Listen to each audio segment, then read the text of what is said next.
Intro. Y'all ain't ready for this. The disrespect is real.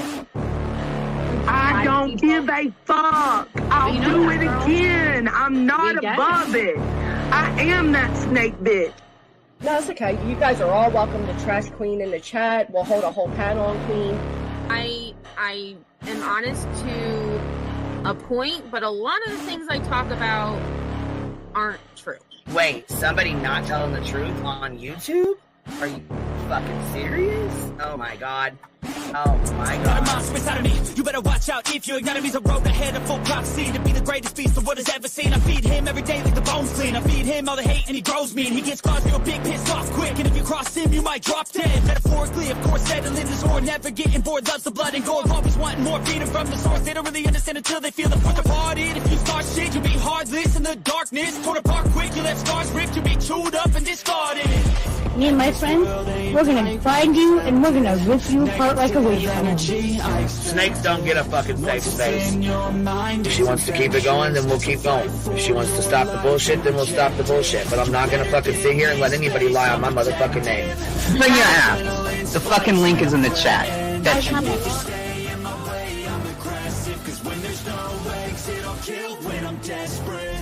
Oh, loose booty, wet panty looking ass boy.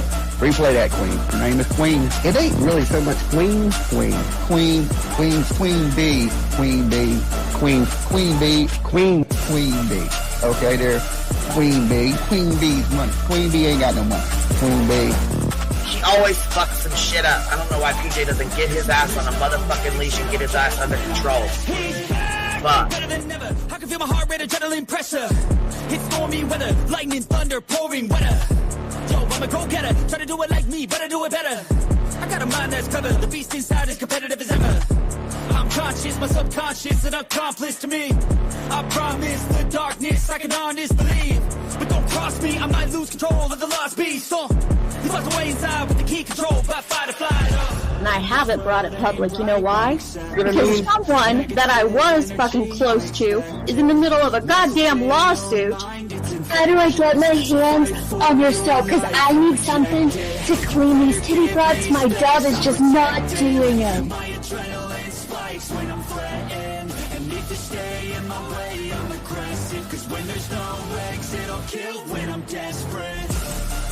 Bring your asses. As simple as that. Come in. I mean, bring it. Bring your asses. Hey, don't get Queen B her 550, 600 service. Bring their asses out. You might have started it, but I'm gonna finish it. Absolutely. Or go to somebody else's panel. Let me just say Queen B's panel. I'm telling you, we all need to go up on Queen B's panel because that seems where everybody's going. I guess Queen B is like the god of YouTube. Queen B Escobar, bro. She's in China just making drugs. You know, I run the cartel on the YouTubes. I run the cartel here. You know what I mean? Like, cause that's what boss bitches do. Exactly. Beefing with the Queen B because I heard the stinger sucks. This lady Queen B with the lip ring is innocent. You two weirdos are being weird. No, I know who this is. You're the lady that was on Molly Go Lightly. No. You have no doubt QB could hold her own with any female on YouTube. Let me tell you something we all learned a long time ago. I would fuck her up and drag her from here to China. Let's meet one-on-one. Writing checks, their mouth can't cash. Bitch, I didn't write a check, my mouth can't cash. I cash all them motherfucking checks. And I cannot for the life of me understand why people put her on a pedestal. And these allegedly smart people put her on this pedestal like she's something important. We got to tell you about yourself. It's your fucking old lying ass over there. Is her fucking name obnoxiously relevant? Because I know, she changed it. She meant to say obnoxious and irrelevant. That's what she meant to say.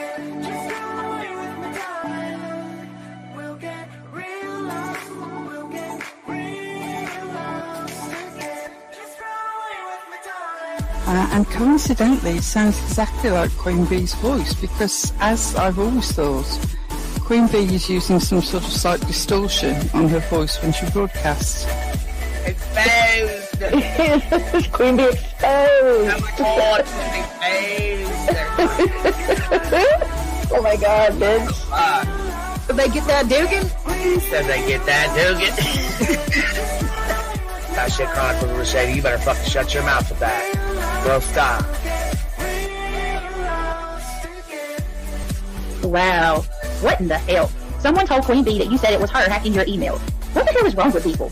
Take your ass to bed. It's fucking past your bedtime. Go on now. Right? Why you gotta be crying? I'm fucking killing the vibe, bitch. Take your ass to bed. Boston, no, I'm not capping at all. I'm telling the whole truth. Good, babe. Anyway, guys, I'm gonna skedaddle. You know me, skedaddling away. All right. Pumpkin. I love you too. I despise you, Boston. Whatever.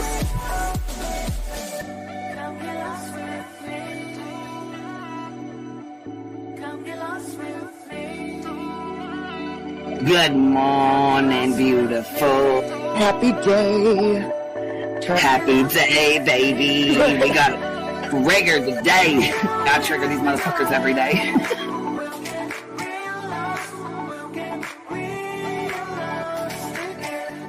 Baby Jesus showed us that, you guys. I swear to God. I know that's right, because you just put right on that shit. Yes, I did. Baby Jesus was like, look here. Yeah, fuck the pause. Pause for the cause. Fuck that pause. I'm just trying to be a better person. I know it. Let's see here. God damn it, Duke. You hear him? Yes, the dog is. Damn it, Duke. Girl, this tea is piping. It's living. This motherfucker's hot. That just burnt the roof of my mouth. Where's Candy Sue? Where's she at? You heard that like I heard that one. Fire in the hole. Smoke him if you got him. You're like the type of person that would probably be in the back of the class. Fuck you, B-Tim. Ellie's a thug. Right. You don't We're all thugs around here. Shambles. Thank you for supporting the hot biddies.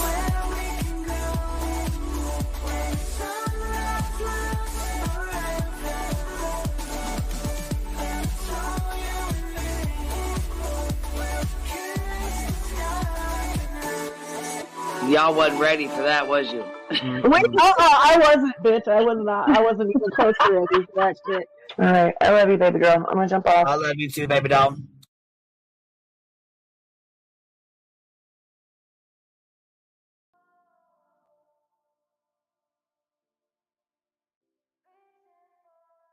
Yo, what's happening? What's happening? Happy Friday.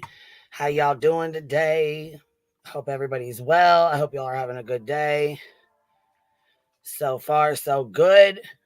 It's been a good day over this way. Okay, let's see here. Let's get this party started, y'all. Let's get this party started. So I know y'all watched the shit show last night.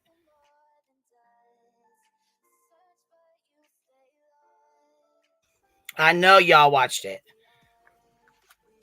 She been trying to get this interview for a while now. So she finally got it, right? And in my opinion, it sucked. But that's just my opinion. You know, we're all welcome to our own opinions, right? She said, it sucked when they came up over here. I think it sucked over there. So I guess we're both in fair opinions there. How you doing, Cheesy? Hi, it's me. Hey, love. How are you, babe? Good. How are you? Questions. I was impressed with a couple questions because with his answers. I was also kind of caught off guard with some of his answers as well.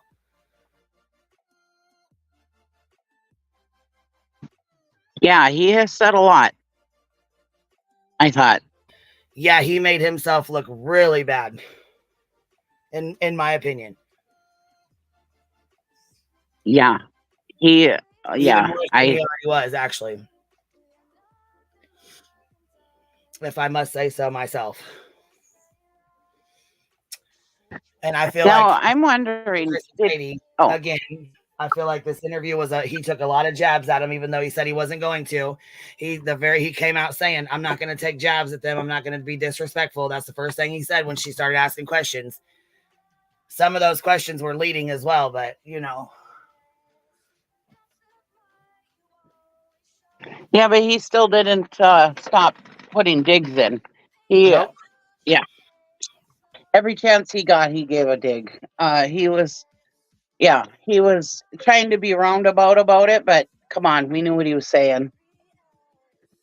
He was. Exactly. He blames them. Like he was saying.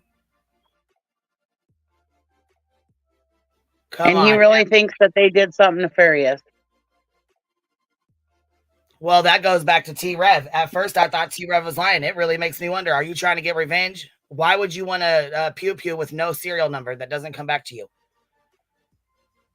Sounds pretty suspect to me. And she asked him what his job was. Okay, so we finally got a full answer. He is a deputy sheriff at a correctional facility, meaning he works with inmates every day.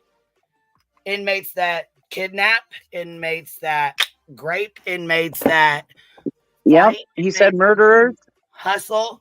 I mean, come on now. You work around these felons every day. You know what I'm talking about. Yep.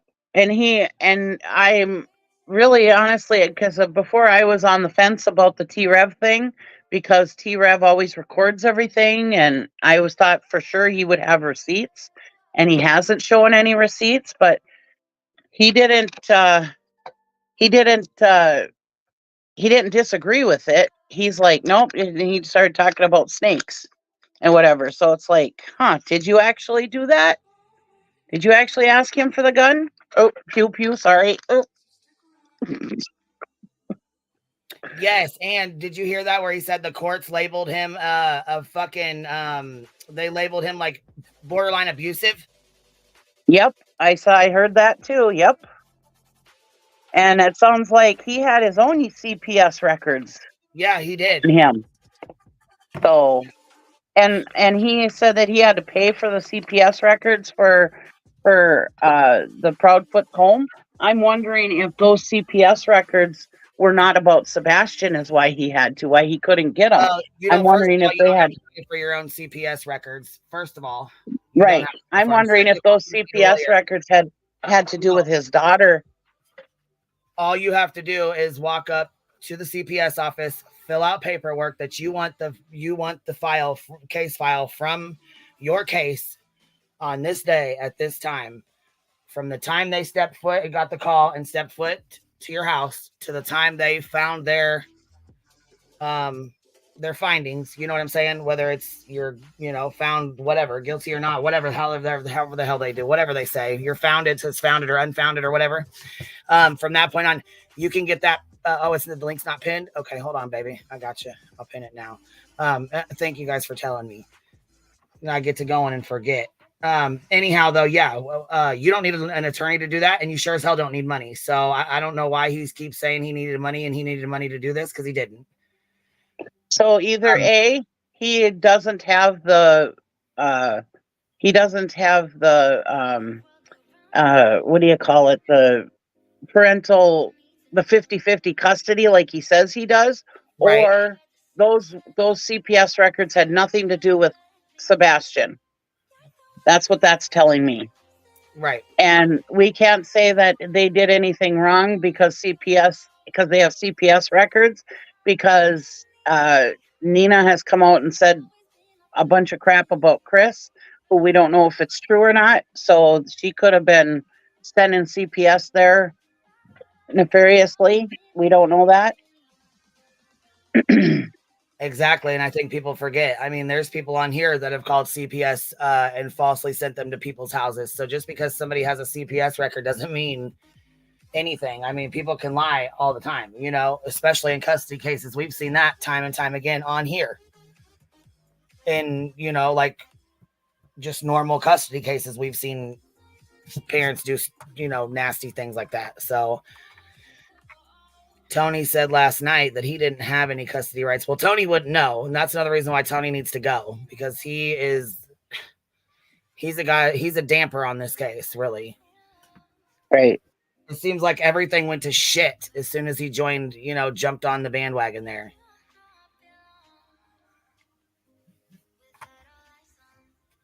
Well, it was already going to shit, but it's gotten worse, yes.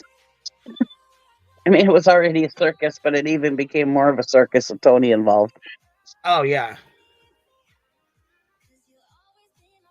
Well, and I think, and a lot of the people that came for this interview last night, they're, you know, a lot of them were from TikTok. Yeah. People forget her and Olivia, and she tags every creator and every case that every child that's missing or murdered that's been around. She tags all of them. So on top of that, she's been advertising for 2 weeks now. You know what I mean? So come on, we knew what time it was. I knew when she said last night on Burnt Toast, I've never went after any innocent parents before. I'm like, what? Candace, right? Don, Billy Joe, her husband, the neighbors. Do we need to continue? Brandy, I mean, come on. Do we need to keep going here? Right. She was going after Brandy right away until Brandy talked to her. Yeah. Then she was on Brandy's side. But if Brandy wouldn't have talked to her when she went over to Idaho, she would have been the same way with Brandy that she was with everybody else. Oh, we know it. Come on now. Yeah. I also noticed that there was only like 45 people that were active, but there was like 2,000 people watching. But there was like 45 people participating. Yeah, I saw her with 3.5 in there at the top. I thought At was the top amount. She got up to like 3,000 people. Yeah. Yep. So we already knew what time it was. This is why you did it. Come on now. Come on now. What's up, Roro? Girl. Yep. Girl. Were you going? It's that time. Girl, you don't heard me a little bit in voice chat. I'm just saying. And this waterboarding stuff. Oh my God. Let me tell you, Seth. Let me tell you what you did, brother. All that did was and show more people. You know what I'm saying? The people that went in there and just showed them that that's what they like to see it. They like to feed into that. That's all. That's all. Every military person, every veteran, you shit on them, Seth. Just letting you know. Look, I don't care what your beef is with them. I'm on. But you saying that you want them waterboarded, you sick as fuck. Then yeah, that caught me off guard. What the fuck was that? Right. And then y'all got the timestamp for that. We need the timestamp for that where he was talking about that. No, it was at the end. I know. Okay. Yeah. And then he's screaming on there that Chris and Katie, that their karma's coming. What? What? So yesterday, I their said up there. Karma's coming. Oh, okay. What do you mean by that? Can you elaborate, please? Yeah. I want to know more about that karma that I want to know why he didn't address the gun issue as well, the firearms. Yeah. I mean, is that something you don't want to get up here and talk about because you did say that, or I mean? Well, I thought that he did kind of. By the way, he said by the way he was talking, I'm talking like revenge. Yep. And let's say, another thing is, please, anybody that has their child on any medication for any reason, I don't care if it's asthma, Asperger's, I don't care what it is, don't listen to that stupid fuck sitting there saying, all she want to do is look, you can't have it both ways. One minute you're saying that she didn't take care of your child and she didn't get him treatment, and she didn't do this and that, but then another instance you're mad because he was being put on medication. Guess what? You're not a fucking doctor, Seth. Right. Well, I want to give him coffee. So, yeah, give him coffee, you stupid fuck. Blow his kidneys out at age 12, you dumbass. Right. I've heard that coffee does help people with autism, but you can't just give them coffee. I mean, that's stupid. Well, go tell Pfizer that, you ignorant. Right. Dumbass. What an idiot. Well, and there he goes again, trying to act like he knows more than the professionals. Well, and it was real telling to me, and something I had never heard before. Maybe I just missed it. But it's real interesting that he had to be kicked out of the command center of the search. Really? That's interesting as hell. Why could you not follow their rules when they're doing everything to find your son? Where'd you go for 45 minutes? And how do we know it was 45 minutes? Where'd you go, boo-boo? Just saying. I got questions, and I don't give a fuck. Sorry, not sorry. Sorry, Oh, I Queen. bet he was totally trying to throw his weight around saying, I'm law Well, enforcement too. he kept wanting to see where they were searching. You know what? Guess what? They weren't telling Chris or Katie where they were searching at either. They were doing their job.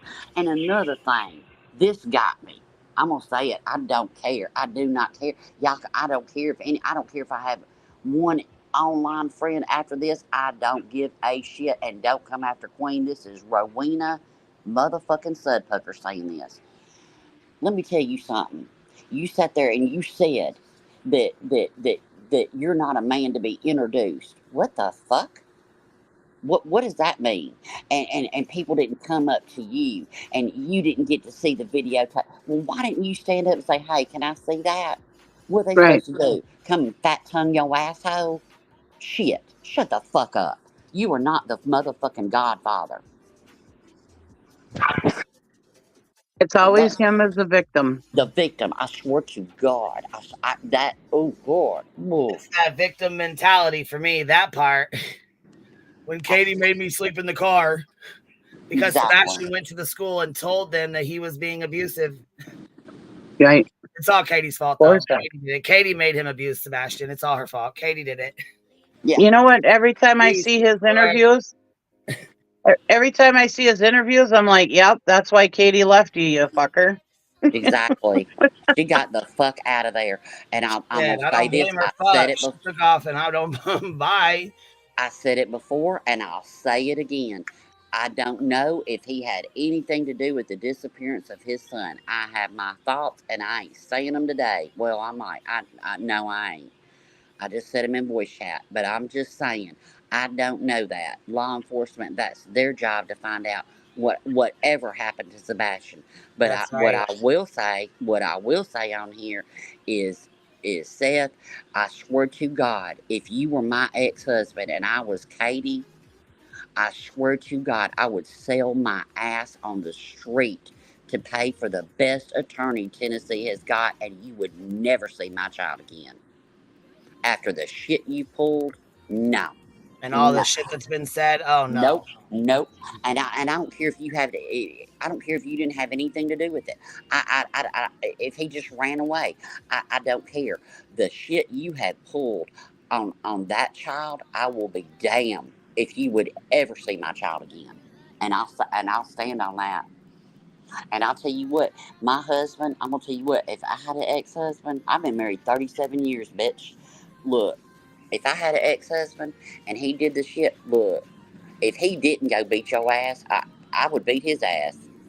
I'm just saying, you need to stop, brother. You really do. You are just wilding out. This.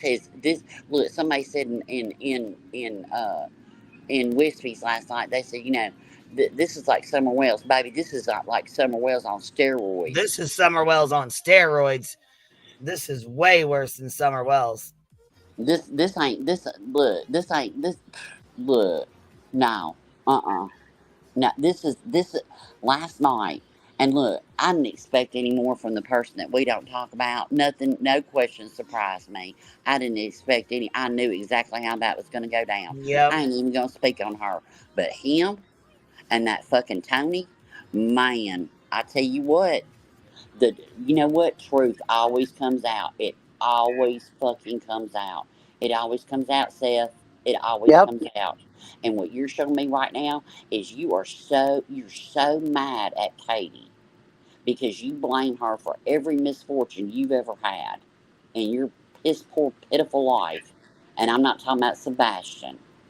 I'm talking about everything that you hold that victim card. If you want me to treat you like a victim, then hold it.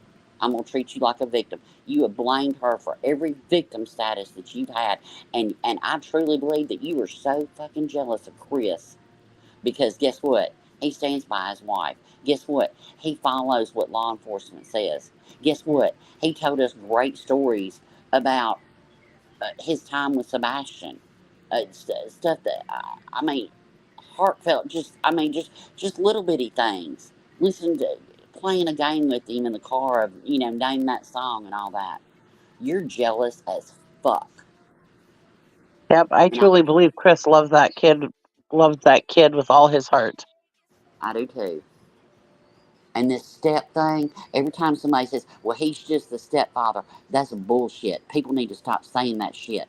Then I tell you Bullshit. what, just because you don't share somebody's DNA, then you're shitting on every adoptive parent too. Shut the fuck up. I have nieces who are not my biological nieces, and I love them just as much as all the rest of my nieces and nephews. But Sorry, I got birds having a fit here in my yard. that was just the gross. I could not believe it. And then when he sat there and wilded out, you know, and look, he popped off big time about that GoFundMe, honey. When that GoFundMe questions was in that chat, girl, he raged on up. Oh, he raged out, didn't he? So you know he's been watching. You know he's been watching, Seth. We know you're watching. Hey, what's up? Tim, what's up? Not that much. I just it was a great interview about the divorce. It was fantastic. We found a lot of details about the divorce. Yes. It was fantastic. I mean, wait, it was supposed to be about Sebastian? Oh. And then it wasn't that great. I mean, the guy sounded more like he wanted to do an interview about the divorce than he did about his missing kid. I sat there, I was like, what the fuck is this? At one point, he had multiple theories. One, the kid was kidnapped. Two, you got Tony Dodge. I was about to say Tony Dodge. TikTok Tony stating the cops have confirmed he did not step out of that house, or something to that effect. That they were not like. I'm sitting here. I'm like, what? What do you think? He's like buried in the house. Then he was like, basically, they want to waterboard Katie and Chris. They basically he called her a drunk. Said that the Navy was full of drunks. Said her job was not like a man's job, being like an electrician. I was like sitting there, I was like, what is going on here? It's like, let's just bash Katie and Chris. They're in the entire interview, and we'll talk about some little subjects. We're not going to talk about the timeline and events or anything like that, or like those details. I did find out that, threatening your son with Mortal Kombat, basically, after the son tells the school, hey. Well, yeah, let's, matter of fact, we can play that a little bit. You know what? Let's play that part. Let's play that. Because there is a part where he says right on there, well, Sebastian went to the school and reported him for child abuse, said that he was actually like hitting him and abusing him and beating him. When they came over, they did the interview. Seth said, here we go. Seth said, as soon as Sebastian got home, he set him down, put Mortal Kombat on, and said, son, this is what beating the hell out of somebody is. Well, he put the blood animation on as well. He put the blood animation as well on to add to the effect. He made sure the blood was coming out of them while they were getting beat up in the game. Hey, wow. Great parenting. Okay, great parenting. Let's play this. Great, right. Parenting. But Katie was such a bad parent. Yeah.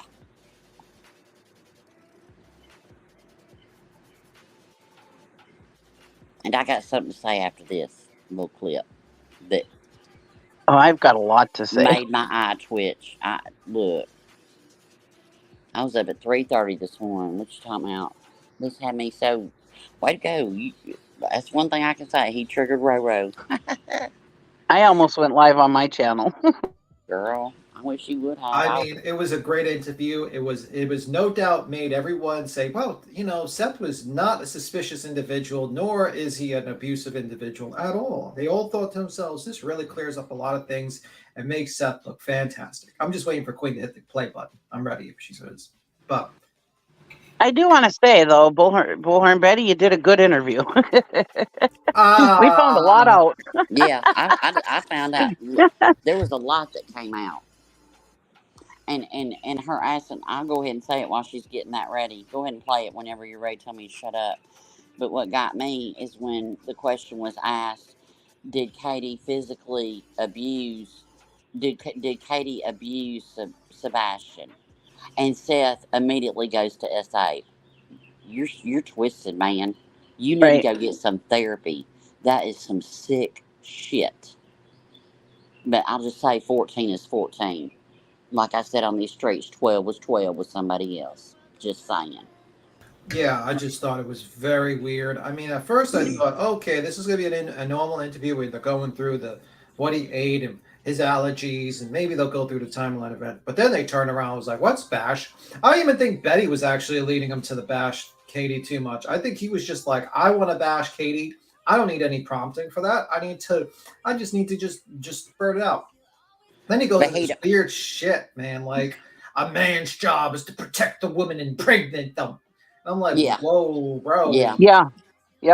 Whoa, bro. But everybody's saying shit about Chris, really? Yeah, exactly.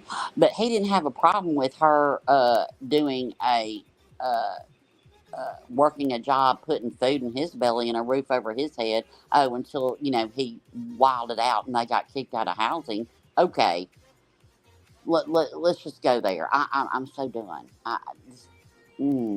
But I just found it hilarious that he just sat there and he was just saying these crazy fucking lines. At one point, he's talking about skinning snakes and how to eat them. I'm like, you're referring to your enemies on YouTube?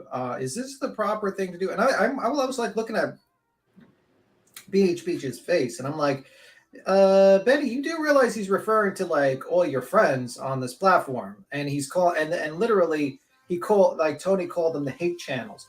The only channels that Tony has gone on for interviews were basically all your friends, Betty. So he called all your friends hate channels, and he wants to kill them and chop their heads off as snakes. I mean, well, he wants to cut the heads off the snakes, kill them, cut their heads off, skin them, cook them, and eat them. But With Chris hot is sauce. abusive. But Chris is abusive. Dude, you need therapy, and you might need some medication too. Medication's a good thing. If you need it, you need it. I mean, he basically shit on Tony. Just shit on Brittany J. He shit on Web Sleuth. I like Web Sleuth. She does a good channel. He shit on, I think, the Lab. He shit on Smileys, Pascal. Basically, everyone that Betty, Trevor Lee. I think that Trevor guy. All these individuals that Betty kind of associates with and likes, and she just sat there with a smile on her face, like, what, ma'am? You're not going to say anything? Tony called them hate channels, and then he just called them snakes, and then he's going to chop. Oh, T-Rev as well. You know what I mean?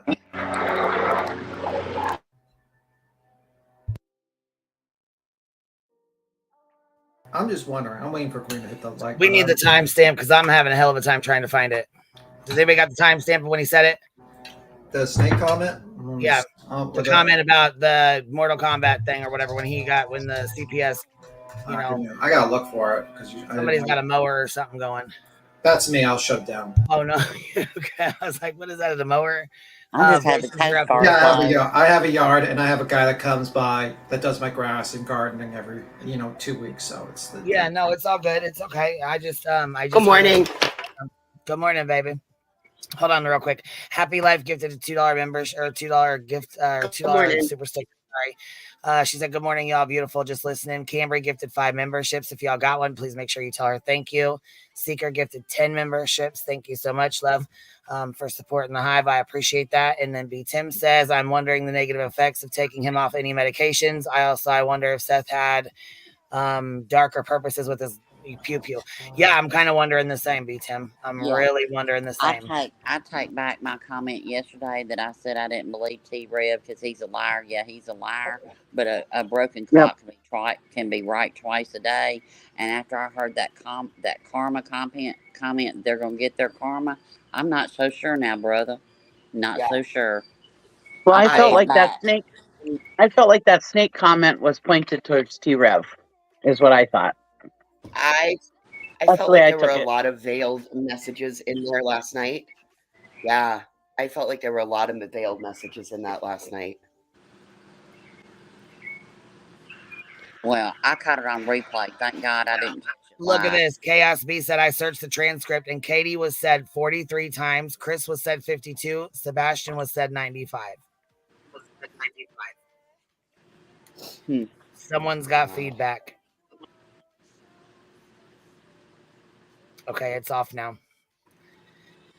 Yeah, I can't find the transcript because it doesn't have the transcript, so I'm trying to look for it. I don't know what time you said that. The Mortal Kombat blood thing. Oh, it's okay. Look on Trader, see if the transcript's up on her. I already tried that. Oh, okay. Never mind. Well, I'll find it. Give me just a second. I'll find it. I was going to clip it last night, but I was so pissed off I just couldn't do anything. I thought I'll go back and do it. I'm sorry. I wish I had stuff. How many times did he blow his fucking nose? That's what I need to know. Jesus Lord. He must have been listening when I said, you know, your eyes and your nose are connected. When you cry, your nose runs. Yeah, you're welcome. You're welcome. That's a anatomical, physiological thing. That's you just can't. You're gonna be snotty when you're really crying, but doing this in a whatever, no, no. I want to see snot because I don't believe you. The lies. No. Shit, Lord. You did a good job there, Rowena. Thank you, baby. Mel, thank you for the $15 super sticker, love. I appreciate that. Thank you for supporting the hive. Maybe that's what I'll do every time I want to wild out. I'll just go. That's what he sounds like. That's exactly what it sounds like. Right? That's my nursing. You know. Jeez, man. Voices, what's your thoughts on this stuff? Like when you saw that? Seriously? Listen, I believe that God, I gotta be so careful because I thought it was number one, I didn't appreciate our questions being used by somebody else. I just didn't appreciate that. I didn't appreciate the way that she copied our conversation. Like imitation is the sincerest form of flattery, but when it's that bitch, no, not at all.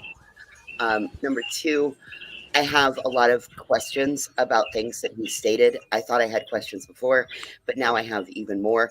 Number three, it's very clear that this father that had his child 2 days a month,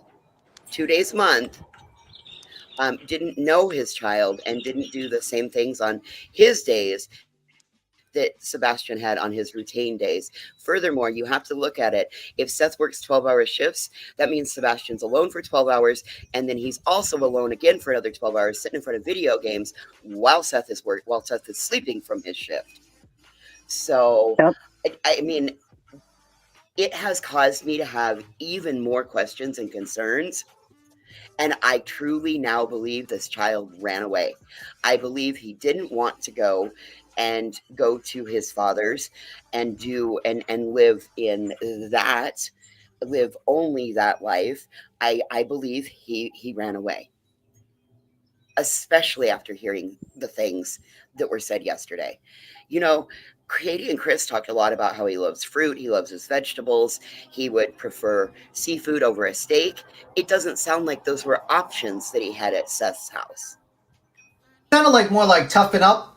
You're a man now, and he was like, "Okay, you got to eat the steak," and he was pushing like, you know, you got to do what I say, or type of like deal, and you got to be the child I want you to be. Well, okay, here's something else I found very interesting. Okay, listen, I'm going to play this, but he says, you know, she's like, you guys have been learning about his disabilities. So he says they found out that he had chromosomal something, and that they wanted them to take parenting classes. And he's like, well, I can't work and take parenting classes at the same time. Here, listen to it. Dad, oh yeah, this is good. And it was a lot. What kind of challenges, you know, did you guys have learning his disabilities? Well, we found out about the chromosomal deletion syndrome at a very young age. Took him in to Jacksonville, and they told me and Katie needed parenting classes, and it was like, it's not parenting. They told him and Katie that they need parenting classes, and here's his response. Classes, it's sleep. It's not parenting classes, it's sleep. Downtime. It's like, you don't understand, you know, between work and my son, there's no time to sleep. You know, it's not, I'll take a nap when he goes down, because he doesn't go down. I mean, you're working 8-10 hours a day, you're taking care of your child that is... You're living a normal life. Functioning. With kids. Like, crawling around. You know, it took him a while to walk, but he was always active. He's always been active. I mean, he's a normal fucking child. Normal children are very active. That's part of having kids. I guess I don't understand what he doesn't understand about that, you know? Right. Again, he's the victim. He was victimized by Sebastian. Look. And the Seth, kid, and of course the kid didn't sleep when he was there. It sounded like when Seth went there, he didn't have his meds. The kid was probably spiraling because he had a structure at Katie's house. He had his Yes. meds. He had Yes. he was eating his favorite things. She was being the good parent. And then he would go over to Seth's and it was like, yeah, he hangs out without his meds. We take his diaper or his undergarment off and wear boxers and he just sits in his recliner and plays games and I go sit in my bedroom and do my games, and it's like, okay, now we know what's going on here. Who the good parent is. Oh, he also said Sebastian slept well at his house. Well, that's because he gave him sleeping time. That's because he gave him sleepy time tea. But he wanted to sit there and talk shit about Katie. But he gave him sleepy time tea. Well, I mean, I drink sleepy time tea, and it's not like it's not powerful, but... Well, it's not a replacement for a proper cocktail of medication that you're supposed to take, Thank you, prescribed BTM. by a doctor, Right. and that you can fuck up someone's chemistry by putting them on and off medication and just completely fuck them up. And those medications... And instead of giving him his medicine, you're giving him coffee? And those medications, No wonder he it's didn't not a sleep. therapeutic level of any medication. Yes. There's a therapeutic level. And so when you're giving it, when you're giving it for 13 days, and then all of a sudden you're cut off from it, then that screws them up. But he's a doctor, so he knows. So Seth, you should know this, doctor.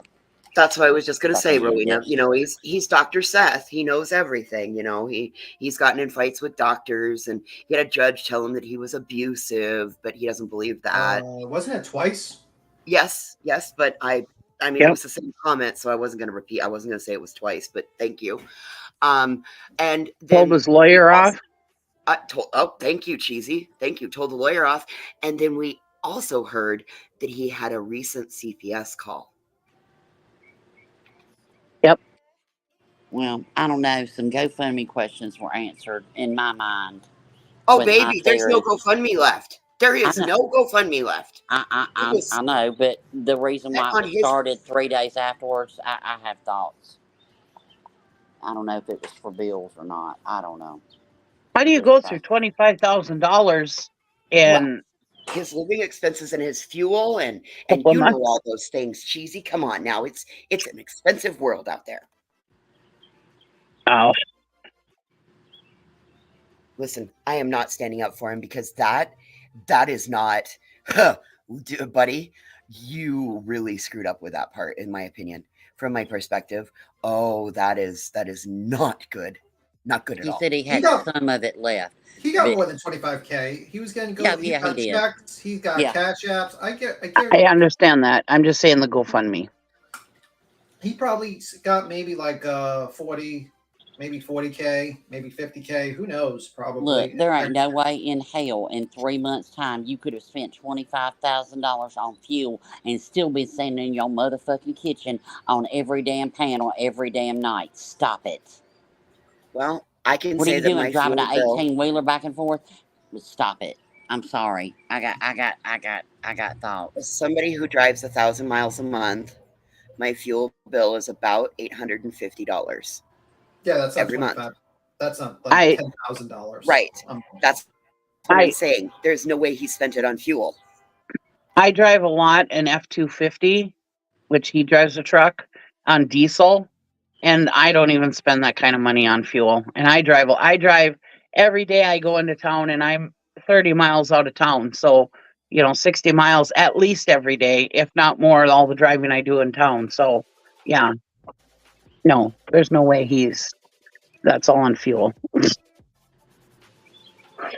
And his bills and his expenses. If he has some of it.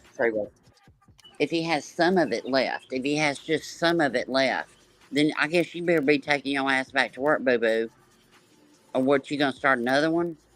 Is that what the Facebook group's for? That you want everybody to join? We doing that? I got questions. I got thoughts. And I do think the money's gone. I don't think it went to gas. That's all I got to say. I A think lot it. of things came out in that interview. If you just sit there and think about it, I don't Well, know. I mean, like think about this. Okay, the private investigator, the PI, got a down payment, so that probably some of that right there. Then you got travel. Then you got eating out. Maybe took some people out as well. Then you got hotel stays, maybe. Then you got No, no, he was in his kitchen every night, baby. Okay, he was in his kitchen, so count out hotel stays. I mean, you got that going on, and he probably got he probably bought a bunch of stupid stuff that probably wouldn't help him, and he might have gotten bamboozled by some people to give him some money. You know what I mean? Like I don't know. But my guess is he probably did not plan out spending properly, and I think it all just disappeared because it's just he did not plan it out. He didn't say we're going to put money aside for a reward fund. I'm going to put that money aside for a legal fund. I think when he got it, he just started throwing it around, not really thinking about it. And that's at $40,000 in 3 months. You might think, oh, that's. I don't know. I think he had a plan for that money. He started it. Oh, excuse me. He didn't start it. Let me correct myself. His sister. Because I'm gonna throw rocks and hide my hands. His sister started that GoFundMe for his bills. Yeah. 3 days in, that money was earmarked. That's a good point, because it's like, how do you know that Sebastian would have been found the next day? Then why would you know that you would need $25,000? Right. How about there was something that you guys were just saying that that lined up with that. Fuck, let me. Okay. I'll let you talk. I'll wait. I gotta think. No, I was trying to think. I lost my thought because then I thought on you guys said something else and I was like, oh. No, I think there was a plan for that money, honey. Yeah, I know there was. And I know there was a lot more money. I'm just saying we know about the 25,000 because that was on the GoFundMe. Well, we have no clue how much he got on Cash App and that. So that's why I'm just saying 25 grand because we know that an amount. And I heard that his Cash App ain't in his name either. I heard no, it's godmother's name. Okay, it's the godmother's name. And what about the whole let my kid go at a gas station, take him to a gas station and drop him off? What about and that's been said a million times. I want to correct myself. I think Runs with Scissors is correcting me. It says, I think it started at 5K. I think you're right. And it just kept on upping.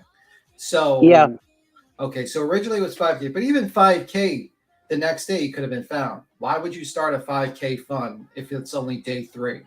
If it was like day 15, then I could be like 15 or day 30, then I can be like, yeah, that kind of makes sense that you would kind of need 5K to survive a month.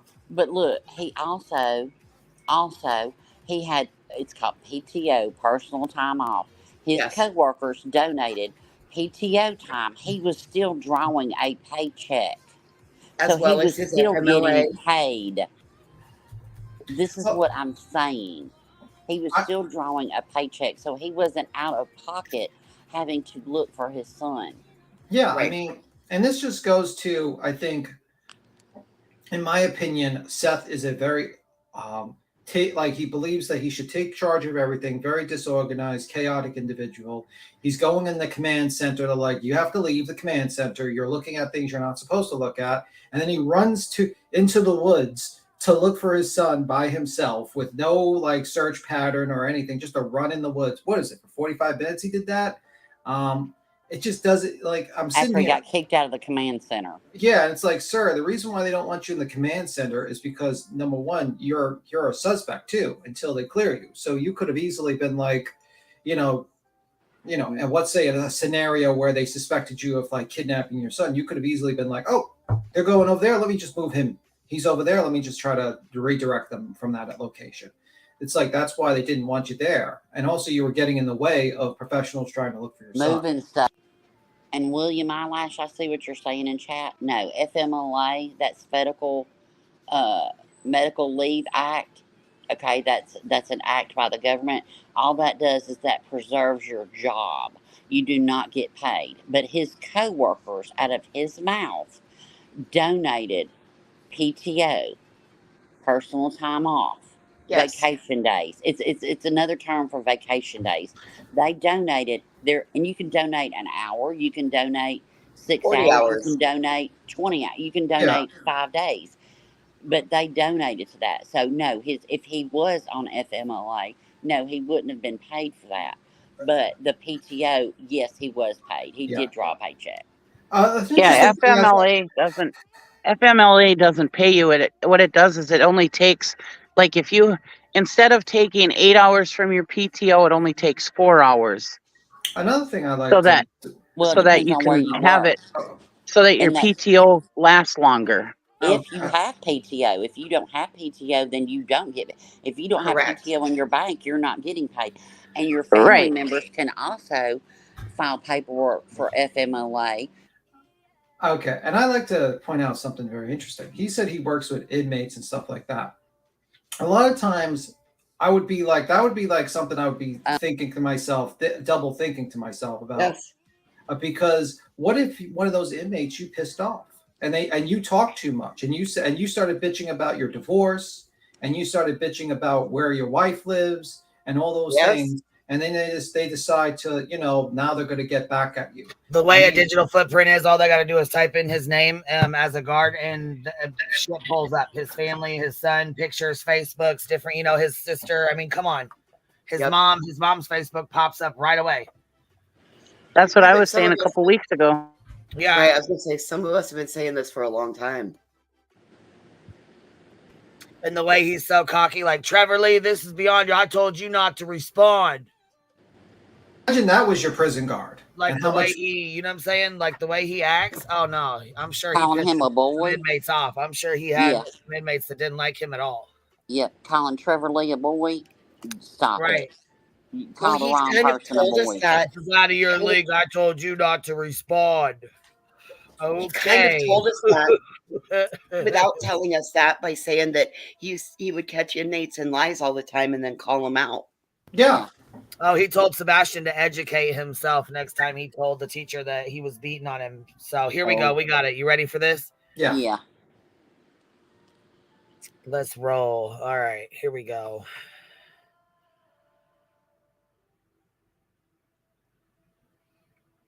Let me go back just a hair. Here we go. I need a gummy. We better go get you one. Better go get you one. This is a clean, no gummy, no the devil's cabbage around here. All right. Well, there's his moto. His moto's ringing. Yeah, and that's been All right. you had. I mean, I want the audience to have custody. I don't understand. I mean, if he had no custody whatsoever, no custodial Here rights, goes Tony talking about shit he don't know nothing about. Right, and he had to hire an attorney to go get those records, didn't he? He did. Said he had to hire an attorney to go get those records, which, okay, when we see some receipts, I'll believe that. Get those records pushed through. Get to me. Okay. I'll believe that when we see it. The state of those records is that there is a statement stating that the only place you felt safe was here. I don't believe that. I don't want you getting yourself into a legal quagmire, so I'll let you speak about what you're comfortable speaking about, but just I can't really mention anything about them. Lord help me if DCS contacts my attorney one more time. I already told her what to do if they contact her one more time. I'm not speaking about them. I'm not giving them out to anybody. Right. Yeah, and you're not doing anything to violate the confidentiality. You're happy to have those reports. At the end of the day, you now know what happened or what is alleged to have happened. At least for whatever incidences those cover. It's more insight. It's more insight figuring out what was going on, because it's obvious that the communication that was given to me wasn't proper. Well, see, and I think he has a hell of a time understanding stuff. I don't think he comprehends stuff like he thinks he does. No, he's a know-it-all. He thinks he knows everything. And that's where the control issue comes in, instead of saying, hey, I don't get this, can you explain this to me? That ego and that need for control right there, that's a All right, here it comes where he's talking about his, he's like literally turned on Mortal Kombat, and I turned the blood action on, and I showed him what a beat down was through video games, and I was like, you see all that blood and everything, son? That's a beat down. I was going to bust your butt. Come on, really? He was like, I'm sorry, Dad. And I'm like, there's no reason to be sorry. It's educate yourself on the verbiage. You talk to your autistic son that way, you're an asshole. But here, let's go back so we can hear it from your mouth instead of mine. And can you share what that was related to, or is that? My son went to school and told his teacher that I beat his ass. And when CPS showed up, I was like, I told him to clean his room or I was going to bust his butt. Did you bust his butt? No, he cleaned his room. There was the threat of a butt whooping. And he was like, well, he said that you were going to beat him. And I'm like, wow, okay. So when he came home, I literally Here goes. turned on Mortal Kombat and I turned the blood action on. And I showed him what a beatdown was. The video games. I was like, you see all that blood and everything, son? That's a beatdown. I was going to bust your butt. Come on. To a 5-year-old. Yeah. It was like, To a 5-year-old. And I'm like, there's no reason to be sorry. Educate yourself.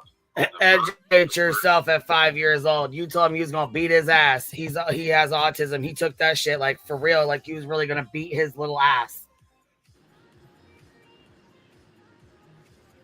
Yeah, this is fucking insanity. I don't know how anybody can support this shit. I fucking don't. I don't understand. Let's coddle his ass a little bit more, though, okay, y'all? Let's coddle him a little bit more. I mean, if Chris said this shit, the internet would get God, fun. Lord. And you know what? If Chris did what he's doing, I'd be on his ass. I would, just like now. It's gross. But Chris is abusive. Get the fuck out of here. Showing a 5-year-old Mortal Kombat and teaching him a life lesson, telling him to educate himself. Seth, dear God. Like I said, if I was Katie, I'd sell my ass on the street, but nope. Mm-mm. So he was 5 when that happened. That would have been pre-autism diagnosis, but he would have already had the chromosomal deletion diagnosis. Now hear me out. I back to the T-Rev thing with the gun or the pew pew. Sorry, God damn it. He said that. Okay, let's say he's talking to T-Rev about the pew pew, and saying, "Yeah, I wish I had a pew pew that you could get me, blah blah blah, on the down low, this and that." How do we know he wasn't talking to inmates like that? Yeah, I got this horrible ex-wife. She won't let me see my kid as much as I want, blah, blah, blah. I mean, he's in there taking care of inmates that have done this stuff. That's what I'm saying. I mean, how do we know he wasn't talking to inmates like this? And why did he go through that 25,000 so fast? And then somebody, I don't remember who, somebody was saying she bought him lunch one day and he had lunch and then he took one to go. So I'm just saying, I don't know. I'm not saying he's guilty of anything, but I see where you're headed with that line of thinking. That's some Suck it outsider dry, debate. baby. Just suck everybody dry. Hey, what if that money was a down payment for the person holding Sebastian? That's what I'm saying. Well, I think the police department would be involved in that. You know what I'm saying? I'm sure they probably did check that out, but I mean, it's. But the point is that there's many theories in this case that you could think of besides Katie just did it. Katie just did it. Right. That's what I'm saying. There's more ways of thinking of this. Ideas, and we didn't really point a finger on. For everyone, you got Tony, TikTok Tony says, we got to blame Katie. We don't want to bring drama to yeah, that was rich. Seth, but we got to bring drama to Katie because she's obviously guilty. And it's like, sir, you can't even figure out fucking YouTube. I'm not gonna let you figure out a fucking case, you fucking moron. Like, it could be easily any one of these possibilities, and the issue is that a lot of these people just are, just jumping to conclusions without facts. I mean, the same theory that we have, maybe like an inmate did it. I mean, there'd be a better, there's just as much evidence for that than Katie did it. Just as much. That's what I'm saying, is that we can't just say Katie did it or Chris did it or Seth did it. I mean, there's so many variables here that it could be absolutely anything. Anything is on the table right now. It could be anything. Know anything was done. He could have That's what I was just run going to away. say. There's been no scientific forensic evidence to indicate that anything was done. The evidence indicates that Sebastian went out a door. Exactly. Well, the point is that that I just said it as like a prime example, like, because he's insinuating, what that motherfucker's insinuating, you know what I mean? And that's what's happening. They're insinuating that Katie like murdered her son, basically, or did something to that. Well, he came out and said it, that she overdosed him. She gave him too much sleep medicine. He came out and said it on another interview. Yeah, I mean, he came out and said those words. It's sick. But that's the mother of your child. Okay. All right. But when Sebastian does come home, and I swear to God, I truly believe he will in my heart, he's gonna have to look his son in his eyes and answer for everything that he has said against Sebastian and against his mother. Because what I heard is a lot of blaming Sebastian. He was a difficult child, and it was. I'm gonna hop down. Look, Queen, I'm gonna go get some timestamps for some stuff that just caught my eye, and I'll DM them to you. I'm gonna go get some timestamps off Traders. Get your gummy while you're at it. I know, baby, because I got the transcript right here in front of me. I'm going through it. Look towards the end for the karma. When the word karma is said, when he talks about Chris and Kate, I want to know what their karma is, bitch. That's what I want to know. And the waterboarding. Yeah. I also have another thing to say. Now, why are we saying all these CPS records against Chris are legitimate so bad when he's saying that Sebastian has a history of misinterpreting abuse and saying things to his teachers, and people are calling CPS wrongfully on Seth? So why is it so hard to believe that maybe this was happening also to Chris? That's what it did for me, Cheesy. Was it showing a pattern of when Sebastian felt like he was being disciplined unfairly? In my opinion, that was what he went to school and said to a teacher. Yeah, he reached out. He misinterpreted it. And if that was his interpretation, then every child should say something. I don't blame Sebastian one bit for misinterpreting. I'm not blaming Sebastian. Yeah. I'm just saying he might have misinterpreted certain things. And these are very forceful men, both Chris and Seth. They both have very forceful kids over here stuff, ways and they about don't them. understand. They just don't understand.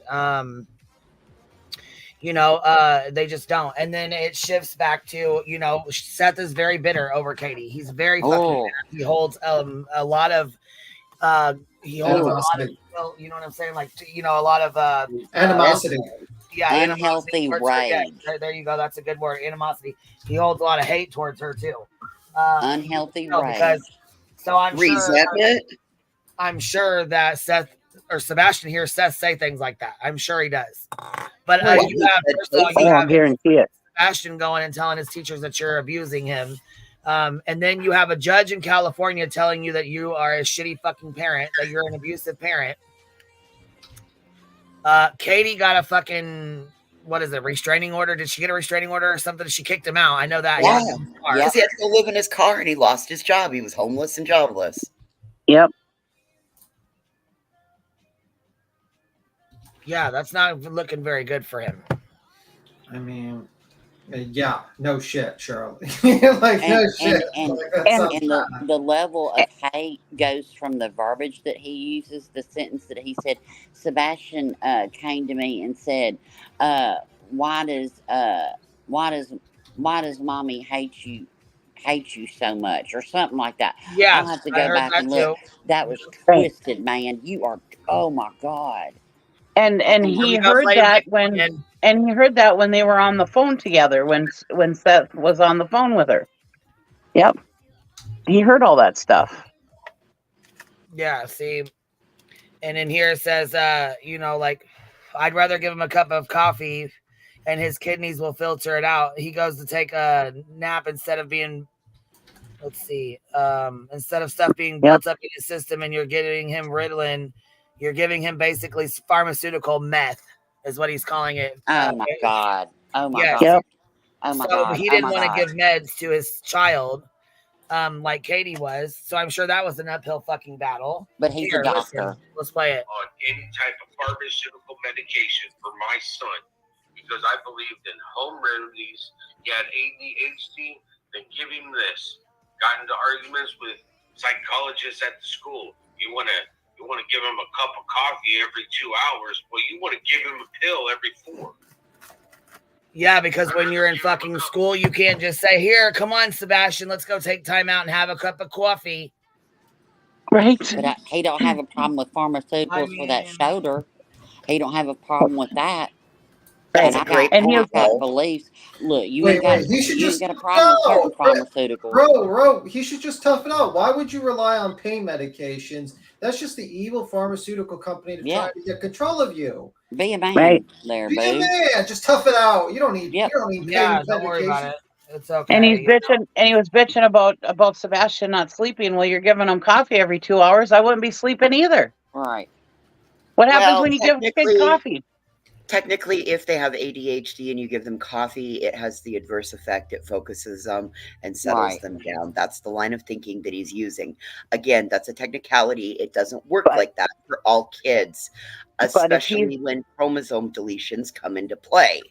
But if he's at home getting his meds on a regular basis, so those are already in his system, and he's only going over to Seth's for a couple of days, and he takes him off his medication and giving him coffee, you know what I mean? He's already being medicated for this problem, so the coffee isn't going to have the adverse effect that it would if you're not on meds. Home, he's going to be off his medication, so for 2 fucking days, you're going to have a fucking child He's with spiraling. wheels.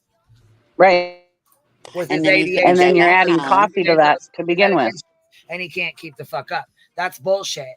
When you have a fucking child on medications, especially a teenager, you need to keep them on their medications, not take them off for 2 days every 2 fucking weeks. Right. That poor kid was probably spiraling when he went to Seth's house. I could only imagine. I mean, What about goddamn. What about the point, you guys, that Seth said he didn't keep it consistent? Like, it didn't matter if he wasn't supposed to have electronics that week. I know it's the damn Seth said game, but can you find that in the transcript where he talks about, if my kid was in punishment, I didn't enforce it at my house. The undermining of the other parenting.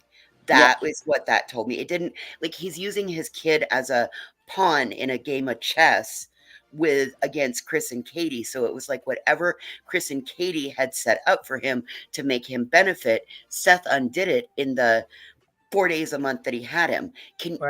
You parents have to co-parent. That's got to be exhausting. Absolutely. I'm sure it is. And like I said, it's probably fucking hell because his attitude, his whole body, everything. I mean, his attitude, his mannerisms, everything. Sleep patterns. This would make a kid without mental issues spiral. Can you imagine a kid with mental issues? I mean, I bet he was spiraling. And I'm sorry if I didn't say the right wording as far as mental issues go. I'm ignorant as far as some of the wording goes, but I don't mean it in a bad way. So I just want to put that out there. DFA, you big words up in the chat. Why don't you click that motherfucking link and come up here and tell me how I'm wrong? How about that? What proof do you have that law enforcement is on any of them, including Seth? But I tell you what, I can have an opinion from what I see on YouTube. Show as fuck can. But go on, click that link. I dare you. I dare you to. But see, you one of those keyboard warriors that'll sit and chat and write that vile shit in a chat. Get the fuck out of here. Sorry, Queen. I just That's okay. You ain't gonna come in here. You can have your apologize opinion. to me. It's okay. You ain't gonna come in here and no, sorry, just not sorry. I want to know what kind of home remedies helps with medication. I don't understand. What home remedies are you going to use? What's he gonna do? Put a fucking I tell you what, next time he gets the flu, don't go to a fucking doctor. I think Walgreens, CVS, the damn corner drugstore No, that's at, the evil at pharmacy. Walmart. Cut him off. No pharmaceuticals for Seth. Hold on. No pharmaceuticals for that fuck. Hold on. Y'all, this is so bad. Seriously, if you these medications are so specific, they reach therapeutic levels. You have a child that's taken off of them for 2-3 days. He even said he had him in a week at one time, and then he goes back home. Then they have to deal with the ramifications of that. Okay, of him not having his meds, because it's not like, okay, here's a pill, now you're back on it. So then it takes days to get back at that therapeutic level. And poor Sebastian is on like a fucking roller coaster. Who was pulling the handle on that roller coaster? It was you, Seth. I'm sorry, you are abusive as fuck. And I don't mean physically. I'm talking about everything that you're doing right now is gross. Rowan, you can't. Yeah, I was about to say you can't use pharmaceutical. You can't go to CVS for Tylenol. That's the evil pharmaceutical company trying to take control of your mind. You got to go. What you got to do is you got to go to the shaman, and you got to go there, and he's going to give you this cocktail that he's going to give you, and he's going to say some magical words to you, and then you'll be cured. DFA, look, yes, right out of Katie's mouth. TBI and LE is watching every move she makes. Yes, they are. That is their job. Their duty is to Sebastian. They don't even have to. YouTube's watching their every fucking move. Not to Katie, not to Chris, not to Seth. Their duty is to Sebastian, and they're watching all three of them. So when you come writing that shit in chat, you might want to put Seth's name in there too. That's the only thing I'm saying. You be straight across the board, because you know what? Yes, they're watching all three of them. All three of them. Yep. And they're watching all this. Grandma, and guess what? They're watching Grandma, and they're watching Sister. They're watching people that you don't even know about, that we don't even know about, that we don't have a clue about. They're watching. Trust and believe. This is fucking ridiculous. But they're absolutely watching. All right, ready? Yeah. Oh, God, I'm sorry. That's it. I don't believe in this medication and stuff that he was taking. I never did. And one of the reasons she divorced me is because I refused to sign off on any type of pharmaceutical medication for my son. Because I believe my son. ADHD and giving this. Got into arguments with psychologists at the school. You want to give him a cup of coffee every 2 hours. Well, you want to give him a pill every 4. Blow out his kidneys, there, dumbass. Coffee and his kidneys will filter it out, and it takes a leak. Instead of building stuff up in the system, and you're giving him Ritalin. You're giving him basically pharmaceutical meth. What are you trying to do to our kids? You want good what? remedies to help you. He, as a child, needed to understand that what happens if something happens to me, and all of a sudden he doesn't have insurance anymore. Then I'm sure his mother will figure it out. I mean, right. I mean, it's not okay. You weren't around for the last 5 weeks before he went missing, and she did just fine. All of a sudden, he has no idea what meds he's supposed to be on or anything else, and he's got to learn how to take care of himself. He's got to learn to function on his own without the use of medication. And until he was 8 years old... Bullshit. He might be on medication for the rest of his fucking life. Exactly. He wasn't on any medication. I refused that stuff. Didn't have a single... You know more than a doctor. Where did you go? Right. Hold on. Where'd you go to medical school? I need to know where you got your medical degree. I'm going to need to know where you got your medical degree from. And we keep hearing how intelligent Sebastian is, so he'll figure it out. He'll learn his medication. He'll go to the doctor and figure it out, just like anybody else. This is dangerous when you think you know more than your child's doctor. You are and you're fighting the doctors, dangerous. Fighting the psychologists, fighting the people at school, fighting Katie to keep him on his medications. Are you kidding me? You're a fucking problem. fighting the structure and routine in the house, and he flourished with that. All kids do. So let's say that Sebastian had diabetes. You're not gonna give him his insulin. You're a stupid fuck. Kind of getting into your relationship with Katie So here we go. a little further down in this. She knew this was going to bring out the hate. Mm-hmm. My curiosity. Was Katie abusive to you? She had a drinking problem. Was Katie abusive to you? And he says, instead of saying, once again, I'm not going to talk about her. I'm not going to go down that route. Here we go. Now she got a drinking problem. Yeah. The fuck? Yep. Are you serious? Mm-hmm. And you know what? If she does, This is bullshit. Fuck. I need to know what Illuminati say when she heard this. Look, girl, you don't want. Look. She went the fuck off, didn't she? I don't know if she did or not, but I know I did, and I know we. Oh God. What the fuck? Okay, here we go. So if you're an alcoholic, then you've done this to your kids. Their slogan nowadays is now she beats him and she's an alcoholic. Okay, Seth. Katie's the big bad wolf, ain't she? Good God. Know about emotional, physical, all that. You can check all those. Because you the biggest victim, bitch. With a lot. Exactly. Indy said he's disrespected educators, service members, step parents, medical professionals. He is a total disgrace. Judges. Also, the YouTubers that helped him as well. Lawyers. The lawyers, the lawyers. The CPS worker. Search professionals. Fuck humanity. He disgraced every daddy and mama. He disgraced every parent. Stop the cops. He's disgraced the cops. Julie says Seth had no problem having his son get glasses for his eyesight, just like that prescription needed for his eyes. Medicine is also helpful for his ADD and ADHD and autism. Who else? And wait, doesn't Seth take medications every day for his shoulder? Yep. Yeah. Yeah, that shoulder that he was whipping around last night with total great range of motion and didn't have any problems holding it up by his head and stuff. Let me tell you, my husband had a shoulder issue he had to have surgery for.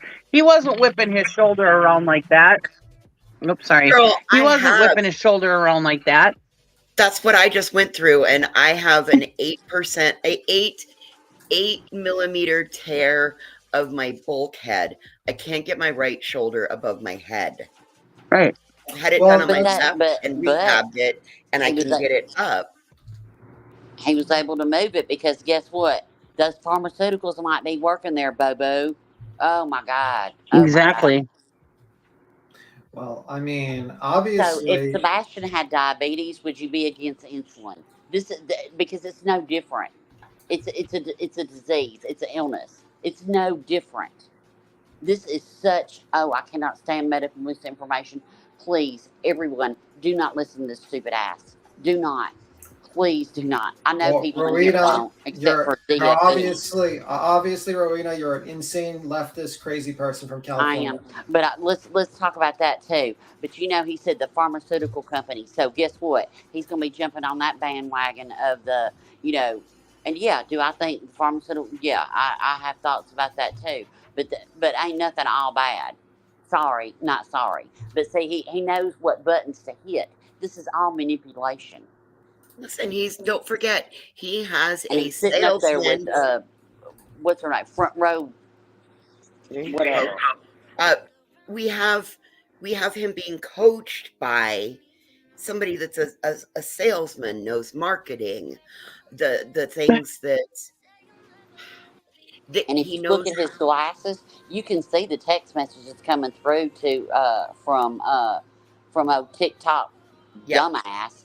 To Seth, right. you can see the text messages. His phone lighting up in Seth's picture thing, and then Tony will lay his phone down. Then he picks his phone up. You can see that he's telling him. He's coaching him the whole way through. He is coaching him the whole way. I'm gonna hop off because I got a headache. I need some Advil migraine and some gummies, and maybe I need a cup of coffee, Seth. Maybe I need a cup of coffee, bitch. But yeah, I have. I don't know. Last night's interview kind of changed my mind on some things that I had said yesterday, and it kind of the whole money thing made me look in a different. I don't know. Okay, so the only thing that I have to say about the Pew Pew situation is it's probable that knowing where the location of T-Rev, sometimes those things come up in there's Facebook groups, there's well God, he doesn't even have Facebook. That shoots my theory down. My theory was that he found it like maybe on a social media ad, and because you can do as traders talked about, you can do a private party sale. It's not the big thing that as long as the person doesn't have a felony in that state, it's legal to do a private party sale. So yeah, I mean, and people in the gun enthusiasts or the pew pew world, they know that because that's why there's a large community of people that do that type of thing. Now, does it make it right? No. Am I thinking it's that because I just blew my theory out of the water when I said it probably saw like a social media page, group, something like that? Yeah, that's not good. That's not going to work. So I'll just shut up now. He says he don't have social media. He says he don't have Facebook. He says he don't have this. I don't believe nothing he says anymore. I'm sorry. He could have another damn name. I'm gonna hop down. I love you, girl. I love you, girls. Yeah, I love all Rowena, y'all. thank you. That doesn't Love make my you, whole Rowena. point not valid. Thank you. I appreciate you. I'm sorry. I rode in a little hot, but I'm gonna go chill. I mean, DFE, I sure do wish you'd hop up. I sure do wish you would. And I'd be respectful. I swear to God, I would. I wouldn't say a cuss word and I wouldn't even raise my voice. But I would love to hear your whatever.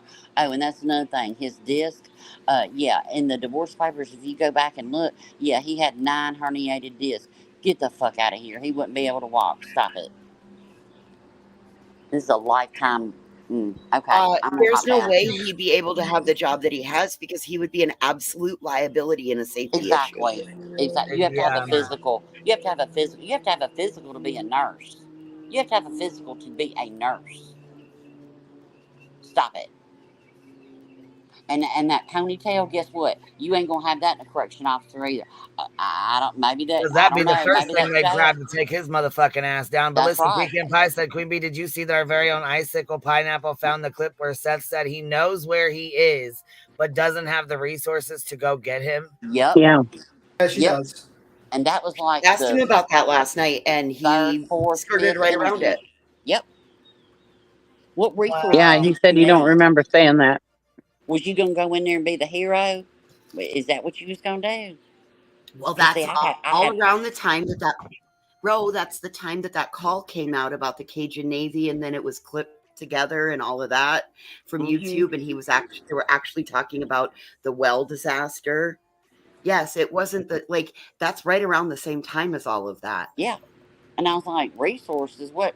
You know, and then we got, anyway, look, this interview, yeah, it was a shit show, but I tell you what, a lot, in my mind, in my theory, Yeah, and he that's all I came out got is with a lot of YouTube. shit. That's for sure. It answered a lot of my questions. Yeah. Yep. I got a new theory now. Chris and Katie were raising 3 kids. Yeah, exactly. Yeah. But, all right, well, I'll be down in chat. How about Love y'all. Bye. How about our friendly neighborhood Voldemort saying that Katie should be waterboarded? Yeah. Yeah, we're getting to that. Yep, we're getting there. Oh, yeah, that was very nice of her. Very nice of her. I'm sure that's not going to be used anywhere in any sort of legal proceedings in the future. Well, we don't have any clip channels anymore. Well, so it's hard it's hard to get you. Usually we have to go through this yourself. You know what I mean? We need some more clippers. I'm sure that will not be a problem in the future. You know, I'm sure that won't be an issue if you threaten a parent of a missing kid with waterboarding, I'm sure that will not be a problem. Like, what an idiot. What a fucking moron. I can't believe she was... Thank you, Miss Bree, for the PayPal. That was really sweet of you. Thank you. And she gave me permission to say her name, so that's why I did. Otherwise, I wouldn't. You know, I wouldn't. Mm-hmm. Disclaimer. She said it's okay. You don't need to say, how much, but just, if you want to say, my name or whatever. So I just wanted to let you know, thank you. I don't like to say names unless they say it's okay. Yeah. She said it's Friday, and it's for you and the girls. I appreciate that. Thank you so much. Can we all just take a breath and just waterboarding mean? Waterboarding is a tactic in which you interrogate people by torturing them. You tie them to a board, and then once you tie them to the board, you dunk them backwards, like they're kind of like lying down on a board. You dunk them backwards, you put a wet towel over their face, and you pour water on their face, and it feels like drowning. And it's a horrible form of torture. It's actually, I believe, outlawed form of torture. That it's actually considered, it might be considered a war crime to do to people at this point. I'm pretty sure it is. I'm pretty sure it's so basically, Betty, or whoever said waterboarding was advocating for war crimes. Right. Like, so that's the kind of shit the cartel does. I don't. Well, but that's kind of a bad thing to tell your audience to do, and it was very badly looked at when the United States did it to people during but it's considered a war crime. It's a very horrible little torture. People feel like they're drowning. It's really bad. So, yeah, brilliant idea. I mean, I guess we're bringing up we're going to do war crimes to people. They're service members. Don't think that wasn't a double dig. Yeah, that is a good point. You're basically and telling they're your Navy service members at that.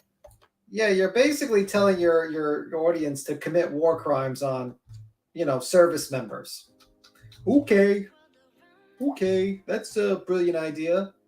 Well, yeah, and then asking if they're abusive, and he's like, well, they're military. Oh, so every military household is abusive. That's good. Oh, same could be said for he's a correctional officer.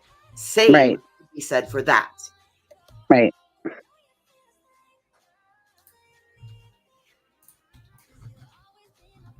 But that's the audience,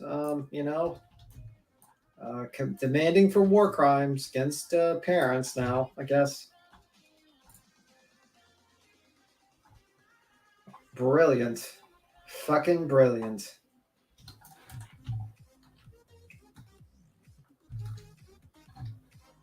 Hey.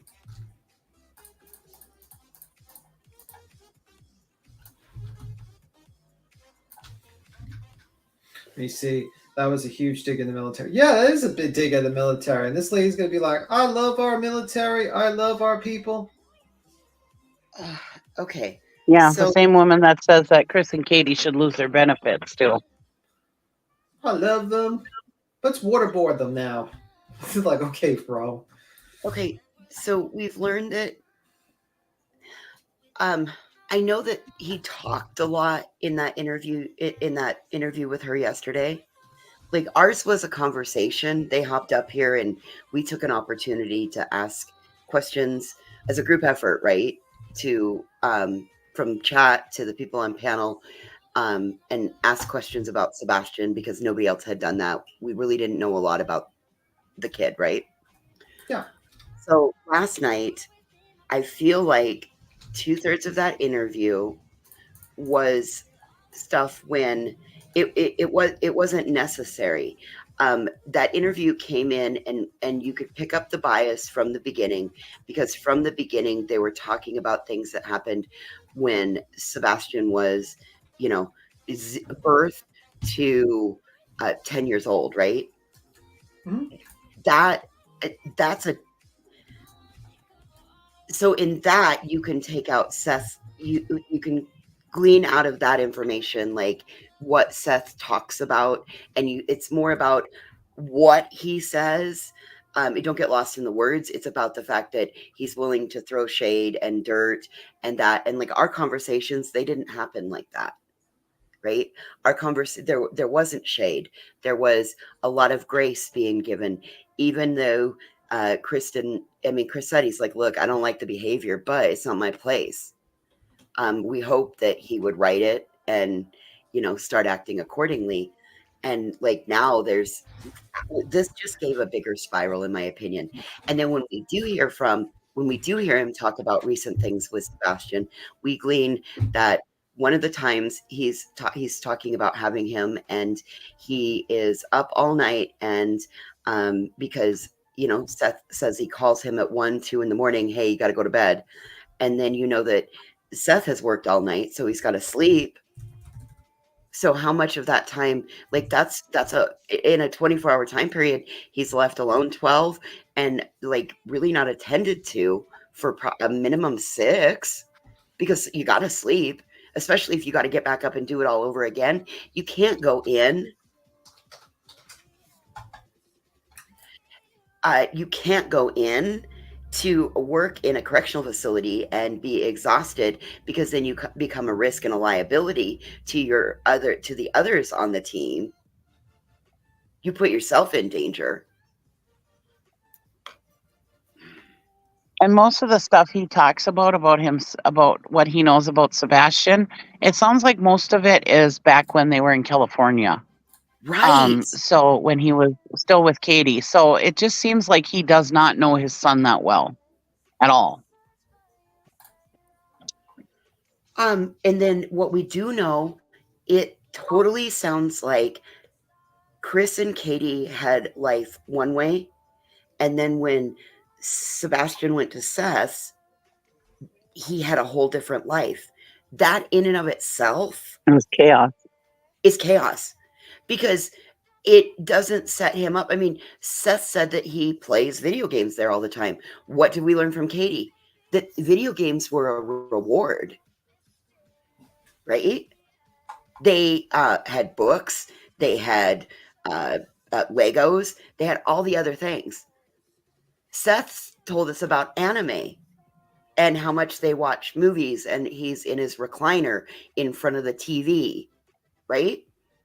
Playing on a Switch and yes, or playing video games, and Seth is in his bedroom playing his games. Yes. And Seth has not gotten his electronics back where Katie and Chris have, so there might be more to uncover in those video games. And he also did say that he was playing games underneath his bed.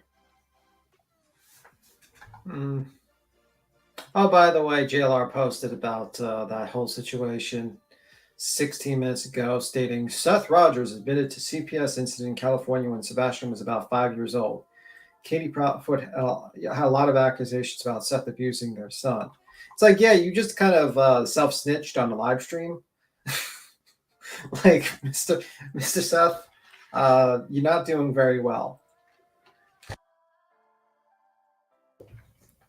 Also, like, there's people now have completely reversed. But, like, this just shows that we're usually right. Like, less is more. You got Chris, who went on maybe 2, maybe like a couple, maybe like 4, in total in the past, 3 months. And, generally people have liked him a little bit more and more each time when he got calmer and calmer to people and talked to him. And you got Seth, who's gotten on like 90. I feel like he's gone on 90 interviews, and he's sounding more and more like no one likes him. And it's like complete reverse. People used to love Seth, they loved him, and because he keeps on going out and he keeps on saying shit, that makes people less and less sympathetic to you. And now even JLR thinks you are less sympathetic. He's even like about-faced about you.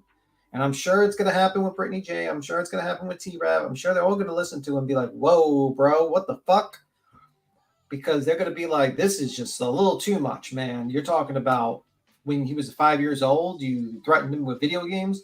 You're doing this you're bashing your ex-wife who has a missing kid, you're making insinuations that they murdered their kids or he's kidnapped. You're saying that you spent all the money. You don't have a reward fund. You haven't tried to get an award fund. I mean, what the hell are you doing?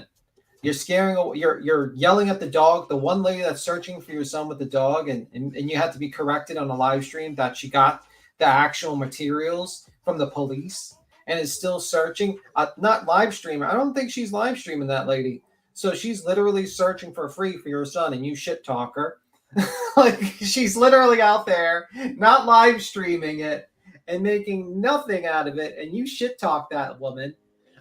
There's a lot of people that spread awareness for your son. You shit talk them, even like the channels I disagree with, like, you know, Justin or The Lab or all those people. You call them hate channels and you shit talk them. It's like, bro, you're just burning down all the bridges here. Like holy fuck, man, this is crazy.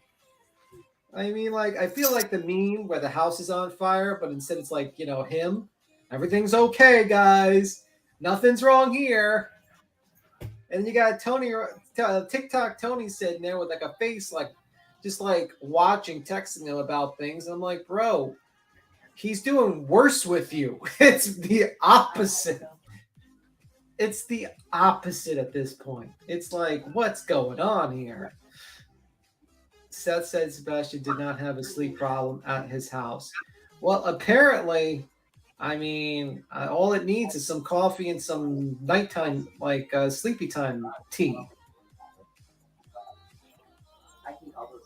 Oh, by the way, voices, there's some background noise. I don't think you muted yourself. I think she stepped away and forgot to mute herself. Anywho, I mean, like, I'm sitting here and I just don't understand this thought process. I don't understand the tactic of TikTok Tony. I don't understand the tactic of Seth. I sit here and I'm like, basically, you're making yourself sound more suspicious, more horrible. And honestly, if you weren't confirmed to be at work, you would have made yourself the biggest suspect of this case. I mean, you got extremely lucky that you got filmed at work, because if you would have went on the internet and said all the things you said without that concrete alibi, people would have immediately suspected you. I mean, you got, you know, people be like, oh, this was revenge or something, because you are extremely bitter about this divorce. Extremely bitter.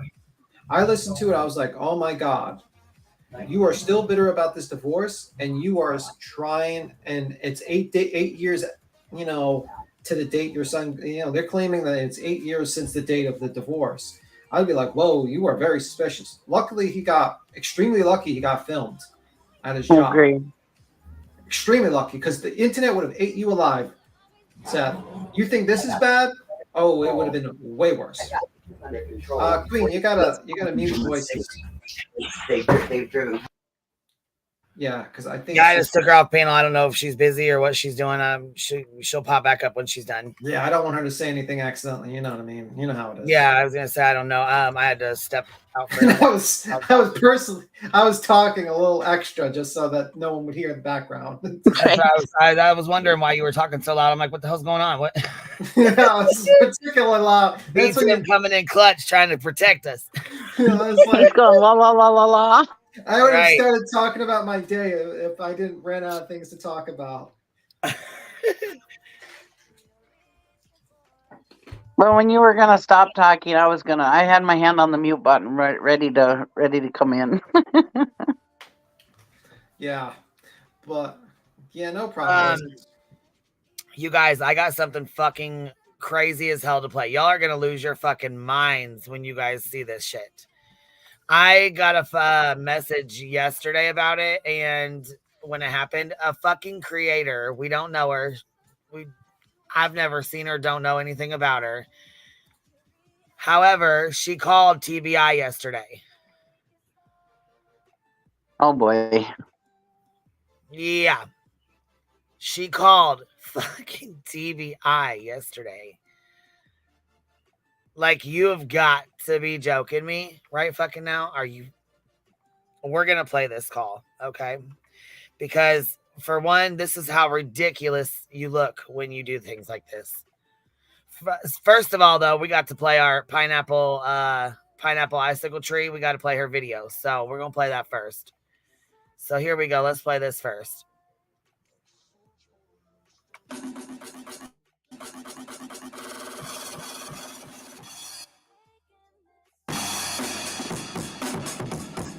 Hey, sorry about that. Sorry, baby. Here, let me turn this down. I'm not sure what. Truth, not feelings. I think this. Oh, it says May 30th. Sorry. Okay. Were you? Tim said you were on a call or something. We tried to. I just took you off penal until you were ready. Don't worry, no one heard anything. I made sure to talk a lot. Thank you. Over it really loud.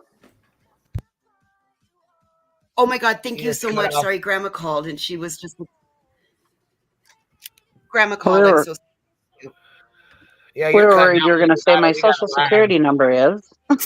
There's some kind of a lag. I don't know. I hear her, but I heard you guys talking over her, so I don't know if it's maybe I got a lag or she does. Somebody does though. Y'all hear me? I can hear you. Okay, Yes, I just ma'am. didn't hear anybody saying anything. I just can you hear me? Okay, voices. I hear you. Yeah, I hear everybody was talking fine at this. There is a bad lag. Okay, we got a lag. Yeah, yeah. There's a lag for sure. Not with me. Not with me. Huh. How are we all tested? All right, well, hell with it. Here, we're gonna play this. Ready to go? That know, Let me go take this back. you don't even know. Okay, let's go back here. Where does this start at? All right. I don't even know what the fuck to say. I really don't even know what the fuck to say right now. Let me get this straight, just so I understand. Okay, just so I'm not on the wrong page, just so that there's not a misunderstanding about what's going on. Let me just make sure I got this right. Tony goes on a live the other day and goes off on JRL for making accusations towards Seth. Okay? And then he's called everything except the Son of God for questioning Seth. But then this entire fucking live, and I mean the entire fucking live that I saw anyway, I didn't see the beginning, I got some catching up to do, but I'm sure creators will take care of that problem tomorrow. It was nothing but bashing Chris and bashing Katie. They wanted to point out that Seth passed his lie detector test, but they didn't want to say so did Katie and so did Chris. Yeah, see, I don't like that shit. Has Seth ever told anybody that Katie come running up and put a phone in his face ever before? No. And why is it every time that there's a question that, is a little too hard, that Tony wants to rub his big ass fucking nose as a sign? Don't answer that. Don't answer that. The actual fuck are we watching? The actual fuck are we watching? You don't want to address people's concerns. You don't want to answer questions, but you want to sit there and act like you're holier than thou art. You lying motherfucker. Listen, Seth states he doesn't remember saying that he knew where Sebastian is, but doesn't have the money. Seth stated he doesn't remember saying that he knew where Sebastian is, but doesn't have the money. He doesn't remember saying that, ladies and gentlemen. He doesn't remember saying. Oh. Any intuition, inkling, or anything where Sebastian could be? I have my ideas. I just don't have the resources I need to track it. So, pretty much just winging it. Wow. Is that a money grab? Well, you had $25,000. You should have been able to go get them. Or anything. I just hate that he put April the phone. 12th, 2024. I just hate that he put the phone right on his belly, like so we can only see his belly while he said that. I mean, like, really, bro? Yeah. Any intuition, inkling, or anything where Sebastian could be? I have my ideas. I just don't have the resources I need. I have my ideas. I just don't have the resources I need to track it. So what the fuck does that even supposed to mean? What the fuck? Track it. So pretty much just winging it.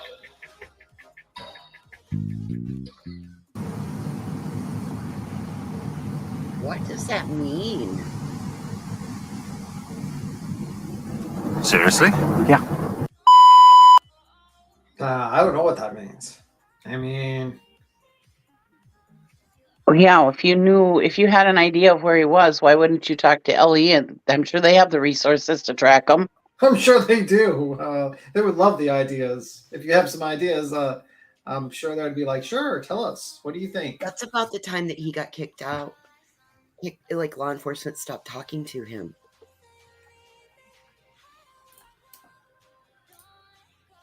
Yeah, that's some crazy stuff. That is crazy.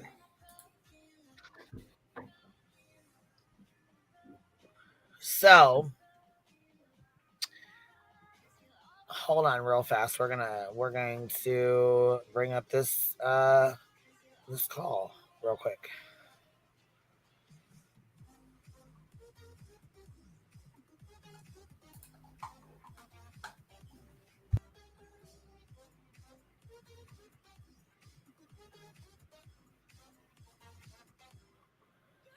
Be great. Click on the little bell if you want to be.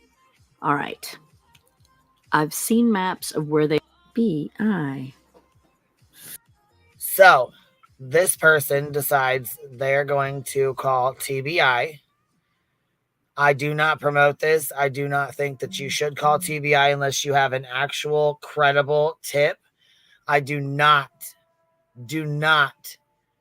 think that it's okay to call, to visit with TBI, to share your theories with TBI, to ask TBI questions, to report things that mean abso-fucking-lutely nothing.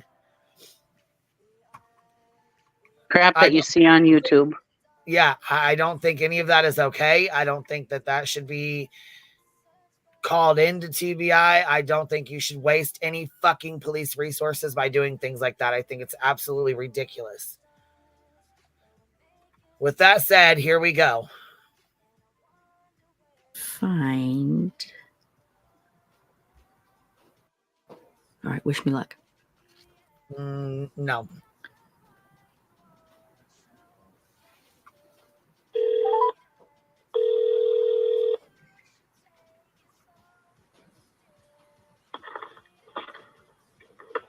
Tennessee Bureau of Investigation, how can I help you?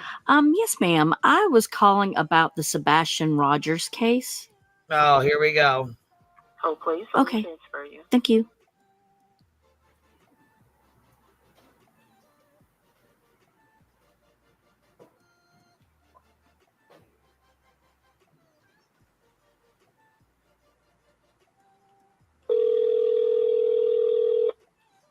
TBI. Hi. My name's Christy Edson, and I may sound crazy. Oh my God. Okay, so yeah. If you call the TBI and you say my name is such and such, and I may sound crazy, but No. Yes. I can see TBI officer just rolling her eyes. That dude said Smiley calls TBI 8 times a day. Well, Smiley is not. It might be crazy. She literally stopped kids to ask them about Sebastian. Are you serious? Oh, dude, the Hobbit rolled into Tennessee in the first gas station he stopped at. As soon as he got back into the car, he went live and had to tell everybody that I know I just saw a kid that looked just like Sebastian. Oh my Oh, goodness. of course he did, because that's how he gets numbers in his chat. The only way he can get numbers is to put Sebastian's name in his chat. Come on now. But then didn't call Ellie. Peggy stopped by yesterday. Peggy stopped by and said Tanya G has a bunch of videos up that Dolly did not get a booth at CrimeCon, and that's so he basically scammed his subscribers out of $8,000 for a booth at the CrimeCon, and they said the booth. Peggy said that Tanya G already outed him about it, but the booths are already sold out or whatever, and he did not get a booth. So basically, he won them out of $8,000, and he's staying in his camper and stuff, and they're just gonna walk around up there. And it's Jesus, $400 a person to go for Friday, Saturday, Sunday. Yeah. And booths sold out. Booths were sold out within like 3 months. Yep. And there's only like, if you wanted to go, like there are so few tickets available. It's such bullshit. I can't believe he did it. Well, I used to be mad that he bamboozled his audience, but now I just don't care. I feel like it's just like if they're that dumb, Yep. If they're dumb enough to send him that kind of money, then whatever. More power to you. Yeah. Gone Girl gifted 10 memberships. Thank you so much, love. I appreciate that. I just seen that. Happy Life with the $2 super sticker says, get him, row. Haters to just pull on panel. I think that's what it says. I'm not too sure, but this is my life and all of it. Thanks, QB. Thank you, Happy Life. Monica with the 999 super sticker says he's so angry that his character has been flipped over and now being seen for what it is. So he tried to say anything to deflect the negativity to Katie. It's awful. Yeah, I agree with that. He sounded worse. Yeah, I remember him saying that. What? I know he sounded worse than anything so far about like Chris so far, to be honest with you. Yeah. Like he's like, yeah, there was multiple calls to CPS about me. Yeah, I don't give him medication. I give him coffee instead. It's like, what? Well, the bad part about that, B-Tim, I was just thinking about it. With that chromosomal deletion, one of the things that are affected are the kidney and the bladder. It's part of that.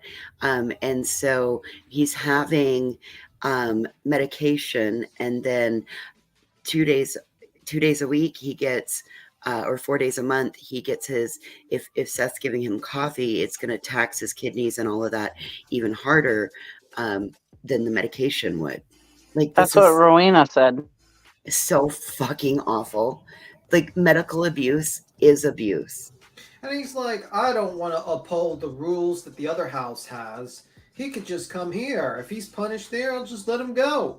I'm like, that's great discipline. Okay, bro. I mean, like, I sat there. I was like, man, what are you doing? This is making you sound... I can't believe Tony... Yeah, TikTok, yeah, I couldn't believe TikTok Tony let him say these things. I looked at... I was like, what was your job, TikTok Tony? Yeah, you had one fucking job. One, Tony. One job. And the only thing he stopped him from answering was a personal question about Katie. And he still drugged Katie through the mud, called her an alcoholic, and all kinds of shit. Okay, Here we go. Back to this call before we get lost in the sauce. All right, here we go. Crazy to you, and you may have looked there already. But have any of y'all looked on Happy Hollow, which is 2 roads over from the subdivision that the Proudfoots live? I'd have to look at how many miles away, but they searched a multi-mile radius around. The reason I bring it up is I've been over in that area, and I grew up in Millersville, the town over. I don't want to brag, but I got to thinking, if I was going to try to get rid of a body, not saying that they were, if you go out of their subdivision, take a right on Long Hollow, 2 streets down is Happy Hollow, take a right. It's kind of almost across from where Center Point Road pops out on Long Hollow. If you go down about a mile, there's going to be a pond to your left, and the lady that owns it says they've searched it. But if you go right past it for, I'd say, about a quarter of a mile distance, there's a hollow where people have dumped, I've seen mattresses down there, and it's just a drop. Like if you threw something and it could roll down there and you couldn't see it. And the maps that I've seen, which I'm sure they don't show us everything, but it seems like you may not have gone that far down. And I just wanted to put it out there just because I've just got this gnawing gut feeling that would be where I would dump something. Not to say I will murder anyone, but if I were to. What? Oh my God. If I was Mind you, this is someone calling TBI wasting their fucking time and recording it on YouTube. If I was to murder someone, I would probably dump their body there. Not saying I would, but... Not saying I would murder someone, but there's a possibility that I would dump their body there. Yeah, this just... Are you freaking stupid? Fuck out of my soul. This irritates me so fucking bad. That's what I would police do. Resources like this. I'll follow up with them and see. If not, I'll Playing games with Sebastian's case like this. What the fuck is wrong with you? still pass the information along. Oh, thank you. Thank you. So they're aware. Yeah, again, like I said, I may just be pulling it out of thin air, but I mean, it's so close, and there's not a lot of traffic that goes on that road, especially not at night. And it would be just so easy to throw something down there if you were trying to discard something, and it would drop off so deep you wouldn't be able to see it from the road anyway. So I just thought I'd put that out there. Just I'd feel bad if I didn't say something and it could have helped. You know what I mean? Yeah. Okay. We appreciate you calling. Like I said, I'll follow up with them and see if they've checked it. If not, it still gets passed on to them to just look into. Cool. Well, thank you so much. I appreciate it. Awesome. Thank you. Did you need anything from me? No, ma'am. We're Okay. good. Cool. All right. Thank you so they have much. all your information. Don't worry. Yes, ma'am. Bye. So that. And now anybody that's found down there, now there's a red flag on her phone number. Exactly. Right?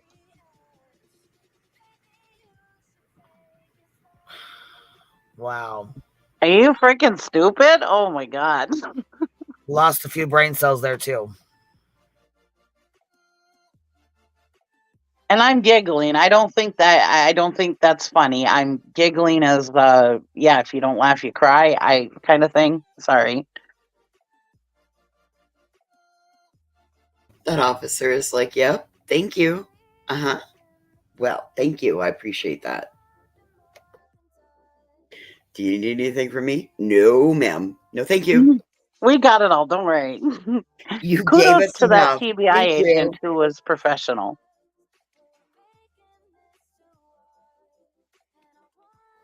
Do you know, I wonder how many of those calls that woman has had to field.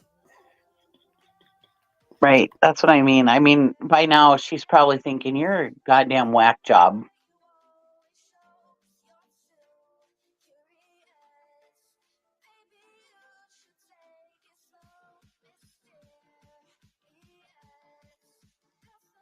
I mean, because we remember when the woman we don't talk about called that one, I forget his name, that agent in the Summer Wells case, that detective.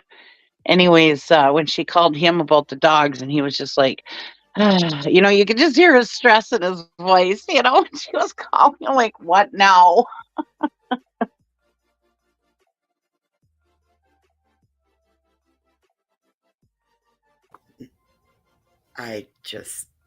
It's not our place. It's not our place.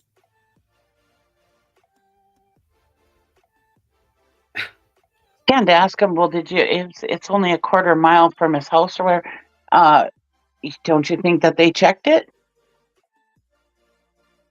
I mean, they really did their do we listen to the 911 or the dispatch video? And I mean, they really did their due diligence when searching for this boy. I mean, they were all over the place. I don't know the area, but I could hear them. There was people calling in all the time saying, well, this is cleared,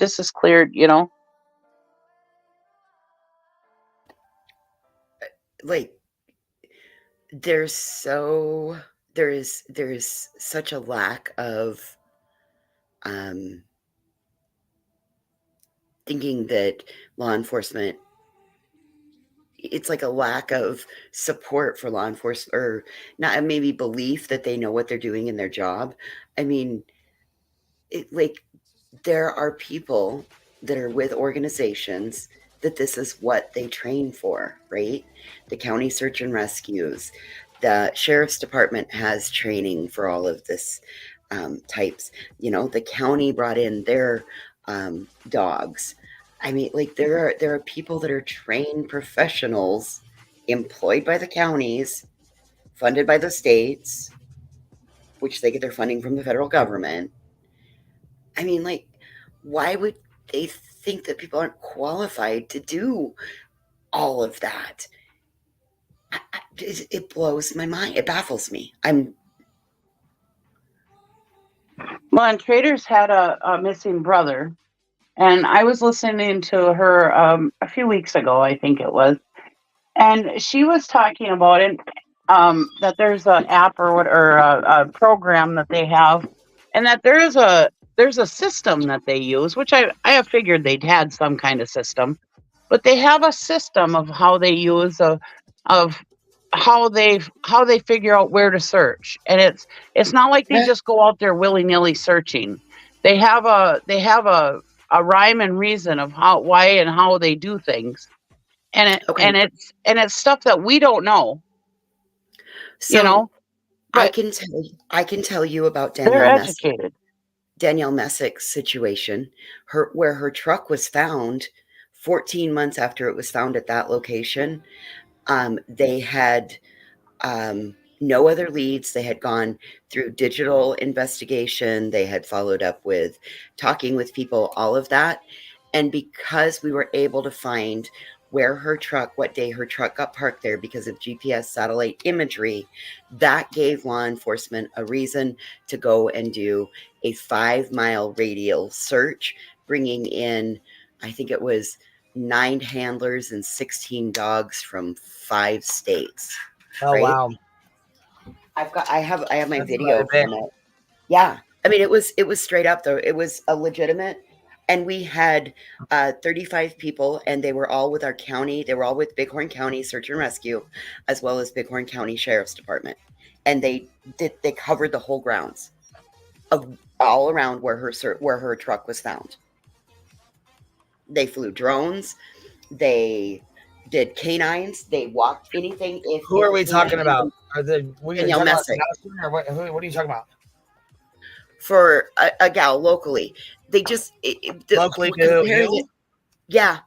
Yes, ma'am. Oh, okay. Well, what? Somebody come up missing or something? What do you mean? I don't know. Who are you talking about?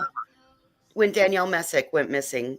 Okay, I don't even know who that is. Well, because the reason why we got on this was because of that call, and I said about Trader's brother went missing, and Traders was explaining how they have a system of how they search for people and why they search where they do for people, because there's all these questions that they answer or whatever, and they have a system of how they go out and search for people. It's just not willy-nilly.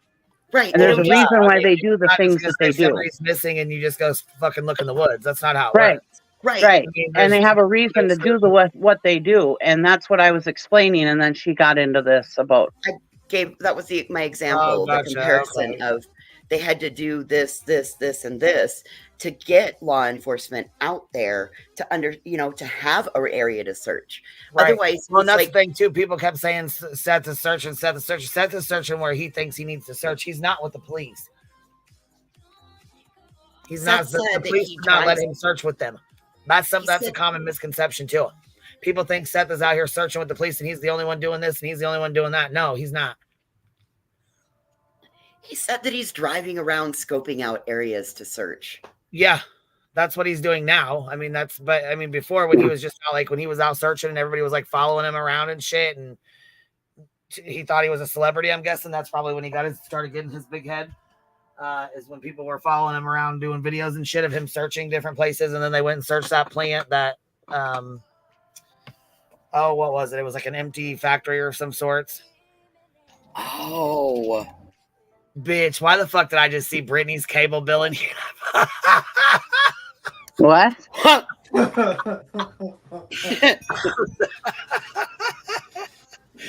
was not fucking ready for that. That shit just took me out. Brittany's cable bill. Came in there, Brittany's cable bill. I just wasn't ready. I was not ready for that. Okay, so hold on. I got to ask a quick question, though. Why I got this pulled up, you guys, and we need some good laughs. So I got this pulled up. I pulled up Betty's thing from last night, her stream. Look, let me show you guys this. For hating JLR, she sure does tag the fucking shit right out of him. Look, Jonathan Lee investigates. Jonathan Lee Riches, JLR investigates. You see that? Yeah, I see it. Wow, Dolly Vision twice. Oh, of course she's gonna get Dolly Vision. Lawyer, Lawyer, yeah, okay. He's gonna really love talking to you. Hey, boo boo, that's tag stuffing, and that's against POS. The interview room that's probably the worst interview we've seen. The worst one we've seen yet, huh? Yeah, I think it was probably even worse than Betty's, actually. Yeah, I'd say so. Even Betty did a better job at an interview than the interview room. We can all agree on that. You're talking about the other night with that one guy? Yeah, man. Yeah, that was terrible. Like, he makes you want to fall asleep, number one. Number two, Yeah. it's like his question, it's like you're sitting there, and honestly, you'd have to play him like 2 times speed to get them to normal speed. Oh, yeah, it did. It did. And I'm like, oh my God. This is like the go to bed's room. Like, you play this to go to sleep. Maybe that's why there's like 2,000 people watching. All of them are like insomniacs that need help sleeping. Yeah. Tune in. It's like, oh, great. Oh, good. Chris McDummon is on here. We're gonna listen to him to go to bed. Okay, honey? They just don't want to sleep. Hold on, let's listen to this real fast. Hold on, because here's where Seth blames Katie again. Okay, hold on. Records, the paper records, or I'd have to go through my emails. Okay, so Betty asked him the question: did somebody said that he went missing the same day y'all got the divorce? And he's like, I'd have to go back through my emails and my records and stuff to double check. That was sketch to me, because you would think that would be like the Why first are you going thing. through your emails from 2016? Stop that. You ain't got no fucking emails in there from no 2016 from 8 years ago. Right? Yeah, that was definitely. Oh, man, dude. He kills me with these bullshit lies he tells. Okay, so she asked him, he's like, here he goes. He starts in with, from the day your son, she said 2016. Here, we'll just play it right here. We'll go to this. 16. Here. Oh, 2016. Sorry, yes. Okay, there we go. I'm sure you can hear my birds and dogs and everything. So that's I wouldn't know. I'd have to go literally through either through the records, the paper records, or I'd have to go through my emails. Oh, God. If you found out that it was on the date that your son disappeared, what does that mean to you?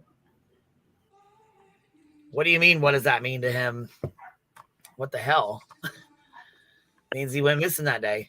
Meaning what everybody else is thinking about Seth, that that date is significant, and that's why she would do what she did, what they think she did to Sebastian. Oh, did you hear that? That was of significance, so that's what I wanted you guys to hear. You ready? Listen to how he answers. She's like, what does that mean to you? And listen to how he answers. Just another day that she fucked my life up. Just another day Seth plays victim. Yeah, I mean, Katie's fucking his life up. If Seth did not have, if he's recorded, if he didn't have that alibi, I would be like, whoa, bro, this is really looking bad for you. I'd be like, you're very bitter about the divorce. You think you really hate that woman. Bitter. You basically think that the kid's being raised wrong in the other house. And it's literally the day that your divorce happened. I would be looking at you like a suspect if it wasn't for that iron tight. And I'm like saying to myself, that's not really going against Katie, because Katie probably had a party on that day, to be honest with you. I mean, she probably had a birthday, she probably had a party. Like, yeah, I'm divorced from that guy. Probably went to a restaurant, get some drinks. To be honest with you. Oh, you are so cute, Tim. See, that's what we were just saying. She asked him that. She said, did y'all know Sebastian went missing at the same day they got divorced? That's what she just asked Seth, and Seth said he was gonna. Seth said it kills me with that shit. Seth says he's got a okay, Leo, she filed on 2/26/2016. He said he's gonna have to check his emails or check his paperwork. He doesn't know. Then he turns around and says, oh, that's just the day that Katie fucked my life up. Oh, okay, so the new rules for the bingo card are every time we hear Seth says, you go ahead and mark your free space off. And every time we hear that we're going to blame Katie for something, mark B5 off. We're going to die if this happens. If you said this is a drinking game, that guy mentioned Chris and Katie almost 150 fucking times. I'm sober. I can't do drinking games anymore, but I can play bingo. I agree, Missy. I do. Yeah, she said, him being angry and still in love with Katie. Sebastian's going missing on his divorce anniversary. His temper, it makes him suspicious if he didn't have an alibi. Yeah. Yeah. Bless Mama. Simon says he is so lucky. Says, he is so lucky he has that alibi, because, like, honestly, without that alibi, the internet would be going at him 100%. oh God, the internet would be going hard right now. Totally. Think about the inconclusive polygraph, the falling asleep, going into the other one. I mean, like, ooh. It's my son, boy. Get off the phone. The GoFundMe 3 days later.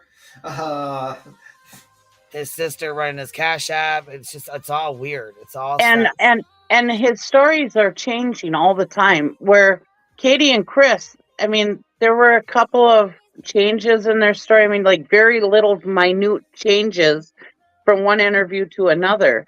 But his are so wild. But his their changes, you know, are more detailed, giving like it was like they gave vague and then they got more detailed. Right. His changes are all and outright changes. Or their changes can be explained by trauma, you know. I mean, she just lost her son, so, you know, that could be a reason why there were a couple of changes in there. And we think about things and you know, things come up, but his are so wildly different. And why ain't anybody pointing that out? You see Woodstock, she said, I believe Tony and BHP went over all the questions before the interview. Tony knew what questions were going to be asked, and I'm sure gave her ideas to ask. You know what I'm saying? And I'm sure they probably did go over them. I'm sure that he knew every question that was going to be asked. He knew ahead of time what was going to be said. Oh, I'll guarantee it. Phoenix, I'm not sure what you're saying here, baby. It says Queen. Did you know with Betty called Chris's brothers him? I'm not sure what that means, baby, but if you want to retype it out, you don't have to send a super chat or whatever. Just retype it out and I'll read it out because I don't know what that means. Blessed Mama said shots. We'd be dead if we said shots after every time he said Seth says or blame Katie. Yeah, I mean, absolutely. We'd all be dead. We'd all be dead. I mean, I don't know. I think the interview was a bust. It's all the same questions he's already answered. It's all the same shit he's already said. This is interview 955,000. I mean, he did admit that he had, you know, when he was 5 years old, the CPS was called on him. Basically made himself look like even more of a suspicious person, that even like people who were probably friendly with him are sitting there like, whoa, what the fuck is this? I mean, like, honestly, he made himself look horrible. And honestly, like, you have Chris and Katie that have not shit talked Seth. They have not gone down and shit talked. No, they've been actually very fucking nice and very respectful of him. And him, he's sounding bitter, angry. You hear that he's trying to get a straw purchase of a gun from T-Rev. And honestly, I believe T-Rev. I actually honestly believe him, because I have this. Hold on, Tim. It's not illegal as long as they don't in the state of Tennessee. But you're not letting me finish. You're not letting me finish. The straw purchase to me is not about like him trying to get it. I mean, like, to me, he's the type of guy that wants to do with his own investigation. And I'm wondering if he was like trying to get that gun. Like, let me go to Chris and Katie's house with this, unlike this gun not in my name. Oh, I agree. See what you're saying. Oh, well, I was thinking that way right from the start, but now I'm starting to believe Trevor now. I mean, right before I was like, well, he's not showing receipts, so should we believe him? But after this interview, yeah, I totally believe him now. And then all these YouTubers suddenly back away from him, like, you know what I mean? Like, and the guy really believes Katie has something to do with it. It was under her watch. And I'm wondering, is this guy like thinking about getting a weapon to take justice in his own hands? It's basically a ghost gun. It ain't registered to nobody. So if you shoot somebody down, it ain't gonna come back to anybody. So right. Yep. And then it would be actually go back to T-Rev, and he would be fucked. Well, it depends on if T-Rev bought it legally or if T-Rev bought it from one of his buddies. You know what I'm saying? Right. Fact. He keeps on saying like he needs the resources. He knows where it is. He just needs the resources. What type of resources do you need? You know what I mean? Just a thought process. Just the thought process to put out there. Listen, I don't even think down those lines. I appreciate you're making me think another way. I appreciate it. You know, like, that's the thing. Like, you know, you have this guy who truly believes that Chris and Katie has is at the very least responsible because it was under her watch. You got TikTok Tony saying, tell the truth. And probably like Seth's thinking like, oh, waterboarding. Yeah, another way to get people to be waterboard is a threat with a certain weapon. And if anything goes wrong, well, this weapon is not in my name. You know, like I would think people need to look at Seth because what I'm seeing is very dangerous thought process coming from him. And people need to stop fucking gassing this guy up and try and bring him back to reality. Because I have a feeling that if people keep on gassing him up to believe that Katie has something to do with it, you know, a tragedy might occur. There's a reason why there's cops. There's a reason why there's police officers that investigate crimes and not just random YouTubers or random people. And I feel like a lot of people need to keep, you know, stop gassing up Seth to think like that he's going to bring justice in his own hands. And that's what I was thinking when I heard last night how bitter he was about the divorce, how TikTok Tony's gassing him up about how Katie knows the answers, how all these people are gassing him up, how he wanted to get a straw purchase of a gun not in his name. Why would he need one? Doesn't he have weapons? Why would he need more weapons? That's what I'm thinking. Well, that's why I said, as for... Well, he stated on here that he had a gun for his job and he had one of his own. Then why would he need another one? JLR said he had guns in the back of his truck. Yeah, why would he need another one? Because he wanted one that was not registered to him. That's why. Right. He doesn't need another one. He wanted another one. That's not registered to him. But he doesn't want it registered to his name. That's why. Because he has one registered to his name. He has one for work and he has one of his own. But if he wanted one that was not registered, that would not come back to him if he needed to use it. That's what I'm getting, in my opinion. I'm getting a little worried. And at the time, T-Rev was in Indiana, so it would really not be traceable to him. Yeah. And I'm starting to get a little worried about Mr. Seth here talking about being gassed up by all these people telling him that Katie knows the answer. And you know what I mean? That's why I said yesterday he needs professional help. And then I go back to... People wonder why the fuck Katie's not staying at home by herself. Shit. Right. That's why I was headed with that. Like, think about the vigil now. And the vigil was supposed to be at the church. And then it got moved to the parking lot at the school. He's always in the parking lot of the school. Like, I don't like this at all. Yeah, and this is where, like, YouTubers that immediately gas up a parent that they, like, you know, this person must have something to do with it. You might be pushing a man over the edge that's already on the edge to do a crime or do something that might get some people hurt.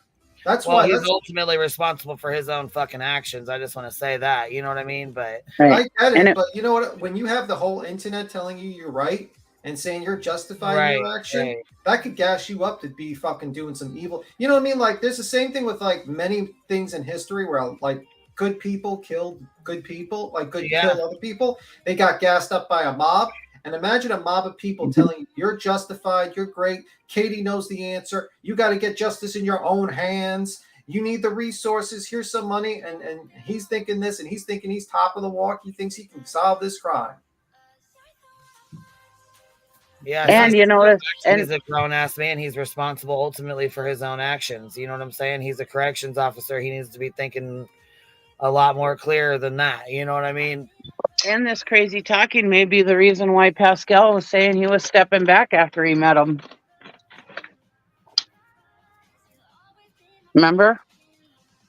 Yeah, and Pascal said he was stepping back. He was tired of he was done with the drama and all that bullshit, which maybe he did. Maybe he heard something, you know, down there that he didn't like, that he wasn't comfortable with, and I don't blame him. If that was going on, I sure as fuck wouldn't be comfortable either. I would not be comfortable knowing anything about that. I would not be... No, hell no. That's what I say. I mean, Pascal doesn't seem like the type that would be okay with something like that, you know? Exactly, yeah.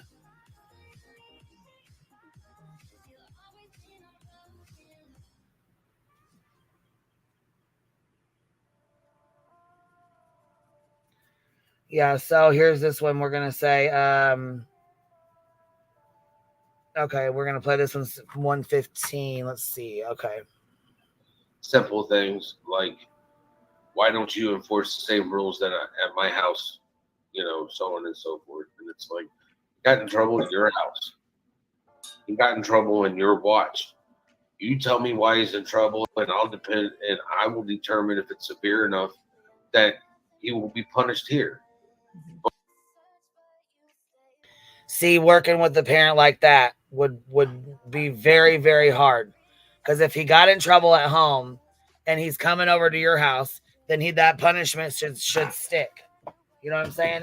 He should stay with his, you know, obviously he got in trouble. You should be working as a team, not against each other. Yes. Absolutely. Not saying, oh, well, you know what? He got in trouble at your house. I'll just see if I don't think he needs to be in trouble, then he ain't going to be in trouble here. What? What the hell? Like I said, Chris and Katie were raising 3 kids. Yeah. But if it's not, I'm not going to continue the punishment. How childish. This is a different household. You know, he didn't do his homework. Well, he's going to suffer on that end, but he's going to suffer at your house. He's not going to suffer at mine. Because, yeah, he didn't do his schoolwork. He's going to suffer at your house for that. I'm going to play the good parent, and I'm going to play like everything's fine and dandy, and we're going to go to Disney World, go out to eat, go shopping, and go do whatever we want. You ain't got to listen to that over here. That's a shit fucking parent. When he was here doing homework during COVID, he did his homework. I didn't have to worry about it. Jacob, you got that right, because he's the fun parent. He wants to be the fucking fun parent. And that's a bunch of bullshit, right? Total Disneyland dad right there. That's what the fuck I said from the goddamn beginning. You did call that from the jump. Yep. And that's probably why Sebastian didn't want to live with him, because they like structure. Yeah. He sits and says he had structure, but it's very hard for me to believe that with his contradicting stories here. Very hard. I mean, don't get me wrong. I feel bad for all of them. All of them that, you know, having a missing child is horrific. But coming out here and acting like a goddamn fool is even worse. But autistic kids, they like structure. So he probably was worried about going to live with Seth because it was total chaos over there.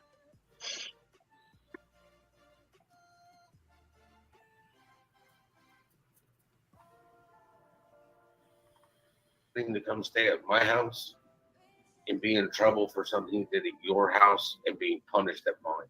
Right. You wanted to visit with him. You didn't want to punish him. I got 2 days with him. Right. And literally, you know, I go pick him up on Friday when he gets out of school at 3:00. I literally get Saturday all day with him and then have to take him back on Sunday. So I'm really getting only one solid day with him. You think I'm going to punish my son? Right. You're out your fucking mind. You know, Mr. Chris. Well, no, because nobody wants to punish their son. They do that because they want to work hand in hand with the other parent. They know that it's going to be for the greater good of their child's development. But because you're selfish and you only get 1 day or 2 days with them because of your own shit, you don't want to do that. Well, you don't want to parent right? Is that what I'm getting out of that? Because that's kind of what the fuck I'm hearing. That's and I'm not saying that they give a fuck what you got going on. I don't care if he's in trouble. I don't care what he did. It doesn't matter because he didn't do it here. And this is my time with him. And I'm sure it wasn't like grounding, like he had to keep him home or something for some. It was probably, hey, he can't play video games. And Seth didn't want to do that because that was the babysitter, the video games. And he might actually have to do something with him. I mean, he might actually have to do something with him. Right. He wanted to be in control. That's all that was. That's all it was. That's all it is. You can tell that's all it is. Brianna with 1996 said what he saw as treating Sebastian as a normal kid, like refusing to allow his briefs actually bothered him. It made his necessary medical supplies into not normal. That is devastating to a child trying to find his place. Absolutely, it is. Absolutely. Right. Indy That's what I was saying. Autistic kids like structure. Excuse me, sorry. Understand the mob mentality. We understand the mob mentality majorly over here. We've seen it. We've seen it happen time and time again. We've seen it. We're watching it happen right now. People are coddling the fuck out of Seth and have been from the day one, and have been tearing into Chris and Katie because of the dog whistles and the bullshit that Seth keeps spewing about him. Yeah, and I just think like people got to be careful because they feel now she's an alcoholic. He's saying now she's an alcoholic. So how many people do you think are going to say, "Well, she was probably drunk when he walked out"? Idiot. Exactly. And TikTok, Tony, you should be ashamed of yourself. Like honestly, because like what you're doing is so fucking wrong. It's really wrong. You are like literally pimping out this fucking guy who's unhinged on all these channels. You're standing there. You are literally pimping out Seth. You are like watching. You know how like a pimp watches to make sure like make sure their girl gets paid. Gets paid and doesn't get beat up. You are They set up the interview. They set up the date. They set up the things. They get paid. You know what I'm saying? Everything goes through them, just like Tony. And you are pimping out Seth, and he's unhinged. Tragedy pimping. Yeah, literally. Yep. And you're like, this guy, if it's true that he tried to buy a unregistered weapon to himself, and you're fucking gassing him up that he's believing that Katie has all the answer. And I'm looking at this guy's personality, how he's like, you could be pushing into a tragedy, and you're playing into it, and you're playing games with a person who's not hinged either because he's just running out. He has no idea what happened to his son, and he thinks he could solve it all and solve all the problems, and he's not thinking rationally. And that's a big fucking problem, man. And you should be ashamed of yourself. And you should be ashamed of yourself. You're pushing this man to what I mean? You should be telling him to calm the fuck down and let the authorities do this and get him to focus on getting that award money set up, making him focus on getting posters set up, things like that. But fucking Christ, man, you should be ashamed of yourself, Tony. This is terrible. Last night, Mr. Tony leaked and told us how he knows Caleb Harris's father. Apparently, he and Randy work together. So he's taken over doing that, being a project manager for Randy.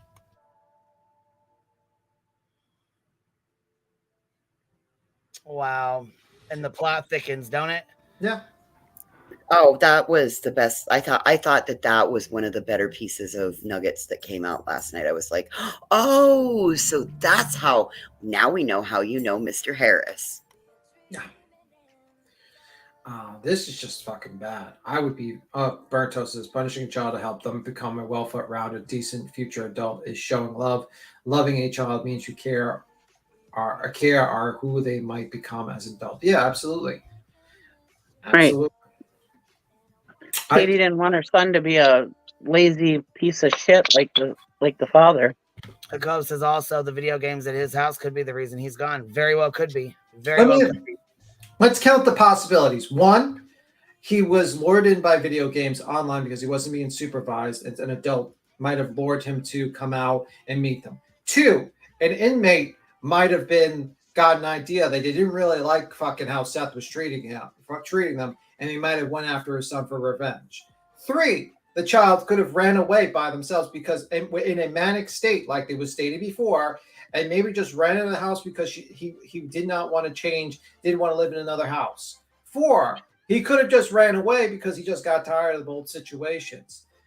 Those are the first four possibilities. Now, there's other possibilities that point to possible guilt of Katie or possible, but that's the fact. But immediately everyone jumps to the Katie's guilty. I think there's a lot more other possibilities out there than Katie's guilty, in my opinion. But nobody wants to remember that she also took a polygraph. Mm-hmm. Exactly. But most of the stuff that of the possibilities is all caused by Seth. What up? Hold on, we got somebody back here with us. What up, Ken? How you doing? Yo, what's up? What's happening, man? Not much. Just joining your new community. Oh, fuck. All right. I feel. Think about this case, man. Oh, it's tough. It's tough. Yeah. Who are we talking about? What? Who are we talking about? I'm gonna come back later. I just came to say hello. Oh yeah, you don't even know what the fuck's going on, man. That's just the flip side, boy. I knew as Sounds soon like as I new heard, community. What? yeah, as soon as I heard new community, you heard me like, oh fuck. I knew exactly what time it was. I knew. I was like, I've been watching you for years. I believe me. I've gotten a little bit better at this. I know. Jim was right on that stranger danger. Just knew immediately. Like, they're saying Ken's special needs, so maybe it's why we didn't know. Maybe he doesn't know. Oh, I don't know. I have no idea if he's even from this community. I don't know. You know what I mean? So. Yeah, but I'm like, you got to be part of the discussion. If you don't know the name of the person we're talking about, then you're probably this is not. Yeah, you're probably new. Yeah. Yeah. Maybe he meant he was new to the community. Yeah, like you got to know the name. I'm sure he probably did. Yeah. Oh, he said here. We're here. I have a disability. I'm new here. Well, thank you for stopping by, honey. You're welcome to come back by. We're in the middle of talking about a case right now. So. Yeah, you got to know the subject. Sorry. Firefly gifted 20 memberships. Thank you so much, love. I really appreciate that. Thank you for supporting the Hive, ma'am. If you guys got one, please make sure you tell her thank you. Blake Slate said new ? She meant like, are you new? All right, ready to go? Let's go. I don't like the fact that you got him wearing underwear at your house. What? Well, we don't have the accidents at my house. Why are we talking about that? God damn it, Seth. Why? No fucking reason to be talking about what he wears. Well, I mean, this is very important to find this child. It's very important. I mean, everything. Oh, this is so important. And why didn't the interviewer stop this and redirect it? Oh, she was too busy counting the how many she people was were in the drooling, frothing at the mouth. She was like, "Oh my god!" Yeah, poor Sebastian, man. I can't even fucking believe this, dude. What the fuck? And then he's like, "We're men. We wear boxers around here." Boxers? What? Unfucking believable. Stop talking about his goddamn underwear. What he wears. What the fuck? Stop. Why the fuck didn't Tony step up and say, "Hey, that's not something we're gonna talk about. Cut it off. Cut it." Got it. We got to talk about the facts of the case, where he was last seen, discussion of Jesus Christ, what he looks like. Let's put a poster of the kids up. Let's go. Let's get these questions. No, let's talk about him having accidents at 15 years old on the internet so everybody can hear about it. Let's talk about that because that's fucking fabulous. I mean, I think Betty was more interested in the 3,600 people in her chat than the actual. Well, yeah, like she said. I mean, there was certain ones foaming at the fucking mouth. They knew exactly what this was about. That's all it was. Yeah. He seems to be having it at your house. So why again am I going to have my son wearing a fucking diaper at my house when he can get up and go use the bathroom and not have an accident? Why are we talking about a 15-year-old wearing fucking diapers or underwear? Once again, why the fuck does that even matter? Why is that being brought up? And why are you discussing it on a motherfucking live stream?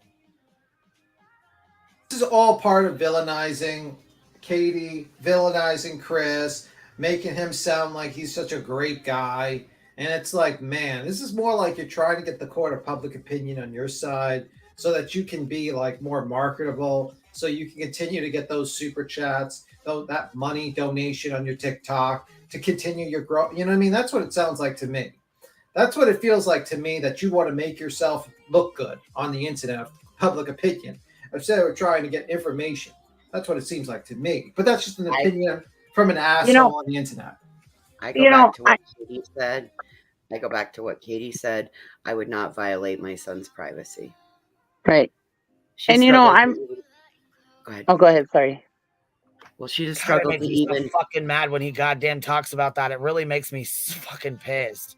Yeah. Hey, Oh my you God. got to change your name, honey. I'm not where that's too far. Mispaste. Well, Gonna have to go change your name. I'm not ashamed to say I was on medicine for convulsions as a child, and I wet the bed till I was 16. And there's a point here. And I really wish back when I was a kid, I couldn't go and spend the night at people's houses and stuff and do sleepovers at church and stuff like that, because I was afraid that I was going to wet the bed. And I wish they would have had undergarments back then that you could wear, because then I would have had more able to go over to people's houses at night and have sleepovers. I'm just saying, what's wrong with that? You know, there's nothing wrong with that. It helps. It helps the. Well, you sure as hell kid. don't shame your fucking child and then talk about it on the internet in front of 3,000 people. Right. Right. Like Maybe he liked wearing his undergarments. Maybe it helped him. Like I said, you know, if he was wearing them at school, if he wasn't wearing them at school, kids would know that he wet his pants immediately. Oh, Whereas if he's 18,000 wearing, people have watched it. They know. whereas if he's wearing an undergarment, nobody would know but him, right? Yeah, now everybody knows. He'll be bullied for it. If you know what I'm saying, if that's. I'm just saying, I think it was a good decision for them to have him in undergarments. It's a dignity. Oh, I do as well. issue. I just don't think it was fucking any of anyone's business, especially like Right. I said, 3,000 people in that fucking chat knowing about it. That was bullshit. You know what? It's embarrassing as hell to a teenager. Teenagers get embarrassed because they get a fucking pimple on their face. Can you imagine? My fucking kids would be mortified if I ever came on here. Like, Jesus God, Lord. I think I would probably run away if my parents went on a live stream with like 3,000 people and said that all my undergarments and all this stuff. I would be like, okay, I got to bed and all. Yeah. Oh hell. I'm going to be like making a new identity at that point. I'd be like, okay, I'm going to go. Where can I become a new person at this point? Mine would go through the fucking roof. Probably never speak to me again. Oh yeah. Oh, dude, right? I mean, this is a dignity issue. I still go back to what Katie, even sharing the little bit about him being a Swiftie or Google, asking about, if Taylor Swift liked blonde boys, that it was such a private little detail, and Katie wouldn't have, spoke about, I don't want to I wouldn't violate my son's privacy. And this is the difference. This is the difference between the parenting. This is so awful. There's certain things you don't speak about. Certain things you don't speak about. You know what I'm saying? Publicly. Yes, ma'am. You just don't. And for him to do this shit, this right here pisses me right the fuck off. Stress me out. And it makes me wonder, you know what? I wouldn't want to go spend the fucking summer with him. If Sebastian went and told the teacher that he was beating him or whatever, he goes and tells the teacher, says this, CPS comes and says something. He sits him down and shows him Mortal Kombat where people are literally getting the fucking blood beat out of them. Tells him, educate yourself. Won't let him wear his fucking, undergarments that he needs. Won't let him have his medication that he takes that makes him feel better. Jesus Christ, I wouldn't want to fucking go stay there either. I'd be fucking petrified. Right. This is fucking bullshit, man. I'm not a 15-year-old kid. No, you're I'm not. We can fucking tell just by the shit you're saying. We can fucking tell. Enforcement, and I'm literally at DDC with 65 inmates that are either murdered. Yeah, and you have picked up their fucking goddamn traits with their attitudes. You can tell that.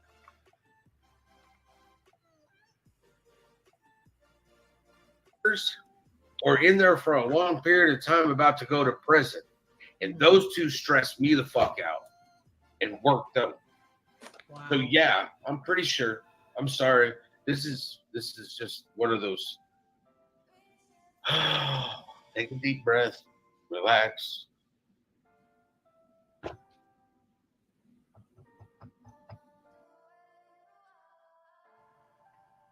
telling him he isn't a man if he wears those. Yeah, that's bullshit too. He's Right. 15. Yeah, I mean, like, I think that's very destroying of a kid's self-esteem, especially a kid that has a lot of issues in life that he has to overcome, and then just beat him up over these other things is, to me, very detrimental to a child's self-esteem. Well, in his age of going through puberty and everything too.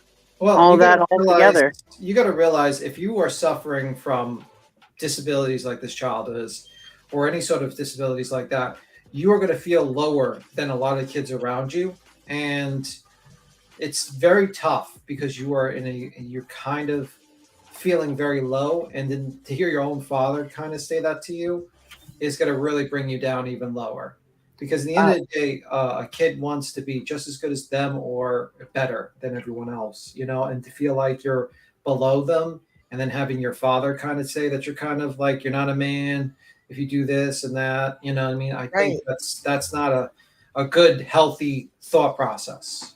Especially, any kids that have a learning disability, any kids that have, impairments like this child had, it's definitely going to hurt this kid's self-esteem. And I don't know if Seth realized that when he was saying this, but when you say things like that, and also the fact that he has to struggle extra hard in school, to me, it's like not right. He really should have thought better. Should have really thought about that.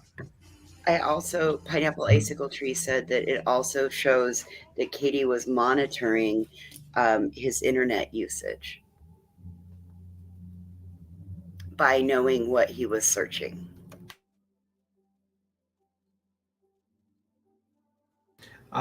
This is just proves to me Sebastian was scared of him. Why did Seth want to homeschool Sebastian? I don't know. I honestly, So he wasn't telling. Well, yeah, he can't go to school and tell his teachers what's going on at home. Yeah, that's cool. Also, I don't want to be mean to Mr. Seth, but I don't see him as the teacher type. If you catch my drift, don't think what I mean. I don't catch him. How would that happen, beats him? He works nights and he sleeps days. Who's going to be there to help oversee? Homeschooling only works if you have an active parental unit in there helping with the kids.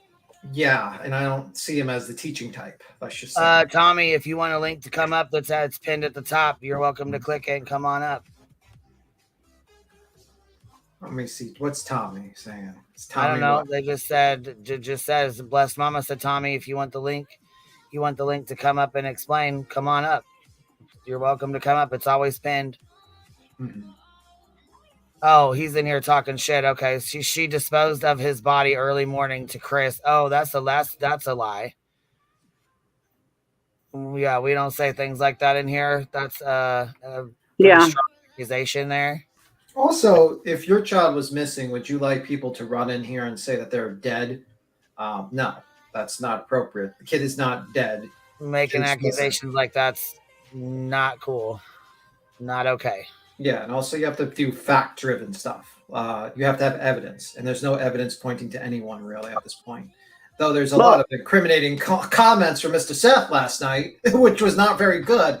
And if he didn't have that airtight alibi of him being in that Sallyport or whatever, being recorded in the prison, he would be suspect number one, in my opinion, but that's just me. When I said this the other day on my Twitter, maybe on my community tab, I don't remember, but I did say it on my Twitter. All these people who are sitting here saying that they believe that she murmured Sebastian, where is the hope that he's still alive? If you give up hope that he's still alive, people are going to stop looking for him. Don't give up that hope. We all have hope that he's still alive out there. I still have hope Summer's still alive out there. Keep looking for him. Hold on, we got Tommy in the back. Here we go. You're up here with us. You can turn your camera off. You ain't got to keep it on if you don't want to. I don't know how. Oh, okay. Well, you just maybe you just tap your screen. There you go. You got it. You got it. All right. You're good. You're up here with us. What's up? All right. There was three things in that whole case that bothered me from the beginning. Right. One was the thud. Two was the 3-hour phone call. And three was the fact that Chris didn't make it there till the next day at 1:30. I think that the thud was his demise. Think about that. You heard a thud in your kid's bedroom. Might be him dropping a book.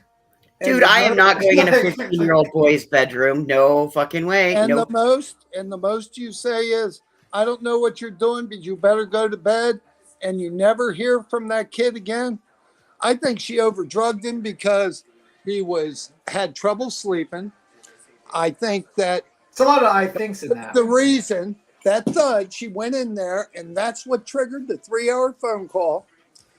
Between her and you mean the 3-hour phone call between Katie and Chris is what you're saying? She was naturally upset when she found him, and he was calming her down, and they had to make a plan because they knew an autopsy, if they reported it like most normal people would have, there would have been an autopsy with toxicology reports, and he was probably given something she should have never given him.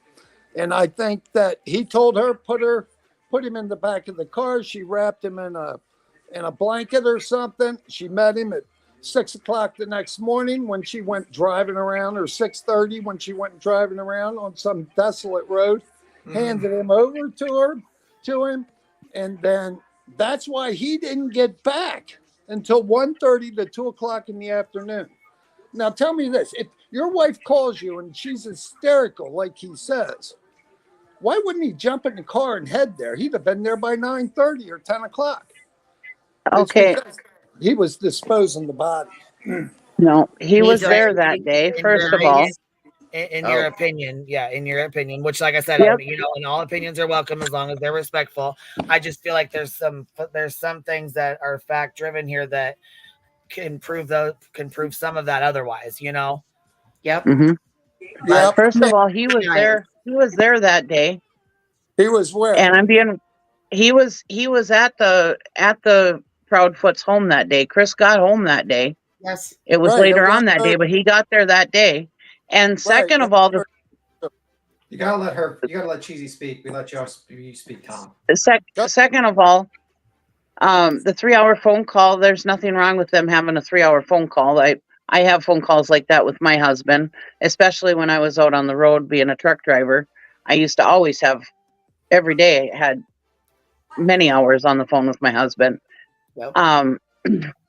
And third of all, I don't remember what you said. The canine by the lake. Oh yeah, why would it, if he would have passed away in that house, thank you, Voices. If he would have passed away in that house has been searched many times by canines. Cadaver canines too, I'm sure. And vehicles and the RV and everybody, all the relatives' houses. There would have been something left behind by him passing away that they would have been able to smell it out. How do we know there wasn't? Well, yeah, but the police they would be in trouble if there wasn't. No foul play. Right, but they don't have enough to charge there's him no for evidence of foul play. You got to realize it takes a lot to charge somebody with murder, and they don't have not if a cadaver dog hits on a dead person. It wouldn't take much to get them. Not to mention, did you not hear the forensic teams that went through there? Without a body, you can't charge him for anything. Yes, you certainly can. Look at the West case. Look at Quentin Simon's case. They suspected Lalani the entire time. They didn't have a body for a while. They were looking at Kelsey Schelling, Kelsey Barrett, both their people that ended their existence on this planet are in prison for a long time. Harmony Montgomery, the West case. Right, but my point is, because the cadaver dog sits down in his bedroom or whatever, that's not enough to charge him with murder. You need to make her a suspect. It would make her a suspect. But they're not, but they're all suspects. They're all suspects. They are. They are suspects. Right. Everyone's a suspect. But the law enforcement only gets one opportunity to charge these people with murder. And they don't do it unless it's convincing evidence. They need the body to find out if he's overdrugged. No, they don't need. No, sir. Look at Letitia Stalk with Gannon. You are incorrect in your assessment on this part. Oh, I'm saying in this case. I'm not talking about other cases. They've got very little on any of them. Think about it. One piece of evidence ain't going to do it. I mean, they're going to need the body in order to find out that he was drugged. They need a cause of death. They don't even Oh, know. They don't even know he's dead yet. You know, for sure. Right? They don't. But I mean, I do appreciate you coming up with a different opinion. I do, and I appreciate you being respectful about it. I do got to say that I try to keep an open panel so that it can express itself. I do appreciate you being very respectful about it. No, you know, and coming up here. You're wanting to hear another side of it because I honestly do think she accidentally overdrugged him. That kid, 15-year-old boy who's scared to death of red ants, is not walking out of that house barefoot in the dark. How about if he no was manic? way in hell. What happens if he was manic? Hey, Tommy, I'm Truth Not Feelings. How you doing? Let me ask you a question real quick. I want to answer your question, but I want to be able to get through it, and then I'll listen to you. All right? We got a deal on that? Sure. Cool. So you just said two different theories there. Okay. So if you have two theories, that's fine, but you can't intertwine the two theories because it doesn't work that way, right? So if we're going to look at this just from the very base of an investigation, right? I can very much understand why you would look at Katie first, right? She was the last one in the house. But we have to look at a couple of things to understand how this investigation is going. Okay. Number one, you have no idea what medication that young man was on. You don't know, and I don't know because we've never been told, not by the family, not by law enforcement. Okay. So to assume that she would overdose him on a medication that you don't even know is overdosable. Well, his dad did say he's on Ritalin and something else. He said it in that interview. He did. You're correct. Yeah, he did. You're correct. However, if you remember earlier on in the investigation or in this case, it was said that just a week or two prior, his medication had changed. Right. And we're assuming that Seth is giving you the correct information and not the prior medication. Okay. But even the same, those two prescriptions not within themselves are overdosable. Very true. I mean, they are, but they're not. I think she gave him something illegal, to be honest with you. Hold on. We can think all we want to. Hold on. We can think all we want to, but we have to go off of the truth to the situation, right? Law enforcement, you have to understand how cadaver dogs work, sir. Cadaver dogs work in a very specific manner. When you pass away, the moment your body is gone, you start putting out chemical extracts from your skin. Okay. And these chemicals will soak into anything, including the air. And if even for a minute there was a deceased individual either in that house or in that vehicle, the dog would alert on it. Not dog number one, not dog number two, maybe dog number three, but there were 15 dogs through that house, car, and RV. That we know for a fact. Okay. So your next thing is he was put in the car and taken somewhere to Chris. Well, that's impossible because Chris was on his crane when he got the phone call about Sebastian. And there's video evidence, obviously enough for law enforcement to say he was 3.5 hours away. So we can take Chris out of the equation as far as the initial, right? It's not possible. So then there was a question asked, and that question was, is the movement of Katie the morning that she went looking for Sebastian completely mapped by law enforcement? I personally asked this question to Chris on an interview. Okay. Chris said that law enforcement knows every single move she made the morning she left the house. If you also remember, there was a neighbor that police talked about I believe it was in the police transcripts, that said that Katie had stopped and talked to her while she was looking for Sebastian, meaning there was nobody in the car at that time. Okay. You also have to understand that there are cameras on the street that may see during the day, but can't see during the night because that neighborhood is extremely dark. So to suggest that Sebastian couldn't walk away without being seen is impossible because law enforcement went back after he went missing and reenacted whether or not the video cameras on the houses could see the officers walk down the middle of the street. And the result, as we understand, coming from Chris's side of things and what they saw, is that law enforcement could not make the video cameras go off strictly by walking down the street. Okay, so where we're standing here is canines. 3 of 15 dogs, mind you, let's look at statistical numbers here. 3 out of 15 dogs went to the pond. 13 did not. 13 dogs went in opposite directions.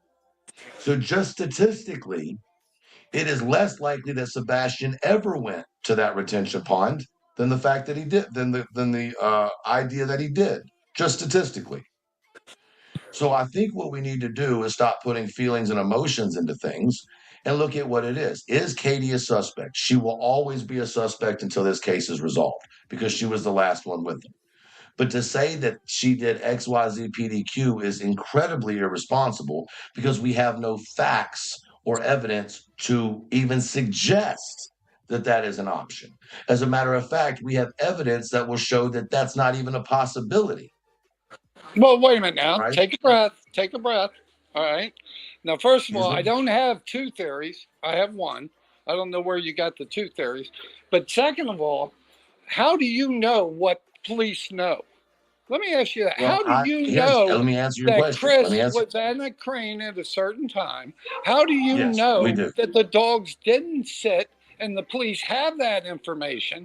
The police have a lot more than what we think the police have. Sir, we're 94 days into this investigation, and if they even had the slightest idea that one of the parents, including Seth, was actively involved with the way that they're looking at it, there would have been an arrest at the very minimum. Okay? You can arrest people on charges that don't have to do with kidnapping if it's associated crime within another crime, just to get them into an interrogation room and put pressure on them. That has not happened. As a matter of fact, law enforcement has come out, even when they didn't have an update on the case, to tell you, the public, that the parents have been fully cooperative and there's no evidence of foul play. Now, could that change? Of course it could. But as of now, that's what Ellie has said. And you would have to understand and follow some of these other cases to understand why this case has to be what it is right now. So you believe he vanished into thin air? No, sir, I didn't say that. I didn't even offer my opinion on what happened. What I'm doing is taking your opinion and using facts and evidence that we have, the very minimal that we have, and showing you that the likelihood of that theory, although I can appreciate the theory, is very minimal. Well, it can't be debunked.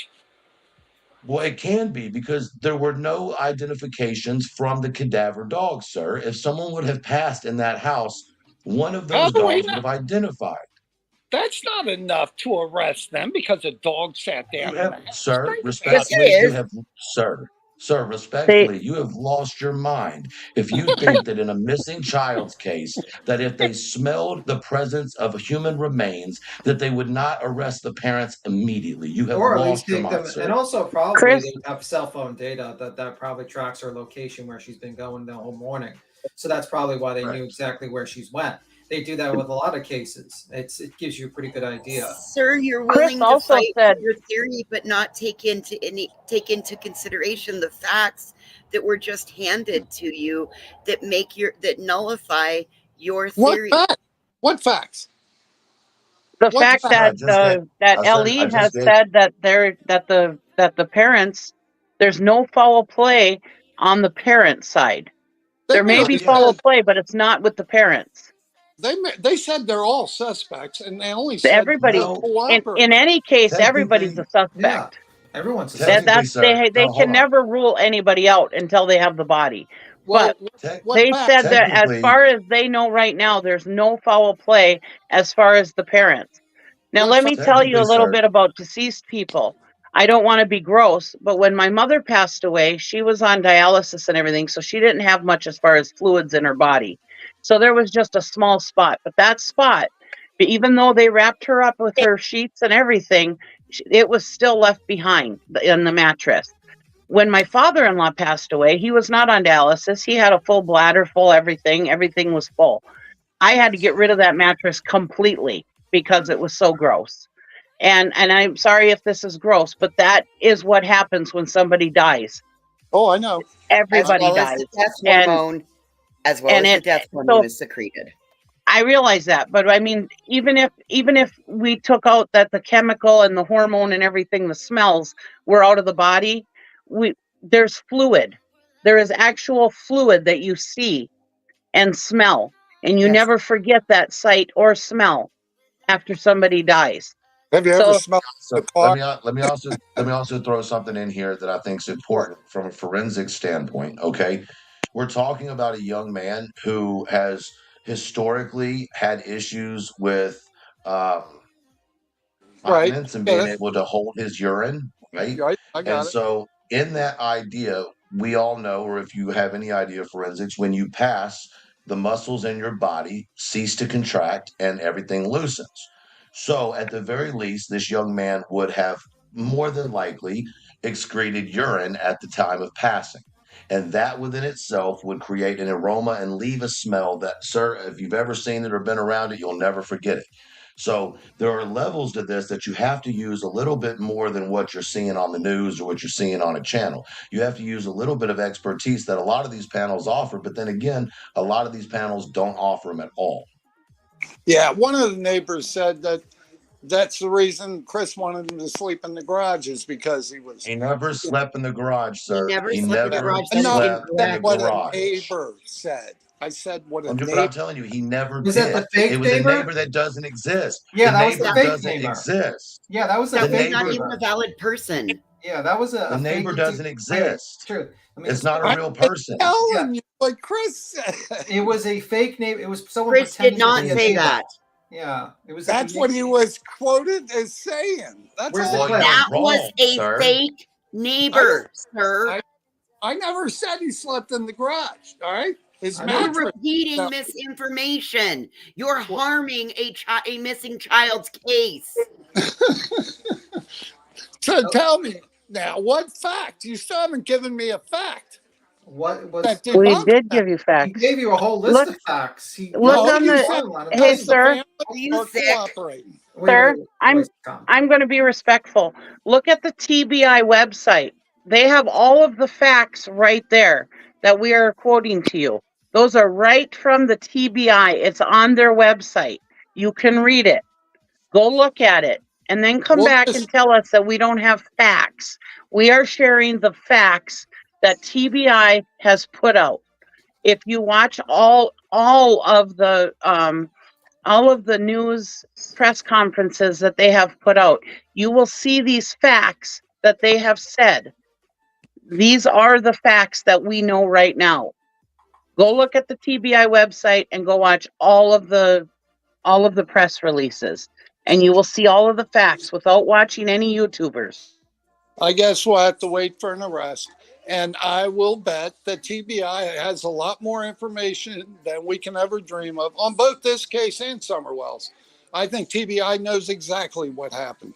And their whole job, of course, is to prove it because they got one shot at those charges. So, but anyway, thank you very much, Queen Bee. I appreciate you for letting me up. That's my theory. You certainly, nobody there certainly changed my mind. Absolutely. Because they can't debunk it. I just gave you a whole list. I just gave you a TBI's whole list website. of proof. I Thank you literally just again. sat here. I literally just sat here and respectfully gave you the facts. Yet you still say there are no facts. I don't understand. And the he quotes a fake neighbor's testimony about sleeping in the garage, like someone who pretended to be the neighbor so they can get on a YouTube channel. But he was respectful, and I appreciate that. Sir, your lack to refuse the facts does not make your argument valid. Everything you stated is false. 100% false. It's speculation and it's misinformation and it's disinformation. In my opinion, this is voice for the voiceless, and I stand on it. No, you're wrong. Yeah, I don't know. I think a lot of his stuff's talking about overdose. I don't know where they get in this overdose thing. To me, it seems a little odd. I guess that was a little bit of push from Mr. Seth, of course, with his little interview last Well, night. they're coming up with it because that's what Seth came up with and ran with from the beginning. And it's like you have no proof of that. You have no evidence of that. You don't have any sort of anything that would point to that. Why? I mean, like, it's like that. The thing is like for true crime, you have to go with facts. The facts of a case, and then you put them together, and that's how you do it. But like these people are not thinking in terms of facts at all. Right, and TBI has written it all out on their website for us. Yeah. Well, listen, Queen Bee, I just wanted to jump up here because I felt like that gentleman was just going down an alley. I didn't want to sit and watch because I'd have been yelling at my computer. So I appreciate you letting me come up. Panel, good to talk to y'all. I hope y'all have a good day. I'm going back to the comments. Thank you. All right. Nice chatting with you. God, thank you, Truth. Thank you, thank you, thank you.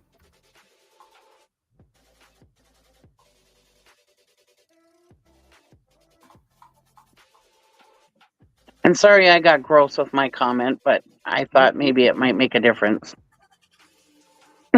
It's part of life, Cheesy, and those of us It is. that experience it know what it is, and you can't. It's something I'll never forget, or Amen.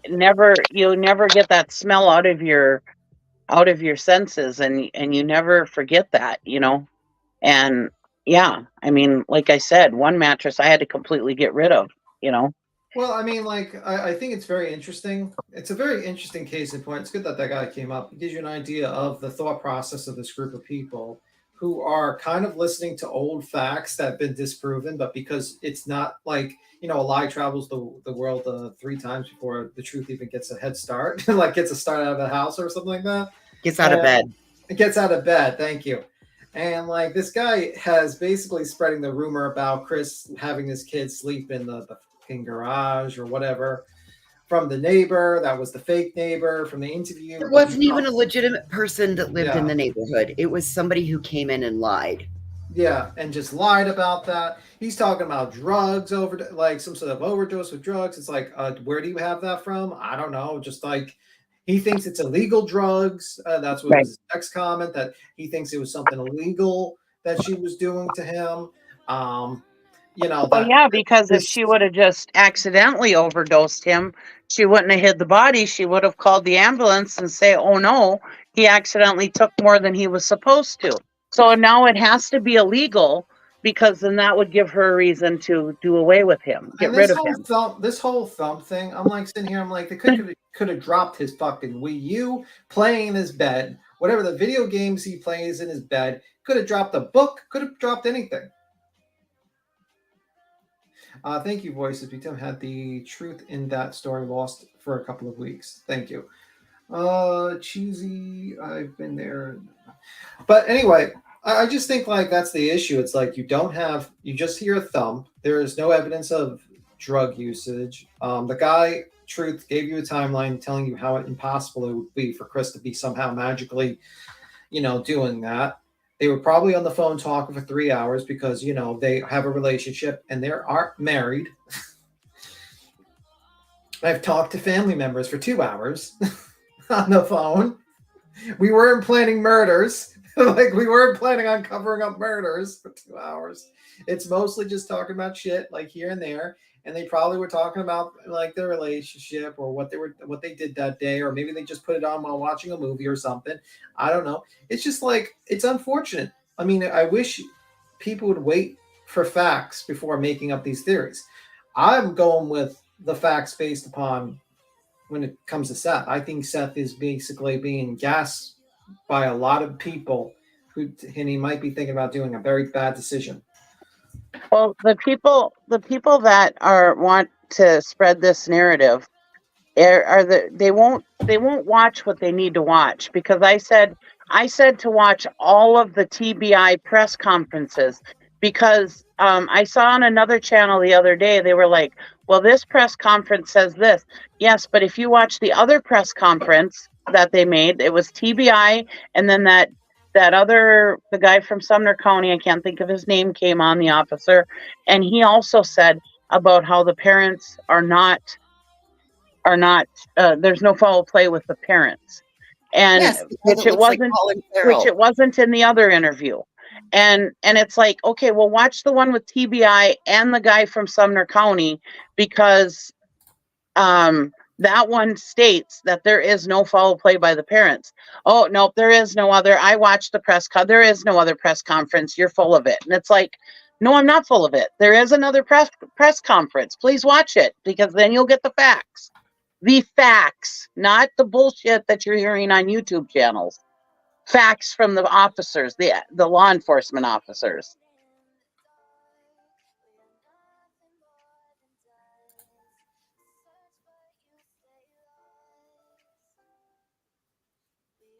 This was a great example of how, this is an absolute great example of how mis and disinformation and people's willingness to not follow what law enforcement says can damage a case. This man believed that fake neighbor. He believes it, and he believes it fully. And he's going to use it as a fact to discredit and persecute somebody who is passed a polygraph, willingly taking it, even though law enforcement said, no, it wasn't necessary, but he still did it. And they have his cell records, and quite probable he was in a secure location that he had to sign in and out of when he left. You kidding me? Right. We saw how fast St. Jude security was on Mallory that time she went. We know how fast security, how security operates there.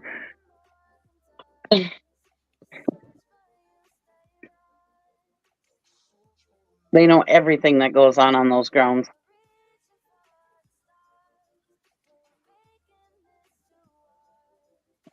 Honestly, Chris couldn't have hoped for a better place for him to be at than St. Jude.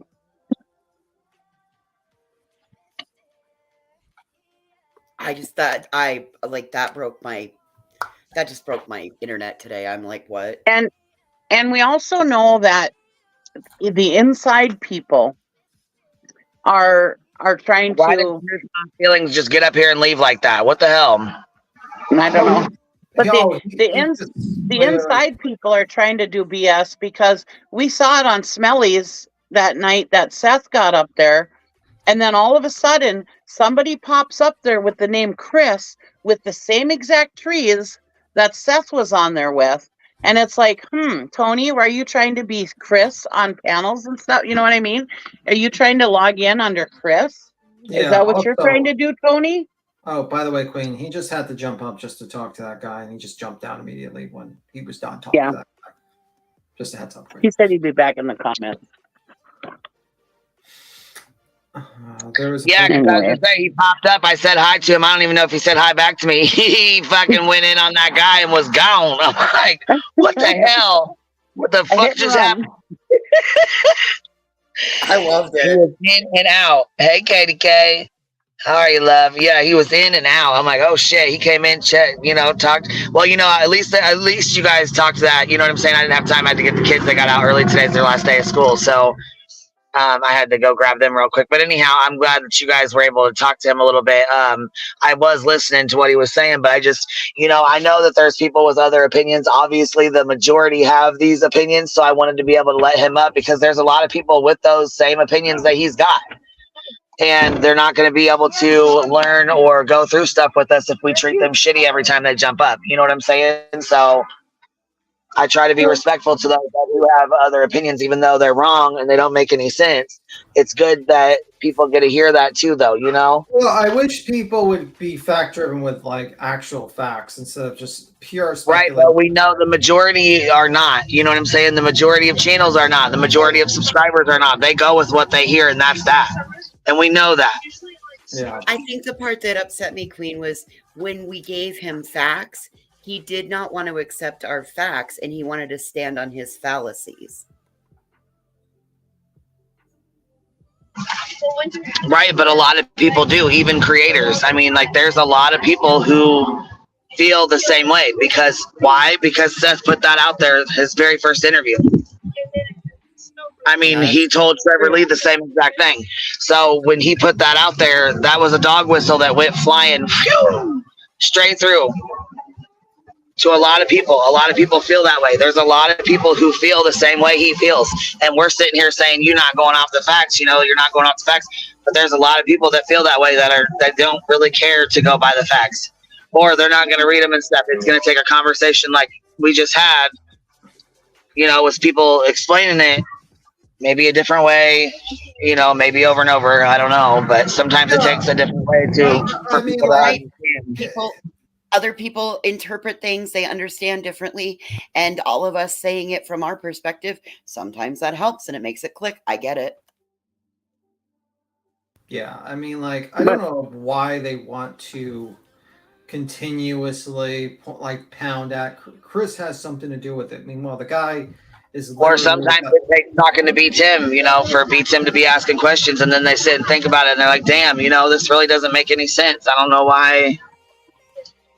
Yeah, I mean, the guy was at the Chris was at a construction site. It's confirmed that he was at this whole idea that he drove over to help dispose of the remains of the child, and then they all decided it's just not making sense because that would be so easy to like find out because number one, your phone literally tells everyone wherever you go.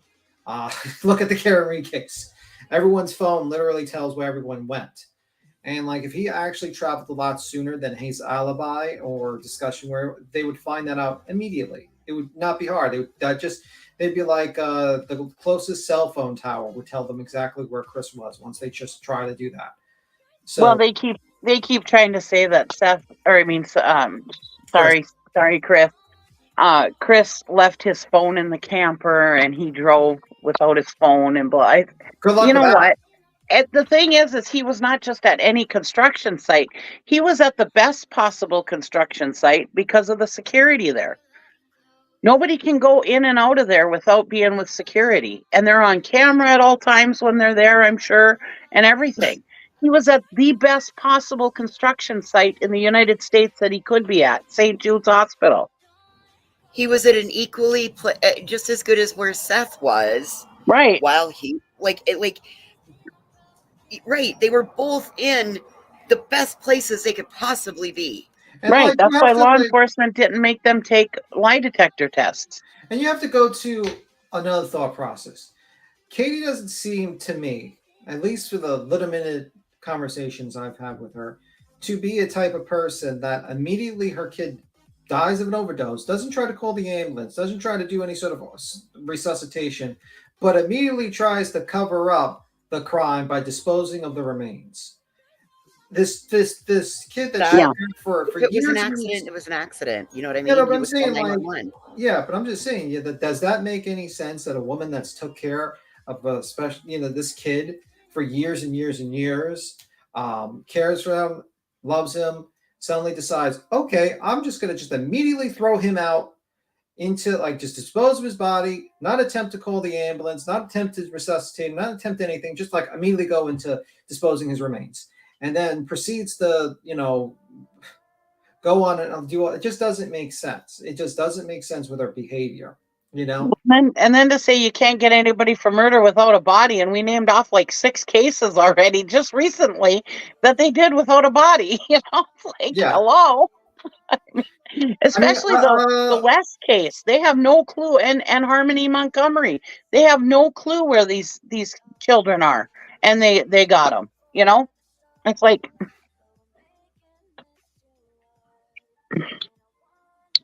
Am I getting the name right? Harmony Montgomery? Yes. Harmony Montgomery, yes. The willingness to ignore the facts is what bothers me. That's the willingness to spread the disinformation. That just tells me that we have a place always calling out that, right? Well, like Gray Hill said, they always got to have a boogeyman. Yeah, I mean, basically they just go with, the truth of the matter is that you could think what you like, but the fact is that my theory about possibly the kid running away is probably a little bit more plausible than Katie overdosed him with illegal drugs, and proceeded to hide his remains somewhere with no dogs finding his remains, no ability to track her ability where she went. The last scene, that does not work that way. For instance, with the Quentin Simon case, they found her where what was it? They just where she put the remains in a dumpster, right? They found with her cell phone coordination, I think, was it, or with and then she was on camera putting something in the dumpster. Yeah, so that's how they found out her. And even though they didn't arrest her, they kept an eye on her. They were like, "She's a prime suspect. We're keeping an eye on her," and that's the situation. And they came out and told us right away, she is the prime suspect. Yep. I mean, the fact is that they don't close out suspects because they just keep on looking at everything. Personally, me, you know, I just think the kid probably. I don't think Katie has anything to do with it. Seth, No. if he didn't have that surveillance of him in the jail, I'd be looking at him a little bit on the sideways. But since he has it seems like he has an airtight alibi with the jail. He's not it. And Chris, he's at a work site too, so he's not it. So the only thing I can think about is your only real possibility is maybe Katie. But then, based upon her behavior, I don't see Katie as this type that just immediately tries to cover up the death of her child. I just don't see it. And polygraph and law enforcement saying that they don't find foul play. Mm-hmm. Yeah, I just don't see it. I just think most likely something else happened, and we just don't know the answer yet. And unfortunately, and I think like if she disposed of his remains, then where? You had this whole, I mean, what is it, 2000? Go back to what you said. Something else happened. What did we just learn in these last 3 leaking interviews by the biological father? There was a Gmail account set up. We also learned that he used video games with internet access as a babysitter. We also learned that Sebastian was left alone several hours to be monitored via phone call. Hey, get in bed. It's time for you to go to bed. Listen, the potential that Seth taught Sebastian how to get onto a Wi-Fi, I'm beginning to think that that's a bigger, that might be a like he's leaking things, and if you start to connect those dots, it doesn't look real good. Couple that with the electronics not being returned and the fit that's been thrown by him, I got questions. I mean, what I think is that I think this kid was in a very, very, I hate to say it, but I think like he was a very stressful situation with these two homes. You had these two kind of houses, you know, you had Seth being like, I'm the good dad, and you do this and you do that. You had his condition. I don't know. I think maybe he would have been either he's been lured away and by some stranger on the internet, or he ran away. And that's the main ones. The jail thing is a little bit of a that's a little bit of a far distance theory, where I say that you know, someone getting angry and coming to, you know, looking for and kidnapping him as revenge against Seth. But I do know that I definitely don't think Chris had anything to do with it, and I definitely don't think Seth has anything to do with it, though. And Katie, I just don't have that feeling from her. I don't have that feeling that she was basically just going to do that. Her Me neither. Doesn't make sense. What makes more sense is, you know, and they'll keep on saying, well, you know, ants. He was a red ants out there. Well, the whole ground is not covered in red ants. Okay, just saying, the whole ground is not covered in red ants. And that was when he was a lot younger. Some kids grow out of that kind of stuff. Correct. You know? And we don't know the mental state of this kid. We don't know what the situation might be. I mean, like, who the hell knows what's the situation? I don't know. I don't know if that maybe like you know, he just immediately jumped into a car and whatever, drove away. But I do know they searched like 2,000 miles. And if the woman disposed of his remains, I'm pretty sure they would have found them. With the cadaver dogs and with a bunch of dogs running around. You know what I mean? I don't think she would be that good to hide the remains that quickly. You know, in 2,000 miles being all searched and the amount of publicity thrown at her. I just don't think it. I just don't think it.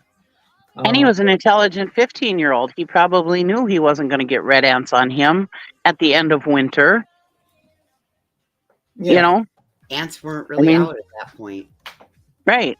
I mean, you know, we got to remember, you know, yes, he was autistic, but he wasn't mentally handicapped. He knew stuff. He was intelligent. They told us he was intelligent.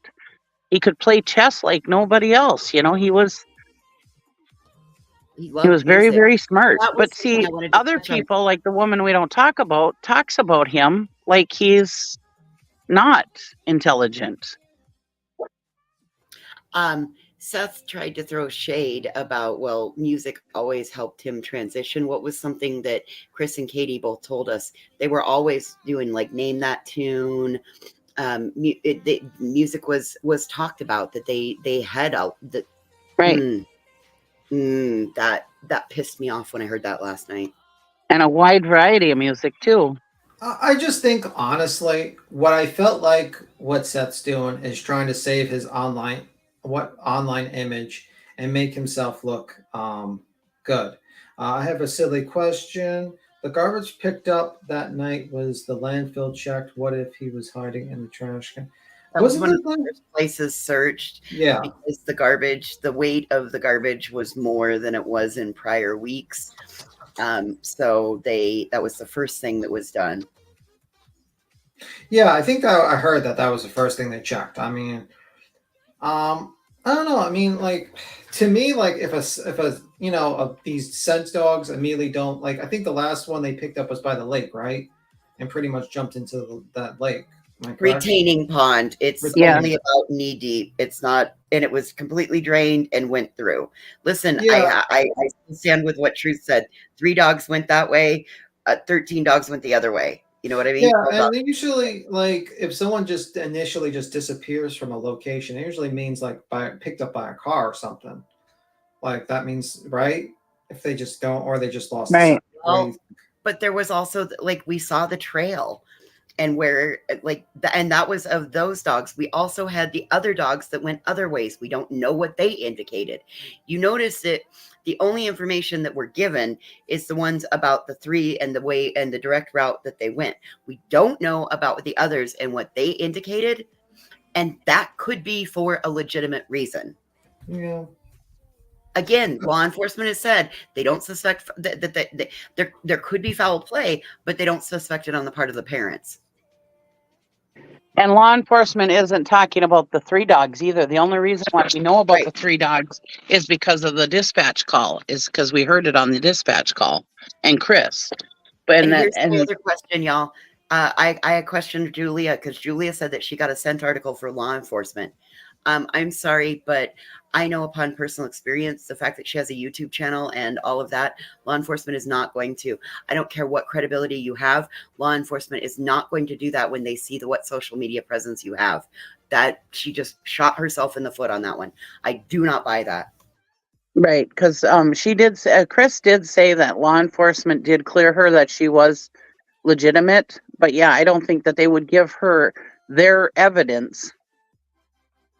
That's to use. what I was talking about. Cheesy. It's their evidence. They wouldn't take something out of their evidence I'm not buying and give it to that. somebody. No, I'm not buying that at all. Not even a little bit. Nope. But what did happen was Seth said, oh, well, Julia, I've got his hiking boots that he wore at my house, and I've got this and I've got that. So you get at me and I'll get you what you want. At that point, sorry, like, if anything is found at that point, it is so far tainted. This is just like Summer Wells 2.0 and this kind of bullshit. Don't do it, you guys. Don't fall for it. Yeah, and she is so far against Chris and Katie. Who knows if she would try to plant something or anything? You don't know. See, that's what I'm talking about, Cheesy. Thank you. That's why I'm so glad Chris has got some brains and isn't letting just anybody come into his home and stuff, because God, they could really be up shit creek without a paddle if they allowed that. Oh, it could just open up a whole can of worms for them. Yep, he's taken the precautions to post the no trespassing. He knows his rights, all of that. Yeah, like yeah. This, and then we add in the other things that have been leaking out again. Like, I have legitimate concerns for their safety, in my opinion. Mm-hmm.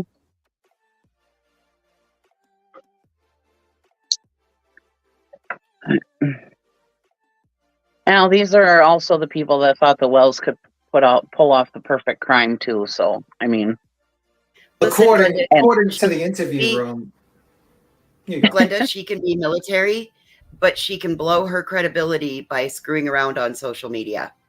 I'm sorry, not sorry. You can blow your credibility in what you do by screwing around on social media, and you're doing it for the wrong reasons.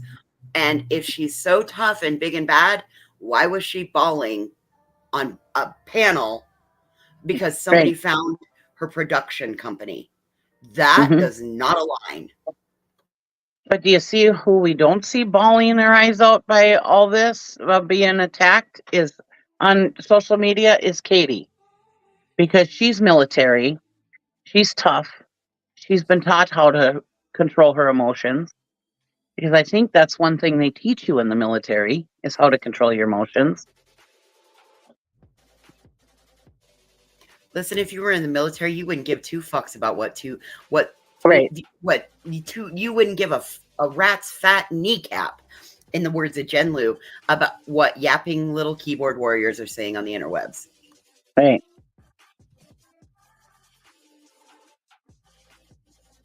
According to the interview room, the prophets studied the wells to pull off the perfect crime. Right. Don't you know that? And all the times that they were drunk and drugged on here, and they've never ever slipped up and said anything about that. I mean, come on, bullshit. Bert Toast just coming with a fact. Military people have restrictions on what they can and cannot post on social media. Thank you, Bert Toast. By the way, Life Rewind says, does Seth know BHP planted a water bottle in Brian Laundrie's case and tried to say it was Gabby? Allegedly. I would say no, because the guy is an idiot. TikTok Tony is a moron who proceeds to he's like the worst PR person in the world. Honestly, the person that ran the BP oil spill probably was a better PR person than TikTok Tony, to be completely honest with you. That's pretty bad. That's pretty bad. TikTok Tony decides to act like a complete fool, alleges that, makes an allegation basically that the police said he never left, like basically alleging the kid never left the house. Then where the fuck was he? Wasn't Seth like actually sleeping at the house at one point during the whole thing? No, he said he never spent the night there. He never spent the night there. I was about to say, okay, but That's like what he the said whole last night. Okay, but all these cops were like in the house, out of the house. Where do you think he was just thrown in there? Mm-hmm. Multiple law enforcement agencies, not just one law enforcement agency. It was city, it was town, county, state, fed. Come on. Yeah. People from surrounding counties. Yeah. I mean, there was all kinds of people that came in. Yeah. They've checked them from ear hole to asshole. I mean, Woodstock, that would get her in so much trouble. She can't just come on here and like say the things that she's been saying if she's, she can, but if it were to be found out, she would be in, there'd be a lot of problems for her. Like, especially if she's active military, like she says she is. Yes, ma'am. Yeah, she said she's active military. So yeah, she can't be doing the stuff she's doing if she's active military. And she wouldn't be able to be like, and listen, she says that she's out there searching, but has anybody actually seen her? Again, and if she is, then why is she talking about it on YouTube? Given that we have all this other hoopla going on and there's some safety concerns, come on. And I'm sorry, but 3 months away, I don't think a dog would really hit on anything, would they, after 3 months out in the wild? Unless he was actually there? Unless he was actually actively going back. Sebastian would have a different smell on him being out in the wild for 3 months. I would think. They would pick up a new scent. It would be a newer scent if he were still like actively roaming in an area. But here's the thing. If actual law enforcement does not have a reason to search that, then why is a do-gooder from the active military doing that? Right? Mm-hmm. Law enforcement is focused on a more forensic, digital type investigation. They're also bringing new eyes in on it. Listen to what law enforcement is telling you. And that's the thing, these tragedy pimps, they don't want to, like that channel that I was talking about the other day, they didn't want to hear about that other news conference because it wasn't following what their narrative is. So they don't want to hear all the facts. They don't want to point people to the TBI website, to the newest press conference. Everybody says, "Oh, the newest press conference ain't telling us anything." Yes, it is. If you listen to it, they are telling us that the parents, there's no foul play with the parents. There may be foul play, but there's no foul play with the parents. That's why, like, what Nonsense is doing is by going interview by interview, statement by statement, all of this, and compiling it into a timeline on this was said here, this was said there, here's the clip, here's the link, blah, blah, blah. That's where these things come into very important. But they won't listen to that, you know, because that doesn't follow the narrative that Chris and Katie are guilty.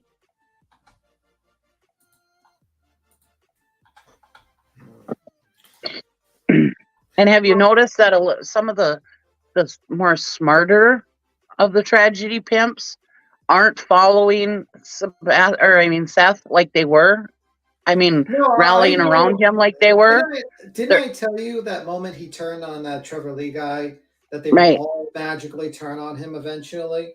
I knew what time, and I told you there would be secret recordings coming out, that they would rat each other out, and then like all that stuff. What happened? They started throwing him onto the bus. Secret recordings came out instantly. I mean, I told you that's the play because I knew the play, man.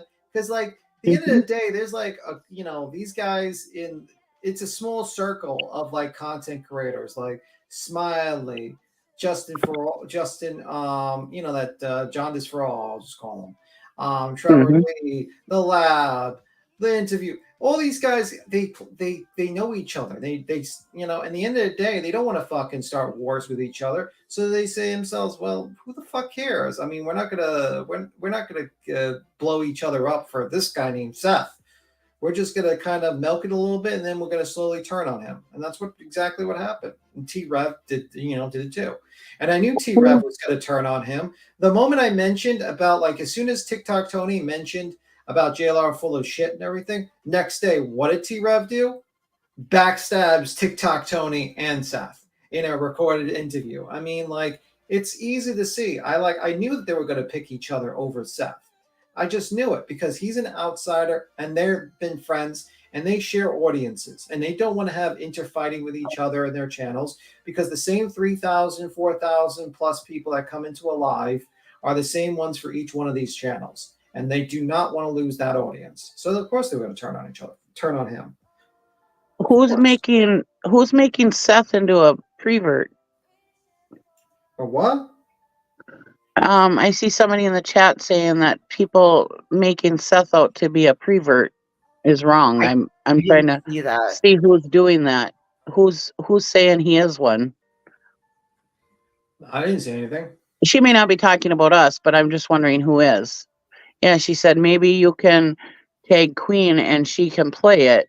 To not like how Seth is acting is okay, but to make him into a prevert with no proof is wrong. Robin. Robin? Who's Robin? Robin Brown in the chat. I can't see the chat. Where's Rob Brown? Yes, TBI provided her with the items. Oh, I've been cherry picking over that one. There's several that I've been just cherry picking over. I don't see them anymore.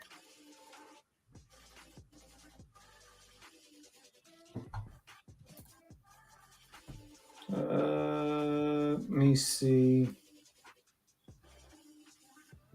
Oh, I think that person's like far fucking back. I think when Ro said 14's 14 or something like that. That was a while back. That person might be still in the back recording. Oh. But did anybody say he was one? I didn't hear that. Did Roro say that? In response to that. Yeah.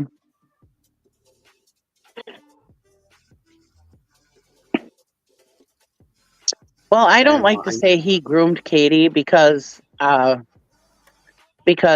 was with my husband before I was 18. So, and he didn't groom me. I've been with him for 31 years. There was no grooming involved. My parents were completely okay with the situation. He was 5 years older than me, and he's not a prevert or nothing like that. Well, I wasn't 14, but I was 17, but still, I don't like to say that.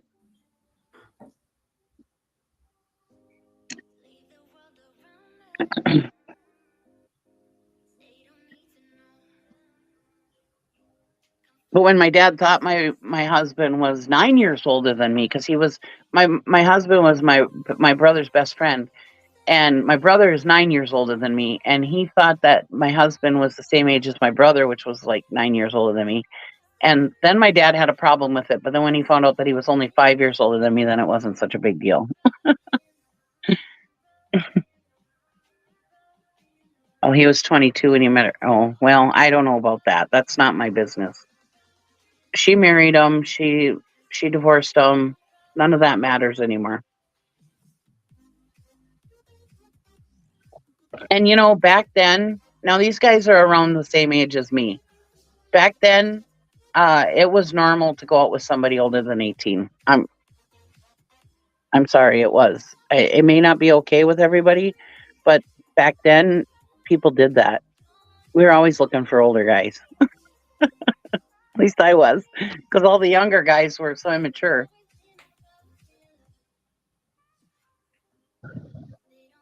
Okay, well, that's a lot of personal information we don't need to talk about.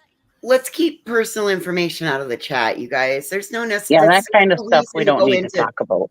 That well, I mean, I think the situation is that if we started talking about that whole situation with the relationship, it'd be kind of just like how Seth kind of bashes Katie a little bit about that stuff.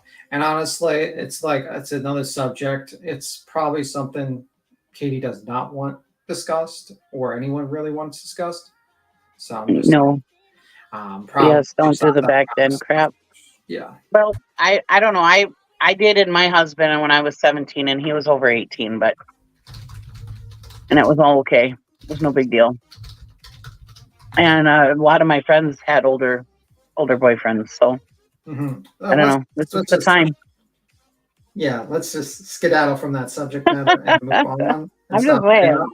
I just get really irritated when people say that. What about stop? What about the differences? Did you notice that, when we learned about things that Sebastian did, every time when there was a question asked, Seth would respond, it was about him, and then Sebastian was the afterthought. Do you guys have thoughts on that? On why it was always about him, and then it went on down to Sebastian? I personally think he is not over his rage. I believe that he blames his wife for every single problem in his life in the past 8 years or so, or even more. Him not having that much money, his son, about his son being missing, about everything. And I think in the end of the day, he believes that she has something to do with the disappearance, and you have a lot of people gaslighting him. And I also think it's also a little bit of him. He cares about people, what they think of him. This is probably the most attention that man has ever gotten in his entire goddamn life. And he does. And there was a lot of people love bombing him. There was a lot of people that really liked him. Matter of fact, that woman that is dating T-Rev, a lot of people, wasn't there a text message released that she was basically it was between T-Rev and that person. It was the husband, her wife or something like that. It was a comment like that. So, maybe women were more interested in him and looking at him, the sympathetic dad. I don't know. He would get, now his image is getting completely trashed, and he jumps on there. And the best way to save your image is to show how trashy the other party is instead of your own faults. That's what I think. And also it's money motivated a little bit. I'm sure donations are slowly drying up because people are just not as sympathetic to Seth as much. That's what's happening. Oh, I have one that I want to talk about. Okay, so Mr. Tony said that he drove from point A, and I don't remember where it was, all the way up to someplace in North Dakota, and that he stopped at every gas station, and every gas station that he stopped at, he put a flyer up. Okay, well, that would maybe be 4, maybe 5, depending on your gas mileage in your vehicle, but and good for you, Tony. That is getting the word out. But you implied that it was every gas station you encountered. If that were the case, there is no way that you would have made it in that short time period from point A, where you started off at, all the way up by the Canadian border. So don't toot your horn and take credit for things. And ironic that we talked about magnetic signs for trucks, and Mr. Tony has one on his. Well, the Proudfoots had one on their truck, but they had to take it off because they were being followed and tracked and everything else. They had one on their truck right from the beginning, a thing about Sebastian. I know. But nobody talks about that, right? Right. Billy talked about it when they took it off. Oh, you know, safety concerns and all. You know, heaven forbid we want to keep ourselves safe, and you know, because we have. God. Right. That's what I'm saying. Just you know, I've stopped reading the chat, B. Tim. You'll be proud of me. No problem. No problem. It's a little wild today. Y'all wild and out down there. Come on, guys. Like, yeah, that's why I usually pick what I read. cherry picking is cheesy. Cherry picking is the best thing you'll ever do. You'll figure out which ones are like. Some of them you just let them scroll on past. I have to hit the mute button sometimes. Well, I know, but sometimes I feel like I need to address things. Yeah, I just don't like to get into that subject matter because it's a dangerous subject matter to get into, and I don't want to be potentially held, you know. No, I felt like I could because I was, you know, because like we're I wasn't. I don't feel like I've been groomed. Yeah, we're in the public sphere. She's brave. Yeah, we're in the. brave But the like thing is like that conversation leads to potential liability, and I don't want to have to be blamed for something else. So you know, blamed for that. So they have no safety concerns with Seth. He can cure everything. I mean, I just think like the whole situation. What was another thing that you could point out in that interview? I'm trying to think about. Oh, well, there was zero clarification about the trust and the paperwork and the reward fund, and like that totally got danced right around. Yeah, here I gotta say this. You got Dolly over here screaming, "Where's the baby?" for a 15-year-old, but you want to say Katie was an adult at 14? Right. I'm just curious. I mean, that's a good one, Mima. That's a good one. You just killed it right there. Mic drop. That's a mic drop, Smiley. Okay. No comment. Take a breather. Everybody better take a breather after that one. Yeah. I did not have a boyfriend at 14. I was not, you know, I wasn't even thinking about boyfriends at 14, I don't think. No, she didn't have him at 14, but Seth and her became friends at 14, right? Didn't they fucking I don't know. 14 years old? Wasn't she 14? He was what? 18 or 19 or something like that? I don't know the truth, but the chat was saying like 23. What? Yeah. 10 years different. I have not heard the actual truth, so I don't know. I can't say anything. God. I just know what the chat was saying. I thought he was fucking 18 or 19. What the fuck are you talking about? 23? She was 14. He was 23? Somebody said there's a decade in between 10 them. years difference. So she met him when she was 12. He was 22. They got together when she was 14, making him 24. That is what chat is saying. Yeah. Okay, no, that's not okay. Actual. Yeah. What in the That's not the fuck? same. That's not the same as me and my husband's situation. Sorry, chat. I was 17. Hell no. I was 17. He was 22. Wait. Let's do some math. How old is Seth and how old is Katie? We don't know. Yeah, I don't know. Let me see. Do some sleuthing, beat him.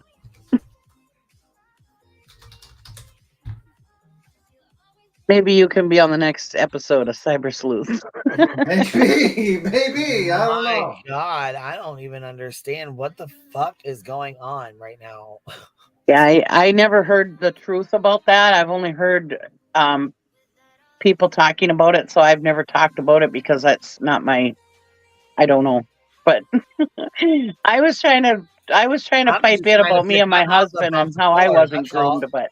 Okay, I so wasn't they're 14 saying either. 78 and 89. He was born in 78. She was born in 89. My baby sister was born in 89. She'll be 35 this year. So there's 11-year age difference. Okay. And that's Katie's oldest son? You know, I really haven't seen Clue around since that dumb fucking dimwit, dumb bitch fucking doxed her. What? And she's been on. She's been on multiple Okay, channels. good. What a fucking She's been bitch. on. No, I'm but glad like, she's okay and doing her. You know, she's still doing her Yeah, thing. no, That's she's such fine. bullshit, man. She said, I don't care. She said, I love my name. I don't care if anybody docks me. Fuck them. yeah. I have a I'm question. glad, well, yeah, but I'm just saying, you know, how some people, you know what I mean? It's shitty as hell when that's done. So sometimes Oh, it is. too, you know. Yeah. By the way, is Sebastian her oldest child, Katie? I don't know. really According to the chat, no. into this. According to the chat, no, but it's none of my business.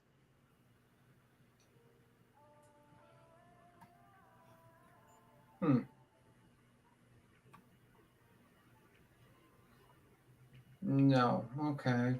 Interesting. Because Katie, if she was born in '89, she's 4 years. She's 4 years younger than me.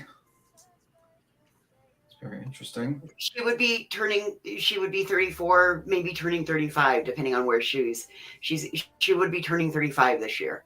Right. It's that kind of shit's way not our business, you know. Yeah, well, you opened it. No, I'm not saying the age. I'm saying the other stuff that's being talked about, you know. No. It is what it is. Well, wasn't that Kansas? No, I'm just kidding. It was a joke. I'm sorry about Kansas. Never mind. You guys didn't receive it as well. Here, let's see. Let me go back and see this transcript. Where was the other part that hold on one second. Let's see. There was another part that somebody said something about another part in here that they wanted to talk, or that they was, because I definitely did not watch all this bullshit last night.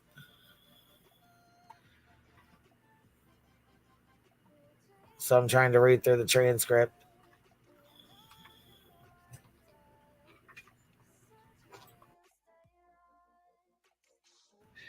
Trying to go pull it up real quick. All these comments, the transcript's down here at the bottom. Where it was. Shit, I don't even know where it's at now. Oh, you got to go back up and click on the transcript thing. You got to go back up to the box and up here. It's in there. Yeah, it's not in here. It's download. That's report, save, and that's not. It's not in there. We're like we're playing it right here. We're at 110. I'm 109. I'm not gonna play it right out on the screen because she can strike me for that. I know. We don't want to do that. I guess I could play it on my phone. We could do it from Traders too. 109. Oh fuck. Okay, we'll go to Traders. Yeah, I was on hers before. Okay, here we'll go back. Yeah, give her the view. Yeah, I had hers pulled before, so I forgot she even fucking was on there with the. That's where I hung out and watched it last night. Back on hers, but I had to go to the transcript when I looked it up for the stuff we were talking about. It popped up that so. Okay, here we go. Damn, a lot of people streamed her last night. I didn't realize that.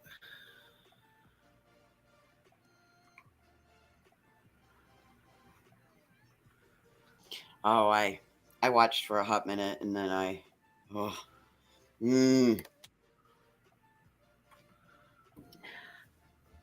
listened more than I watched, if that made sense. Like at one point I was working on something and so I could only listen. My fingers were busy and that caused me to go, what? And so I took some notes.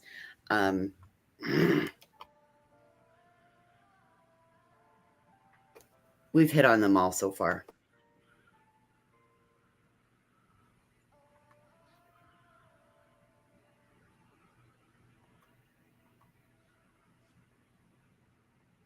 All right, we got Traders on. Here we go. Now we'll play it on the screen then because we got Traders shit on here. Don't look. She can't strike Traders. She can strike Traders, but she can't strike us for using Traders stuff. Oh, that was a good point about the schooling stuff. What? He had made mention about, well, there should be a lower or a higher student to teacher ratio, and no, it would actually be lower because you would have less students per every teacher. But the problem is that we're in a teacher shortage. Nobody wants to be a teacher. So everything has changed so much, and there's an educational shortage because the boomer generation is retiring. So we're going into shortages in certain lines of that others haven't picked up in, right? Like the trade fields and all of that. So him bitching about the school system and all of that, like, dude, it's all the way across the board. Have you seen the kids these days? I wouldn't want to be a teacher either. Well, there's that. Nobody tells their kid no anymore. I got a niece who is failing because her teacher is allowing her to wear her headphones during class and talking on Discord to her friends, listening to Discord of her friends instead of doing her damn homework. Which is partly the part I told the parents that they're partly their problem for letting her take the thing to school, but the teachers aren't even telling the kids no either. They can't.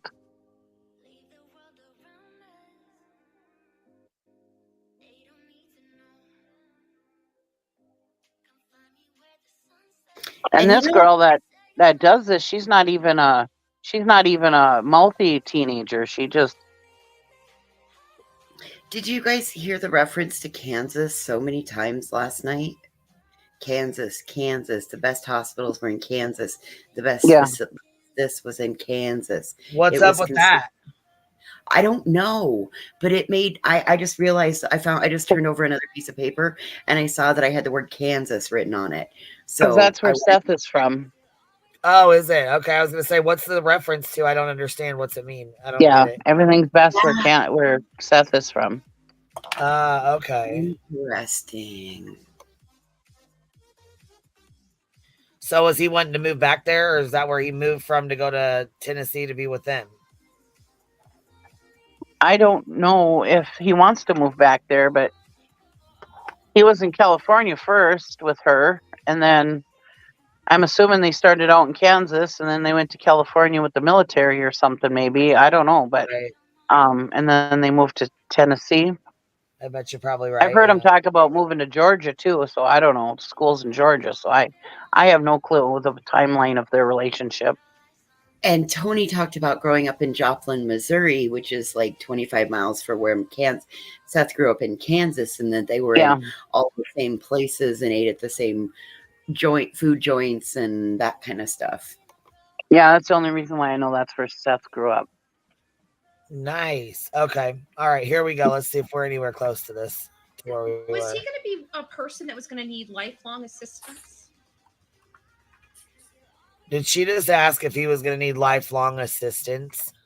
Yes, she sure as hell did. Mm-hmm. What the fuck? Do they think he's just like a child, like he can't do anything?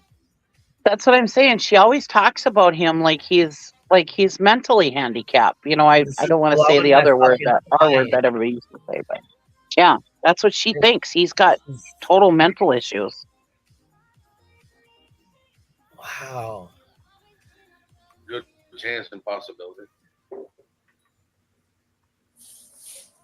Gotcha. And prior to this whole disappearance, what was your relationship like with the Proudfoots, with Katie and Chris? I'm not an easy person to get along with. We know that. But neither is my ex-wife. The divorce was kind of horrible. I mean,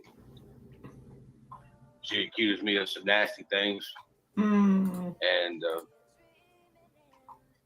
when the divorce initially happened, I had an attorney.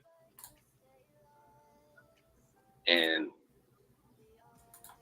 pretty much she told me that he just wanted to play dirty and take everything from her. You know, I was like, that doesn't help our son. I just wanted a divorce so I could start again. And that was before she accused me of some of the things that she did. But when she did that, he was like, you're the one that chose to play it nice. And I looked at him and I was like, I chose to be a human and not accuse her of everything that she's done. Child still deserves a mother. Child still deserves to have his father. And it was like, well, this is what you get for playing nice. And I looked at it and I was like, well, I hope you enjoy the rest of that retainer because you're not getting any more from me. I'll represent myself. Not a good move, sir. So I did. Move. And so much. Jeez, he sounds ridiculous. Yeah, that's not usually a good move to represent yourself in a custody hearing. You probably should have retained counsel. But he wasn't okay in their divorce trashing her and taking everything away, but here he is okay with it. Yeah, he said he did have a lawyer, but the lawyer wasn't doing what he wanted, so he got rid of his lawyer. Yeah.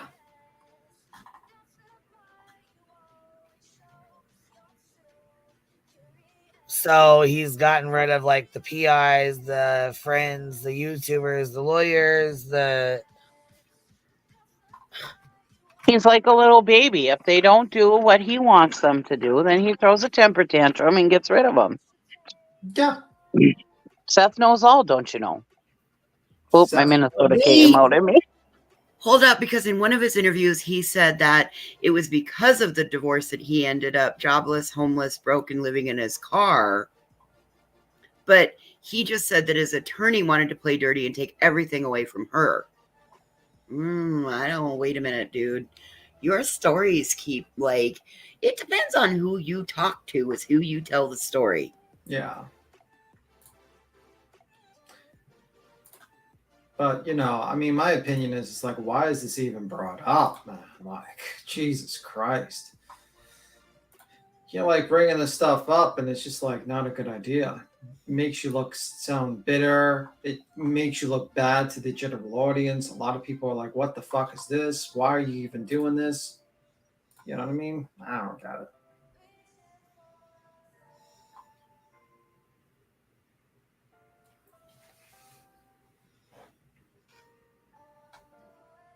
Yeah. I'm sure Tony's probably getting legal advice from her.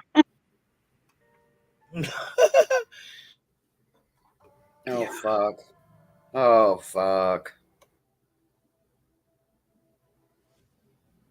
Happened. I wish I had had more money. I wish I had a different thought process. Because I just wanted to be in my son's life. More money, shit. And I didn't think that my son deserved not to have his mother in his life.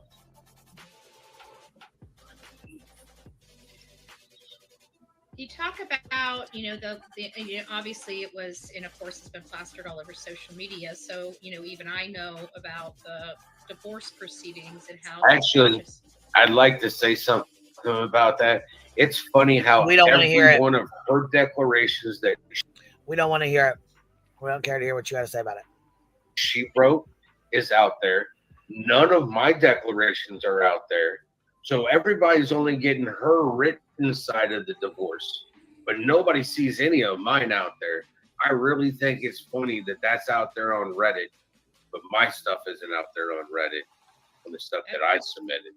Yeah, that's an interesting perspective. It seems like it's. Oh, it is. I heard it. For sure. And I'll tell you right now, if people really want to look, they can look at mine because all of my declarations are written by me. I refuse to write anything bad about that lady. I refuse.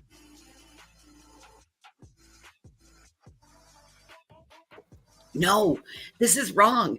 None of that should be put out there.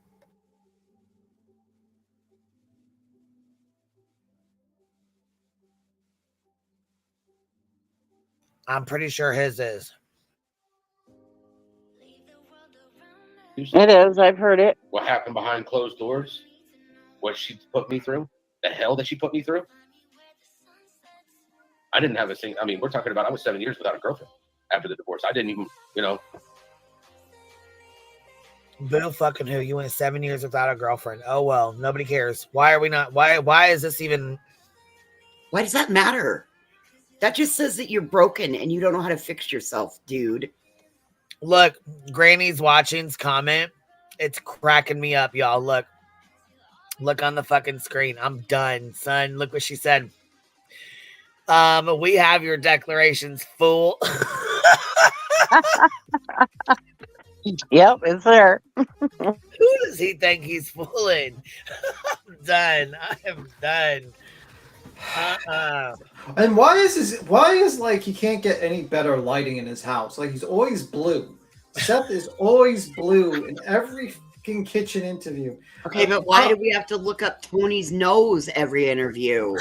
Tony's nose. That's true. Tony's just fucking like we're looking upwards. We can see the nose hairs from the fucking. He's doubling as Realize at that angle he looks like a penis with ears. Seth is doubling as a Smurf, don't you know? Like this is terrible. Like if I was like TikTok Tony, I'd be like, Seth, you need better lighting. Please, can you not be in your kitchen while we do these interviews? Why couldn't he switch and put that blank wall behind him? He might have a blue light. You know, when I first saw Tony, I always thought he was blind on these interviews because he kind of has that. I have an aunt who's blind, and he's kind of got that look on his eyes when he's always just looking into one. He's always just because blind people just kind of look in one place, you know, and that's the way he always is on interviews. He's just looking in one place, and when I first saw him, I thought he was blind. Yeah, well, he's. He reminds me of my aunt who's blind. That's why. And why the way he looks on there? Can I ask a question? Why the fuck is he even there? To be honest with you, like, does he need to be there? Is he just not texting the guy? Does he just have approved questions? Like, why would he be even there? To be honest with you, because he's the project manager. He's the project manager. Oh my god. The PR person. Like we don't. He's protecting. He's protecting stuff, don't you know? I mean, it takes time to heal from trauma, from abuse, and I was good. You were abused. Did he just say he's got to heal from trauma and abuse from Katie? Yes. Bitch, Yes. I'm done. I'm That's why he hasn't had a girlfriend. That is why he hasn't had a girlfriend in 7 years, is because it takes time to heal from trauma and abuse. Yeah. The abuse. Why, man, he is a fucking, gosh, he's a victim. He's a crybaby. A little itty bitty crybaby. But Daddy, I want a golden goose, and I want it right now. Yeah, I don't get this guy. This guy's like crazy. And I totally see him just trashing Chris and Katie all the time to support Sebastian, and just telling him, you don't have to listen to them. You don't have to do this. You don't have to do that. And then him being kind of unruly at Chris. And, I can just imagine the shit that they had to put up with this asshole.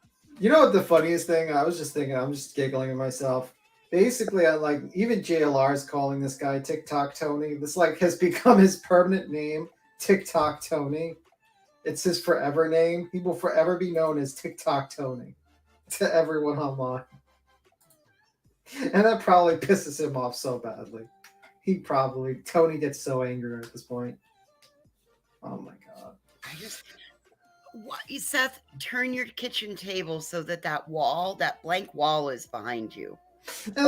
It'll help with the lighting. It won't make you so blue. And it'll make it so that we don't have to look at, like, it'll make you look a little more professional. Just a little. Well, and why? Carter, I am from Minnesota. Every once in a while, my accent comes out. Sorry. I thought you were from Canada for a moment. Don't you know? I also say oofta a lot. Sorry. Named him Tom last night. He's TikTok Tony. TikTok Tony, TikTok Tom. Who gives a fuck? And why is he even being shown? Why is his camera on? Does anyone give a fuck about TikTok Tony? He's just give me a break. This guy is a clown. An absolute clown. No one cares about you, TikTok Tony. Shut off your camera. No one wants to see you. You know what would have been smart? I'm going to give you more professional advice, TikTok Tony, since Queen hasn't hit the play button. Why don't you replace your avatar with the picture of Sebastian and, like the missing person thing, so that when you're there and you're just sitting there being silent the entire time, the picture's on the screen constantly. I know that's another idea. I mean, you could do that, but you could just continue to show your fucking bald head and your up your nose. But anyway. Well, Drake, I hope you don't mean I'm that stupid. I just hope you mean I just sound like her. She said I'm like Rose O'Donnell from Golden Girls. She said she means it kindly, but sorry. Every once in a while, there is a little. You are a little Rose-esque, but not dumb, right? No. Just in the funny, and especially in the dry humor way, baby. In the dry humor way, totally. Okay, I'll take it that. By the way, I completely agree with Makeup Mobster with the fucking green screen background. We need to stop the green screen background. Why is there even a need for a green screen background? It looks terrible. Like, absolutely terrible, Betty. Terrible. Looks terrible.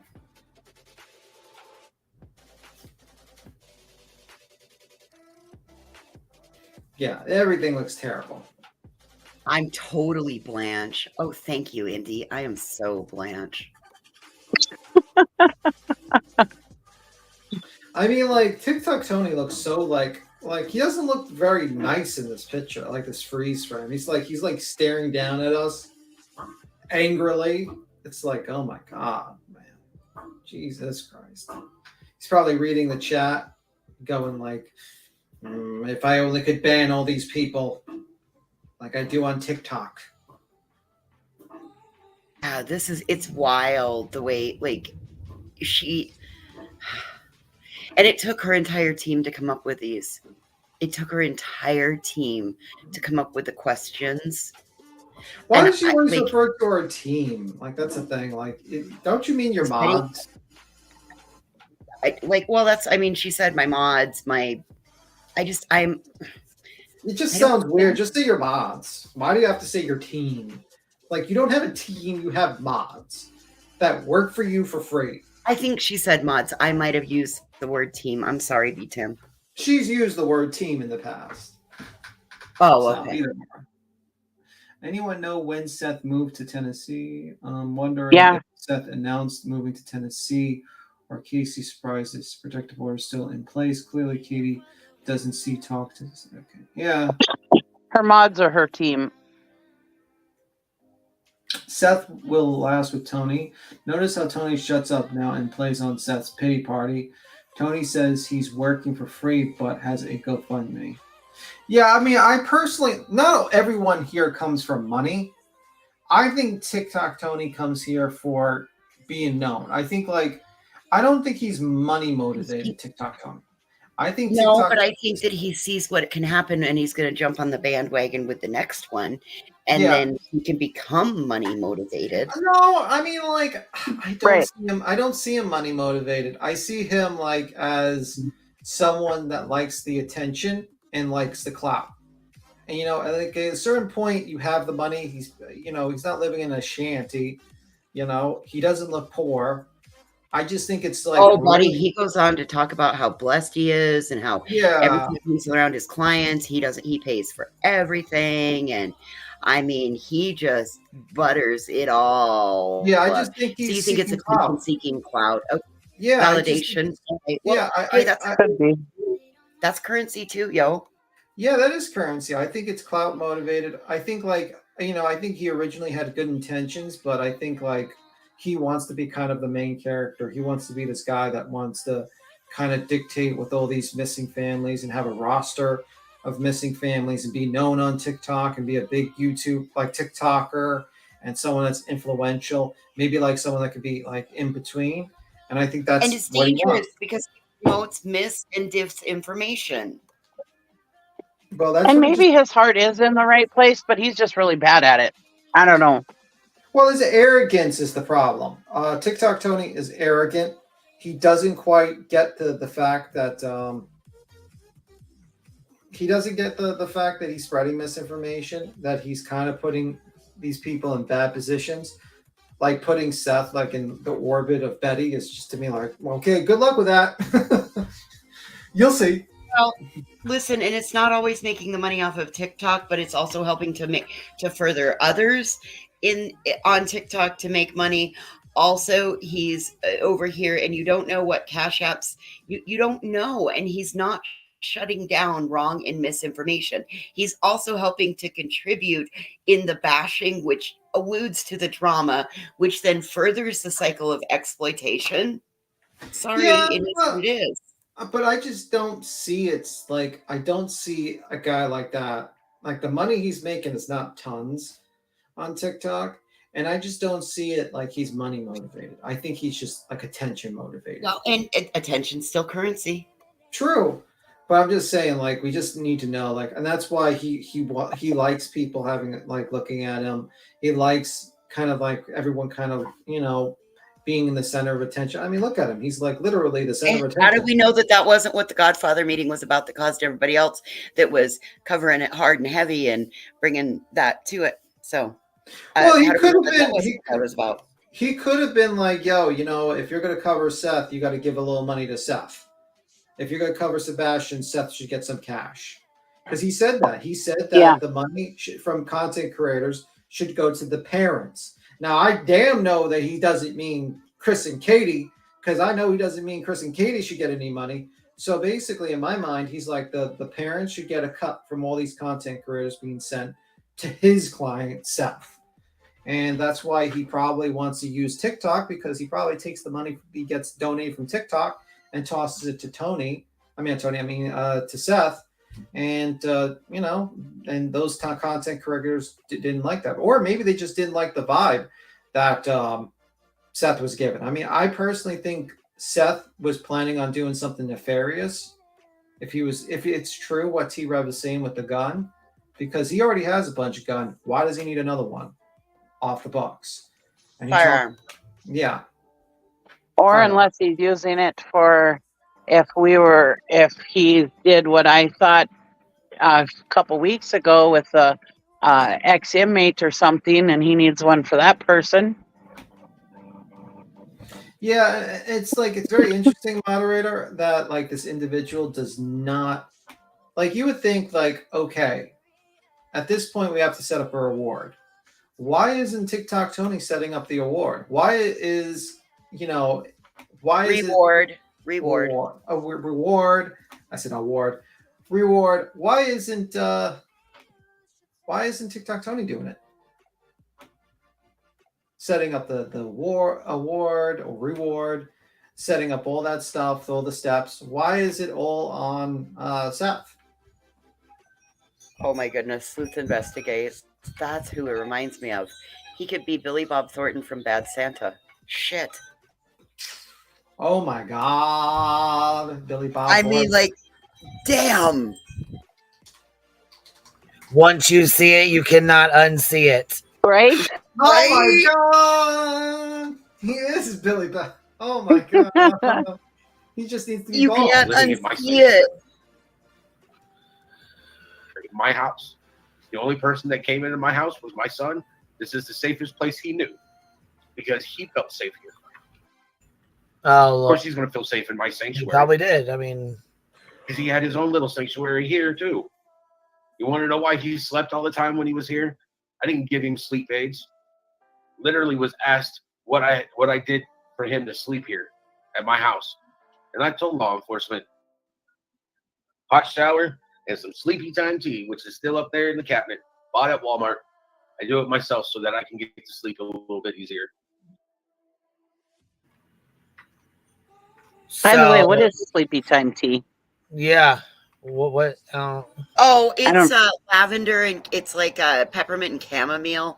It's just it's herbal tea. Straight up, it's just it's hot tea that you take at bedtime. That's the name of it. It's made by Bigelow. It's nothing. It's legit peppermint and chamomile.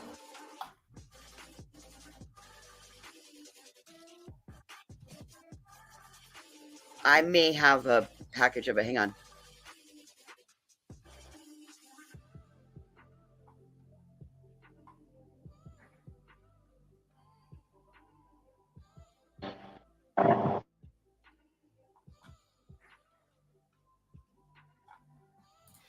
Yeah, I wasn't sure about what Tony's what he was about because he never puts out like Cash App or anything. So I was having a hard time saying it was money motivated. But yeah, it could be, or unless he's trying to build his business so that he does make money later on. I don't know, but you might be right. It might be clout. I mean, think about it. Attention. If he gets like, let's say he just focuses on getting a new missing parent that's looking for their kid, and this is, oh, I helped Seth, I helped this person. You could be also helped, and then you get them connected to the platforms because you have connections to these YouTube channels, and then you give them the questions, and then you can be like, listen, I helped this parent get some GoFundMe money to help them. I'll help you, and then you just continue this platform, and then you become like kind of a key figure to connect like high profile cases between yourself and the YouTuber or the TV shows and stuff like that. Like down the line. Right. And maybe it could be a money thing after a while, but most likely you could probably just look really good. Or you can just like write off the time, like turn into like some sort of 501c3, write off the time and the equipment, turn this into like a 501c3 in the future. And he said he was starting a 501c3 and he would be compensated through that. Yeah, and then you just basically be a paid employee of this 501c3. You basically write off your travel, your other things, your expenses, even your rent or your location, the office location. You build like from there, and you build your whole organization based on being the in between the parents and social media. Yep. And you're just seeing basically like the ground. Like literally the ground, like literally before he even starts right now. And I have plantation mint. I don't have sleepy time. Yeah. Like my guess is that once, because think about this, like these two are just simply the early case. If he finds another one and he becomes yeah, this is exactly Heels on the Ground 2.0. Yeah, and then you basically you become the in-between for these big YouTubers. They have to work with you. You get views, and then you get a 501c3. You get some money from that. I mean, if you play your 501c3 well, you could do pretty well with it, actually. I think somebody did say that he had wanted a 501c3 that he could get paid from. Yeah, you could set his salary to like I just 100,000. He could set a salary to like $100,000, $200,000 or something like that, and then all the donations to go to his salary and to other employees and like travel, his office and stuff like that. He's trying to do like a Uvalde thing, like that Uvalde. Well, I mean, no, he's trying Uvalde Foundation. Yes. Yeah. He's trying to also do like a Tyler Feller because Tyler Feller's like has a YouTube channel under a 501c3. And he does the same thing. He's a Christian, and then he can probably do something similar with the 501c3. So you're just seeing the early forms right now. It's just social media, like kind of connecting to people. That's why he's following. I mean, JLR posted that this guy follows like 42 other content creators on TikTok, and most of them are women. They say, well, that's not surprising. Most of them are women. True crime is covered mostly by women, but I would say that he's probably networking. He's trying to get a network of people that are willing to work with him so that he can be the guy that brings on the person to get you the views and you work with them. And then maybe in the future, you have to donate money to his foundation to get that person on. Oh, if you want my client on your channel, you're going to have to donate $2,000 to the foundation, the charity foundation. Right. That might be a possibility. Absolutely, because it's a form of crowdfunding, crowdsourcing. And listen, I can have an opinion about a parent's behavior. It's not bashing when you're using facts and fact basis to debunk what is being said. I can have an opinion about him being a douche. I mean, he's an asshole. Seth is an asshole, plain and simple. Just say it. Well, I see somebody saying, well, Voices is an advocate. She's in here bashing a parent. I am an independent missing persons advocate locally in my area. I am allowed to have an opinion on YouTube. Well, I'm not an advocate, and I think he's a douche. I'm not working for either one of these families.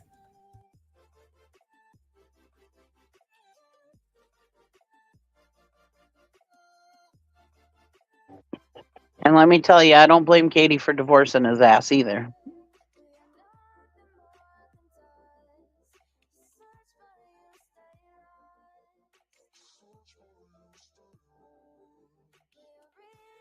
I've never raised a finger to my husband, but I could totally see being married to this guy would totally make me an abusive wife. Jesus.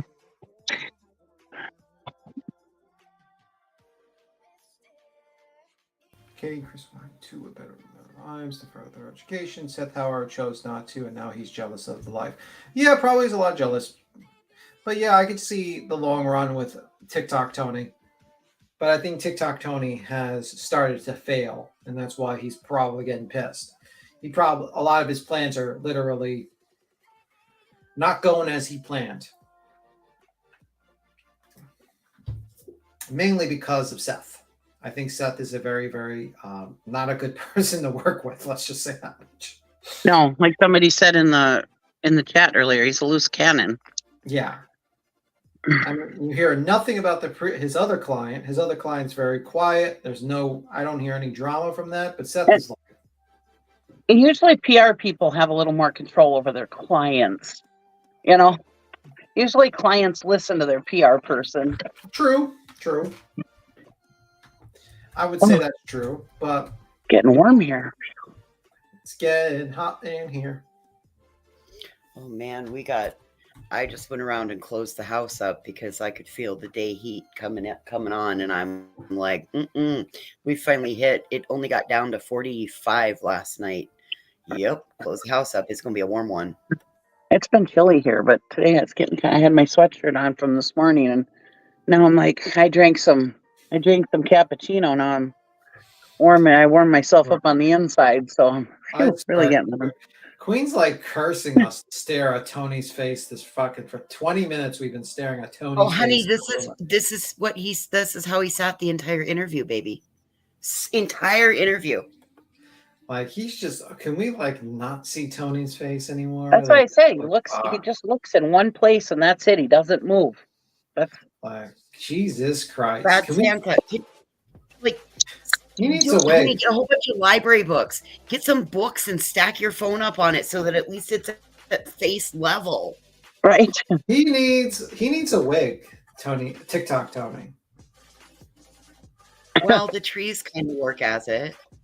Yeah, no, like he needs like what type of wig do you think would look good on TikTok Tony? I think he needs a Joe Dirt mullet. A Joe Dirt mullet? That would be actually good, actually. Yeah, I think it would work perfect.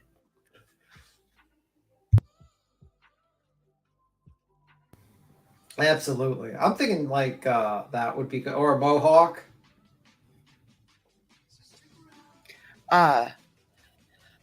I was hoping that maybe they would have touched on like Nancy, like the upcoming interviews and stuff, but no, I mean basically you could tell like you could tell what was like Betty's questions, the real questions Betty wanted to ask, and the questions that were just BS that were probably tossed to her to read and ask. Like the ones where she does the fake laughing and stuff like that was probably the BS questions he sent, like his favorite foods and stuff like that. That was probably told by Tony because there was a lot of, just to do the kind of one up Katie and them to be like, well, he cares too. And then then the whole thing about bashing Katie and Chris came out. And I think that was what she was kind of looking for, to be honest with you. That's what I think she was looking for. Army vet who made it to Tennessee, she said. Imagine him with one of those military flop tops from the 90s. It always freezes. Business in the front, party in the back. Absolutely. I don't know. What's the next step for this? I mean, like, I don't know what would be the next step that TikTok Tony and Seth can do. They've basically they burned every single bridge on this platform, like every single bridge. I don't know what they're going to do. Oh, Seth started his own YouTube channel, and Tony is going to have Caleb Harris's father, Randy, go, and once a week they're going to get together, and they're going to do Q&As and conversations. And like I said, then there's the rest of that plan that we just talked about. Brilliant. I mean, I don't see any issue with having Seth having his own panel doing a Q&A on YouTube.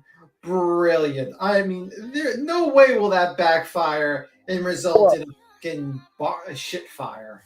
Tony said they would be filtered questions. Penny for Your Thoughts said he didn't move until he was asked, what do you think could help Sebastian come home? Tony then said, Katie needs to tell the truth. Yeah, I heard that. That was so stupid.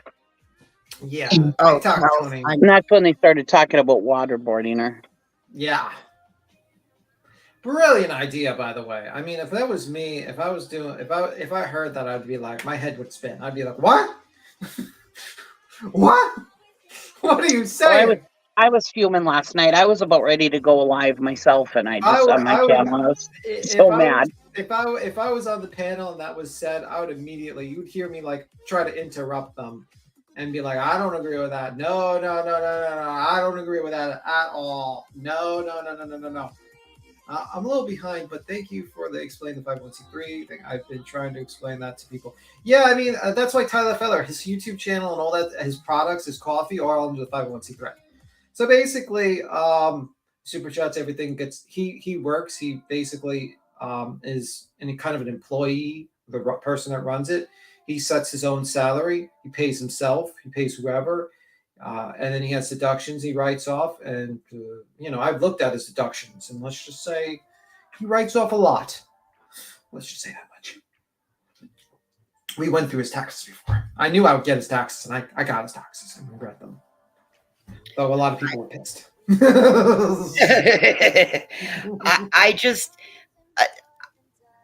Honestly, I see this as like the same attempt that Heels on the Ground had. And now that the more that we're sitting here and we're talking about it and we're watching it, and like people are reminding us of other small details, I'm going to be excited when Nonsense gets her stuff all put together to see all of that. But B, you don't think that this one's not looking at like hitching a star to another wagon?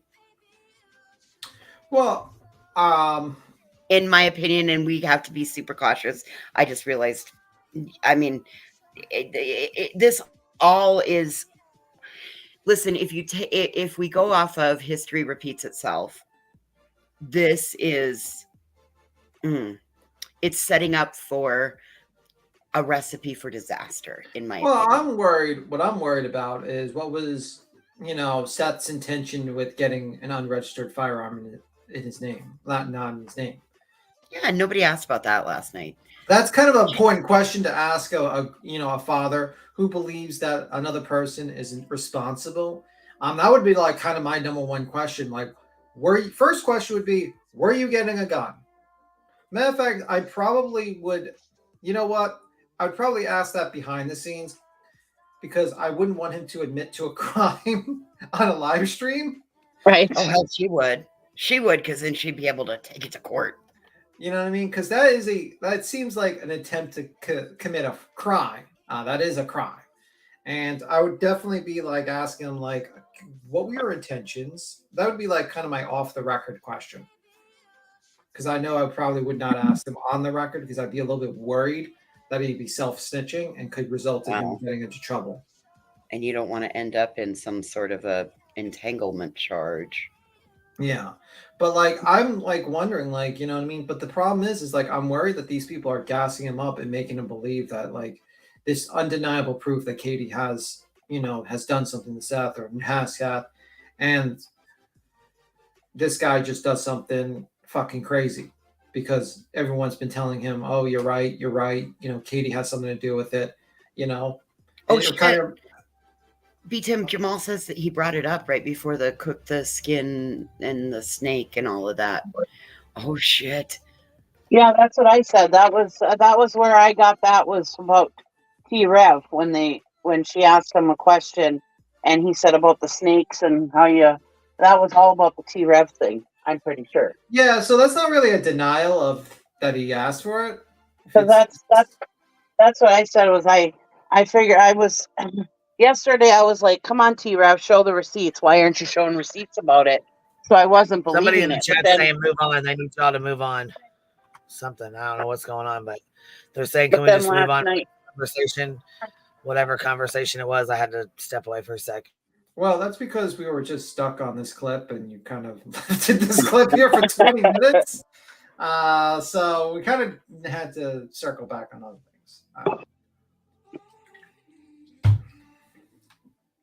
but yeah, yesterday I was like, T-Rev, show the receipts about the gun or the pew pew thing, and but then at last night when Seth said about the snakes and how he chop them up and put them in a frying pan and eat them with hot sauce, yeah, I'm pretty sure that was about the T-Rev thing.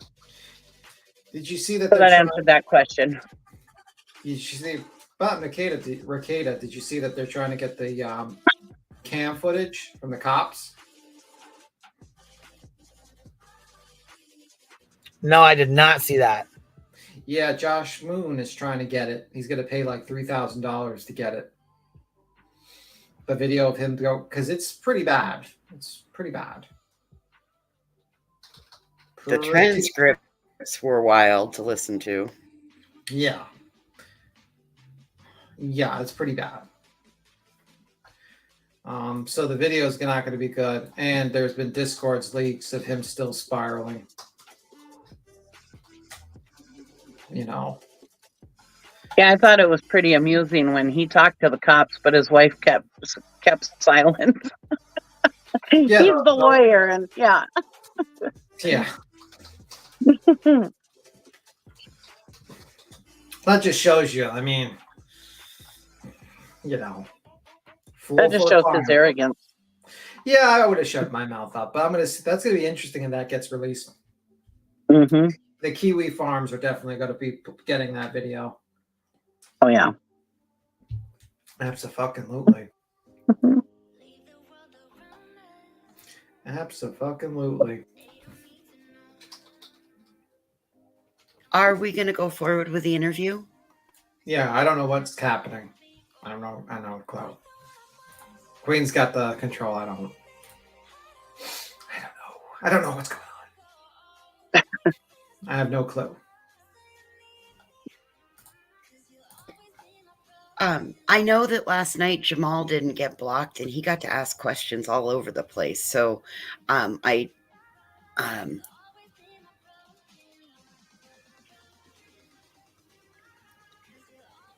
then with Cheesy saying that too, at one point my earbuds died, so I missed part of it, and then I didn't understand. Like when I got caught up, I guess I didn't go back far enough because all I heard was the thing about the snake in the frying pan and all of that, and I was like, "Ew, gross." Mm-hmm. Yeah. Yeah, it was pretty gross. Yep. A little disturbing, you know. Yep. I have no idea what's going on.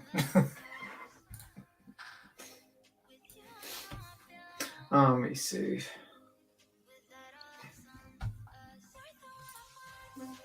I'm guessing Betty did not address the pew.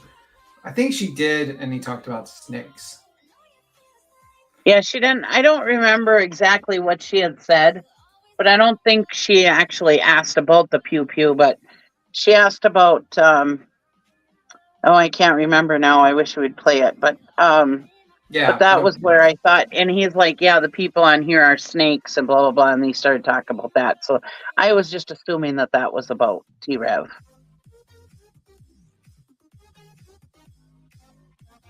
If we listen to it, it would refresh my memory of what I was thinking, but.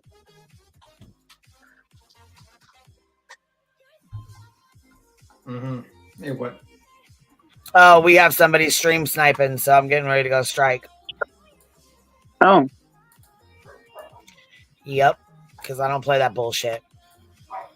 Oh, okay. Interesting. Very interesting. I don't consent. Anyways, do you want me to finish this? Yeah, can you hit play for a little bit? That's it. I don't believe in this medication and stuff that he was taking. I never did. And one of the reasons she divorced me is because I refused to sign off. Stop the lies. No, it wasn't. It was because of what happened with you and Sebastian. That's exactly what it was from. Stop that. On any type of pharmaceutical medication for my son because I believed in home remedies. He had ADHD, then give him this. Got into arguments with psychologists at the school. You want to give him a cup of coffee every 2 hours. Well, you want to give him a pill every 4. I'd rather give him a cup of coffee and his kidneys will filter it out and he goes and takes a leak instead of building stuff up in the system and you're giving him Ritalin. You gave him a cup of coffee every 2 hours? He gave a cup of coffee every 2 hours? That's what I was saying earlier. It's like, no wonder the kid was overactive and didn't sleep. Even if it was for 10 hours, that's 5 cups of coffee. Mm-hmm. You listened to your voicemail message and you heard Chris on it. Was it Chris that was on the voicemail? The text message. I shouldn't be laughing. Keep your head up, Seth. You're an inspiration to men everywhere, says Clue. Yeah.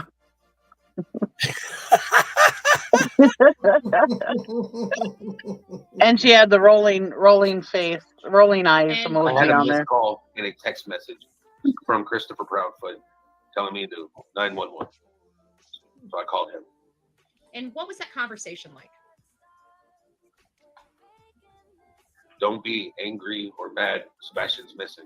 What are you fucking talking about? My son is missing. Did you find the statement, don't be angry or mad, odd? Yes and no. I mean, my son's missing.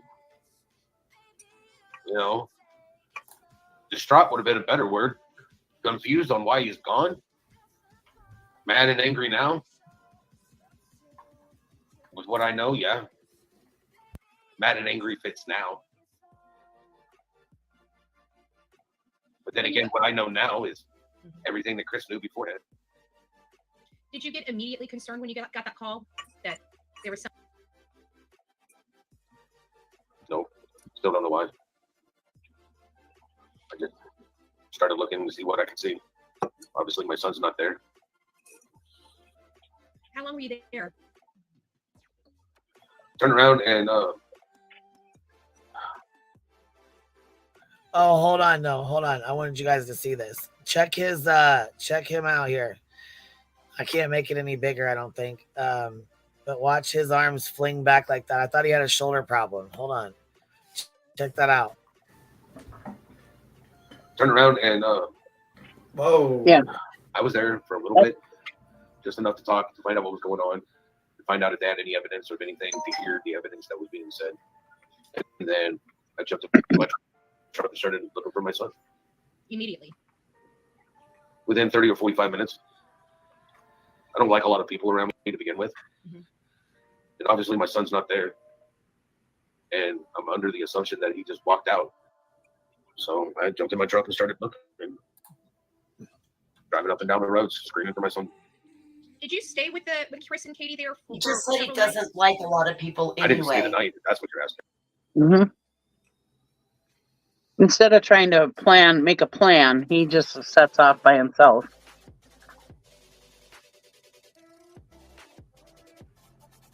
Lucille said, I think he does the shoulder thing when he's lying. Mm. Yeah, he keeps doing the shoulder thing. That's what I said this morning. He had total good range of motion, no problems whipping that shoulder around. Yeah, Demon Chihuahua, I think you're right. It seemed to be a free-for-all that his dad at his dad's house, but that's not even home half the time. In that Katie and Chris's day was structure and routine that he thrived in. Yeah. Mm-hmm. I mean, Katie seems like a really good mom. She seems like she was a really good mother to him. Okay, I so agree. you guys didn't sleep. Well, because I had heard rumors that you and your family stayed there, and I was going to ask you about something. No, Monday, Tuesday, and Wednesday. They told us not to search All right, they told us not to be getting out and walking through the forest and shit like that, looking for Sebastian. That they didn't want one of us to go missing while we're looking for our son. Sounds I like understand that. That's why I did my searching out of the vehicle, driving around, hollering for my son, going up and down every road, looking as far as I can see, screaming for his name. Almost went and bought a bullhorn. I got a couple around here. I can send you one. You might have to buy batteries. You know, I wear them out, but I got an extra. I think it's a little too late. I don't think it's, you know, in the area. What was Katie's demeanor like that morning when you got there?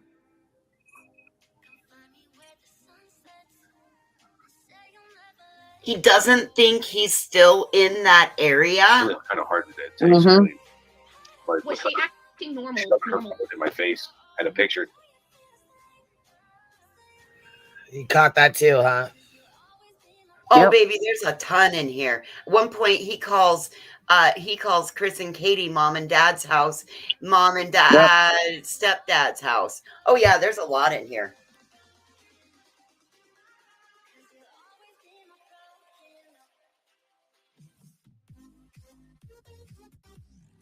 Going, see, we're at BJ's yesterday and everything was fine. And I'm like, trying to prove something to me. That's not how you. Statement. It's not how you prove something to me.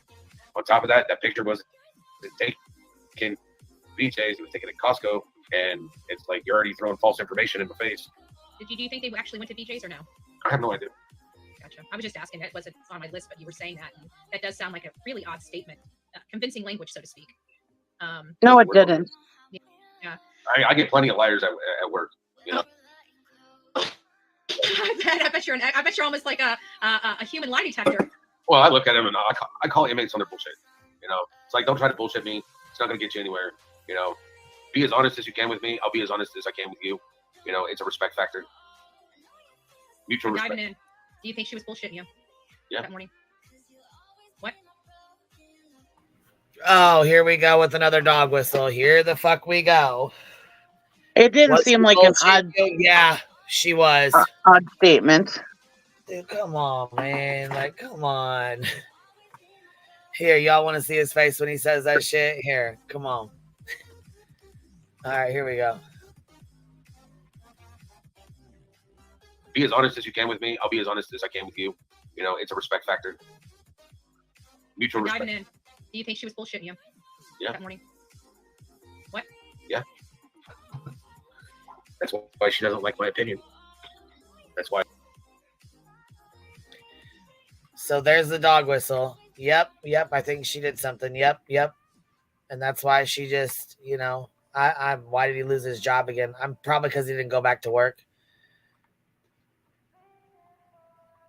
Why when I told Chris I needed to speak to Katie, well, you can't do that unless I'm there. I don't care. You can be there too, buddy. Wow. What was she wearing? I don't remember. She was dressed. I mean, obviously, there was people in the house. So. Right. But I just didn't know if she was in her Black leggings and a t-shirt is what the police department said. pajamas or she was dressed. So Betty, if the sale is that you were told not to look and you were told to stay home in case your child came home, then we could buy that if they actually stayed home, correct? Right. What was the weather like there? Was it raining or snowing that day? Was it cold? Like, can you? First day was pretty decent. I mean, I think that low the first night was 50. The next night it got colder, and then I think on the third night. I'm not sure if he lost his job or not. I know that he did list off the place of his employment, his job or whatever, and told people if they had tips, they could call his job and leave them there. So I really don't know. Not really sure if he has the job or not. I don't know. Wednesday, I think it was 20 degrees, and then we had rain for the next 3 or 4 days, and pretty crappy fucking weather. But it wasn't crappy weather the day he did. No. Did the neighbor speak to you? Briefly, one of the neighbors spoke to me. Lovely lady that lives next door. She introduced herself. I'm horrible with names, but most of the time, the people that came over, I was just sitting in a chair. People kind of looked at me, and then they would have their conversations with Chris and Katie.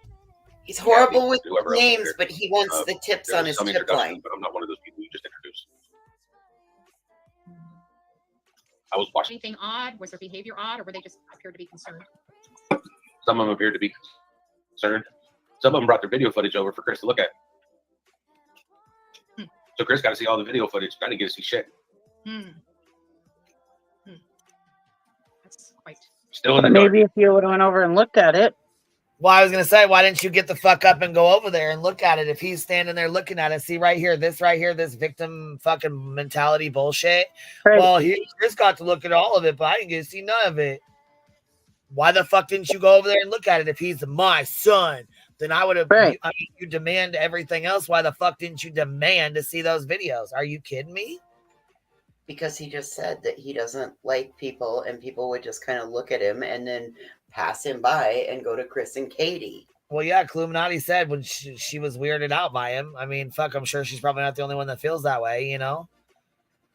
Well, what the problem is he probably feels less than because he's in a nice place. You know, they live in a nice neighborhood.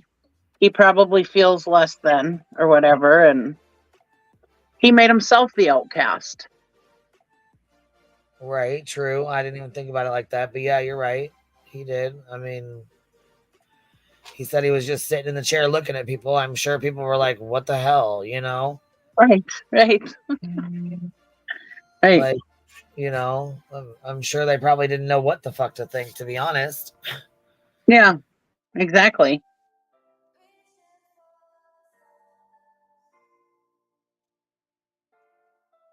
And that's quite interesting. Was Chris friendly? After Chris lost his cool, I couldn't stay there after Wednesday. Lost his cool how? I never heard this. The GoFundMe my sister set up to help me pay my bills while I look for my son. What was that? Oh, here we go. This is where here we go. He gets really mad. Here we go. Yeah. The Why did he want you to stop? Why did he threaten you? Hold on. It was a GoFundMe that He cuts Betty off. He won't even let Betty finish her question. He's like, I'm getting this out. I don't give two shits. I'm getting this out. Listen to her. She keeps trying to ask him, and he cuts her off. To help me pay my bills while I look for my son. What was that The all over? Why did he GoFundMe- want you to stop? hold on. Why did he Hold on. threaten you? Hold on. It was a GoFundMe that my sister set up for me to pay my bills while I look for my son. But see, you aren't the only one looking for your son. That's the problem. Katie and Chris were looking for him too. It wasn't set up as a reward. It wasn't set up as anything else. People want to know what happened to it. It was donated. I used it to pay my bills. I used it to put gas in my truck so I could drive an hour and a half down there, an hour and a half back. People, You don't have to convince me because I know how expensive. no, it's just a little annoying. If the GoFundMe had been put up for a reward, yes, it would have been used as a reward. And I still have some of it. And I still won't touch a portion of it because I'm looking for it. But it has to be set up properly, and law enforcement has to literally. I was gonna say you are not gonna sit here and convince me. You will never sit here and convince me. Oh, here she goes, putting it on members only. Looky there. To the right with the little circle, that's a members only stream. So she changed it to members only. You money hungry, really? Are you serious right now? Yes, ma'am. Halfway through it went to members only and you had to pay to talk. Wow. Wow. Hell no.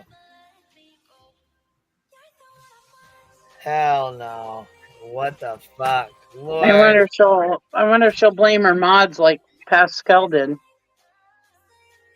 Well, it would say if a moderator turned it on, because otherwise it'll say that you turn it on. But if it says a moderator turned it on, then a moderator turned it on. Has to be a managing mod, but a managing mod has that ability.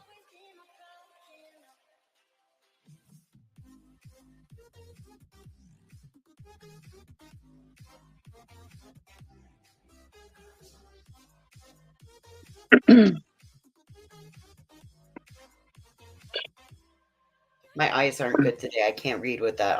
That's just the wording on it is just blurry. I'm barely able to make out chat today. Do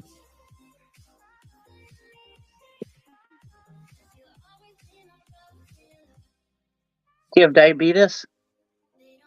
It is my allergies are all acting up. That's why I sound so congested. Oh. I was weed eating last night and part of this morning, and I still have to go back out, and I'm about ready to set fire to it. Mm.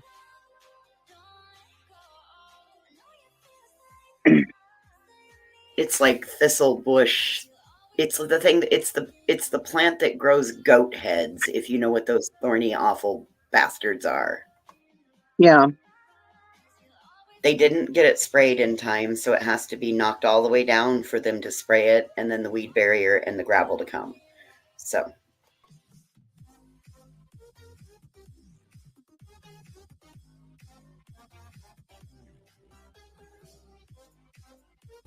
I have opted not to have grass. Approve of it.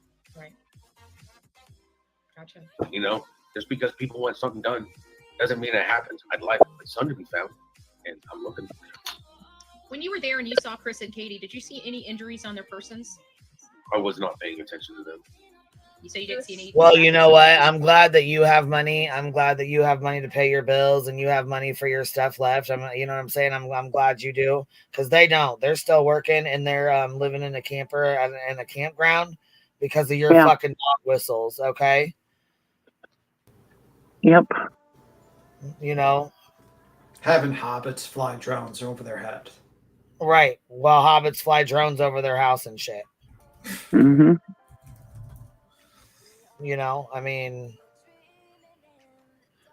and you mean to tell me you want to sit here and scream, I'm looking for my son, I want my son, I want my son, but you don't even have a fucking reward fund, but you got a goddamn GoFundMe though, huh? That's already spent. Yeah, no. Gone. Yeah, he didn't even say. He just said no. He's still got some of it left, and I know he does. I mean, that's you. Come on now. Now, everybody keeps saying. Yeah, but is $10 considered like some of it left? Right. Maybe it's only $2,000 that's left. You know. Everybody keeps saying, why didn't Chris and Katie put up a refund, or a reward fund? Well, why didn't Seth, when he got all that money for that 25 grand, and then whatever he got on Super Chat or Cash App, PayPal, he had 25 grand. Why didn't he put up some kind of a reward fund?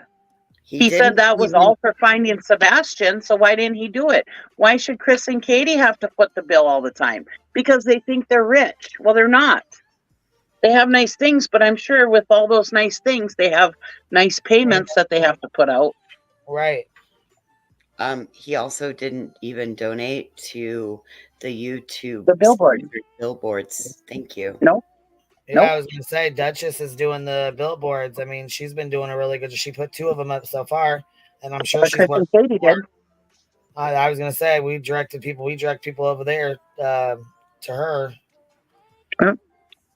Well, and let's not forget the crazy ass reward fund that got set up and then by some fucking weird lawyer that nobody can even get a hold of anymore. But you know, and we're still semi promoting it because it depends on what show you're on. It depends on where you promote and what you promote. And I'm not saying the parents need even Seth doesn't need to set up that reward fund. I'm not saying either one of the parents need to put money to that reward fund. But everybody's sitting there dogging Chris and Katie about it. Well, why ain't Seth doing it when he got all that free money from people? Right. But right. He didn't mind throwing $2,000 out for that pew. Shit. Right. Right. Exactly. But they don't think of that stuff, you know. He had play money when it came to that. Right. Right.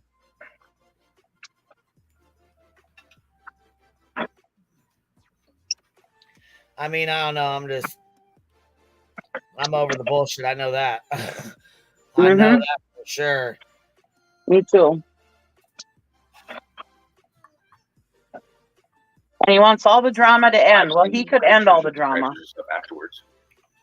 If he could shut his mouth long enough with these damn dog whistles, that would be nice. I mean, quit blaming Katie and Chris for all your issues. Did you find any behaviors when Chris and Katie got together and the reason why they were the last person to see your son? You know, I'm not trying to, I don't want to put you in a Their conversations are inappropriate for what was going Oh on. Lord, who really? Talking about the next vacation.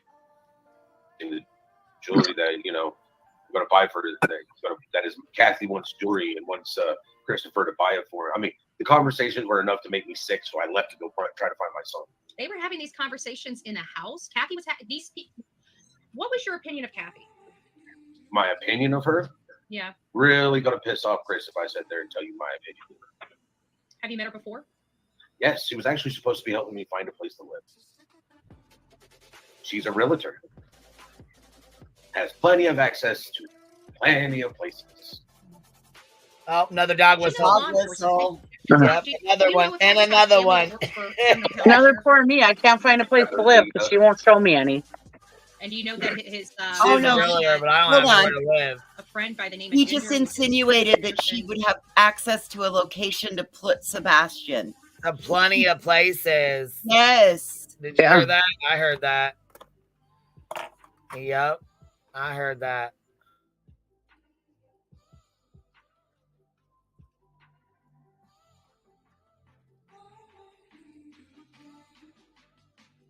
Lord.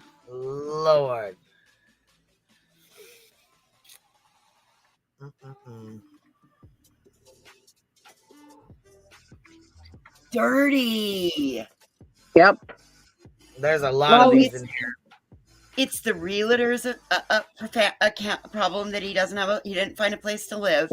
It's the attorney's fault that there's no trust. It's law enforcement's fault that there's no reward fund because it can't just happen like that. It's, I mean, like, dude, do you know what the word responsibility is? Here's my bigger concern. If this is what's going on in your personal life, you're in charge of inmates in a correctional facility. I have even bigger questions. Right. It's everybody else's fault but his own. Well, He's the underdog, and it's everybody else's fault because he's an underdog. I'm sure he believes that. Yep. I've known people like him. He's lazy. He's an underdog, and it's everybody else's fault why he doesn't have any ambition to do anything. Excuse me. And it's all everybody else's fault. When you have that mentality that it's everybody else's fault, you're never going to go anywhere. You have to start taking responsibility for yourself and your life. It's not everybody else's responsibility to get Seth a house, to get Seth a job, to get Seth to do this, to get Seth to do that. No, Seth needs to say, hey, Seth, get your fat ass out of that chair and get yourself a job, get yourself a house, get yourself this, get yourself that. You can do it, Seth. You just have to tell yourself you can do it. It's not everybody else's fault why Seth ain't doing it. Oh, God, that's so irritating, people like that. Oh, I hate that. But everybody else's fault. It's the government's fault because the taxes are too high. It's the government's fault because the wages aren't high enough. It's this and that and blah, blah. Oh, God, I hate people like that. I get so tired of listening to that. Sorry, my little rant. Yeah, I mean, the guy just does not want to actually do anything. Hey, Tim, can you grab that link and put it at that timestamp? Which link? It's in the back chat. And put it at 2 hours, 4 minutes, 6 seconds. You'll want to play 2 hours. Let me see. 2 hours what? 2 hours. 2 hours, 4 minutes, 6 seconds. And then we can pick up we can keep going. Okay, let me just do a share screen for a moment.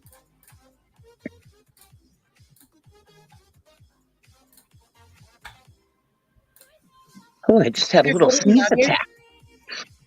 There's little nuggets here and there that I didn't catch.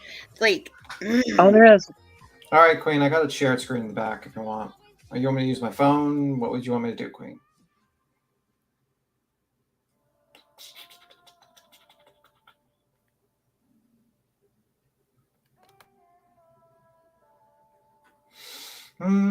I got it in the back screen. Or you could just use your phone. One's easier than the other. She was playing Traders, and then she had it on the screen. So yeah, if I could just, she scared my screen, then I could do it. Or if you can't share the screen, just use your phone. We can listen. Yeah, the difference is one is I press a button and it plays. The other, I have to hold my phone to the mic for about 2 hours. Yeah, she'll get it added in, I'm sure. You know, give me one moment.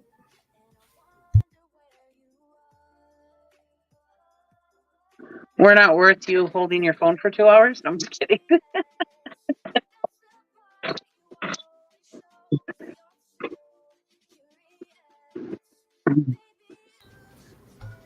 And you know that his mom has a friend by the name of Ginger, which is, I guess, a Henderson chief or some kind of lieutenant or something, Henderson Police Department. I have no idea. I just know Chris grew up in this area. They've been here for a long time. And unfortunately, I'm classified as an outsider. See that mentality? He's the outsider. My son lived there. Ooh, good catch, Cheesy. He went missing in Sumner County. People may not like me as an outsider. He's my son. People are going to have to get over certain things because I'm not willing to be over my son just poof, as Chris says, or Houdiniing himself out. What was Kathy's demeanor like that morning? Did anybody in the house, when you saw them, appear nervous or out of place or odd, or just maybe they weren't doing anything, but there was just something in you that made you feel out of place or made you feel odd?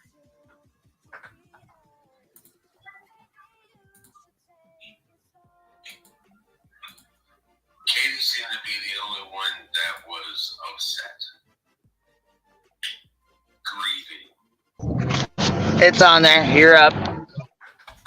Cool. And we're switching over. Thank you for the transition. Well, there you go. Now you don't have to get a arm cramp. He Tim. Yeah, just give me a second. All right. So he says grieving. Like, why would you pick that language, grieving? Yes. Right? Then he's And the why is outsider. it- He makes. Was she? Yeah. So we got 6 minutes and 10 seconds. Okay. What emotions was she displaying? Just sitting on the couch crying. Have you seen After her? the initial me coming in and her shoving her phone in my face and all that sort of stuff. Shoving her phone in your face. Why did you explain why she's shoving the phone in the face, or are you just basically making shit up as we go along? I don't know. Yeah, earlier he said she shoved a phone in his face and said that this was his photo or something. Mm-hmm. She was probably shoving her phone in his face saying, "Is this the photo I should use?" or whatever, you know? Mm-hmm. I'm still stuck back on the outsider thing, you guys, because listen, even if somebody goes missing, I'm from small town USA, right? So if somebody goes missing in one county, even all the other surrounding counties and people come together for it. They don't view one as an outsider from another. Yep. Yeah, I don't understand that mentality because I blend in anywhere I go. I'm never an outsider, so I don't know how he feels. Mm-hmm. That's just my personality. All right, I'm gonna have to play it faster because let me just put it a little bit faster. Okay, 2.5. Okay, go. Behavior was genuine. I had it on 1.5, but then when he was whiny, you couldn't really hear it, so you had to go back to 1.25. All right, 1.25. Let's try it. I'm not going to answer that. Okay, fair enough. Let me see. What was the question? Then, Do you feel her behavior was genuine? I'm not going to answer that. Why would you answer that? Like, what the fuck? Yo. Right? Bro. I'm not going to answer that. I'm not going to answer that. Like, see, that's what he does. He always leaves that open-ended thing that makes everybody think that Chris and Katie are guilty. It just pisses me off. It's so passive-aggressive shit, man. Okay, fair enough.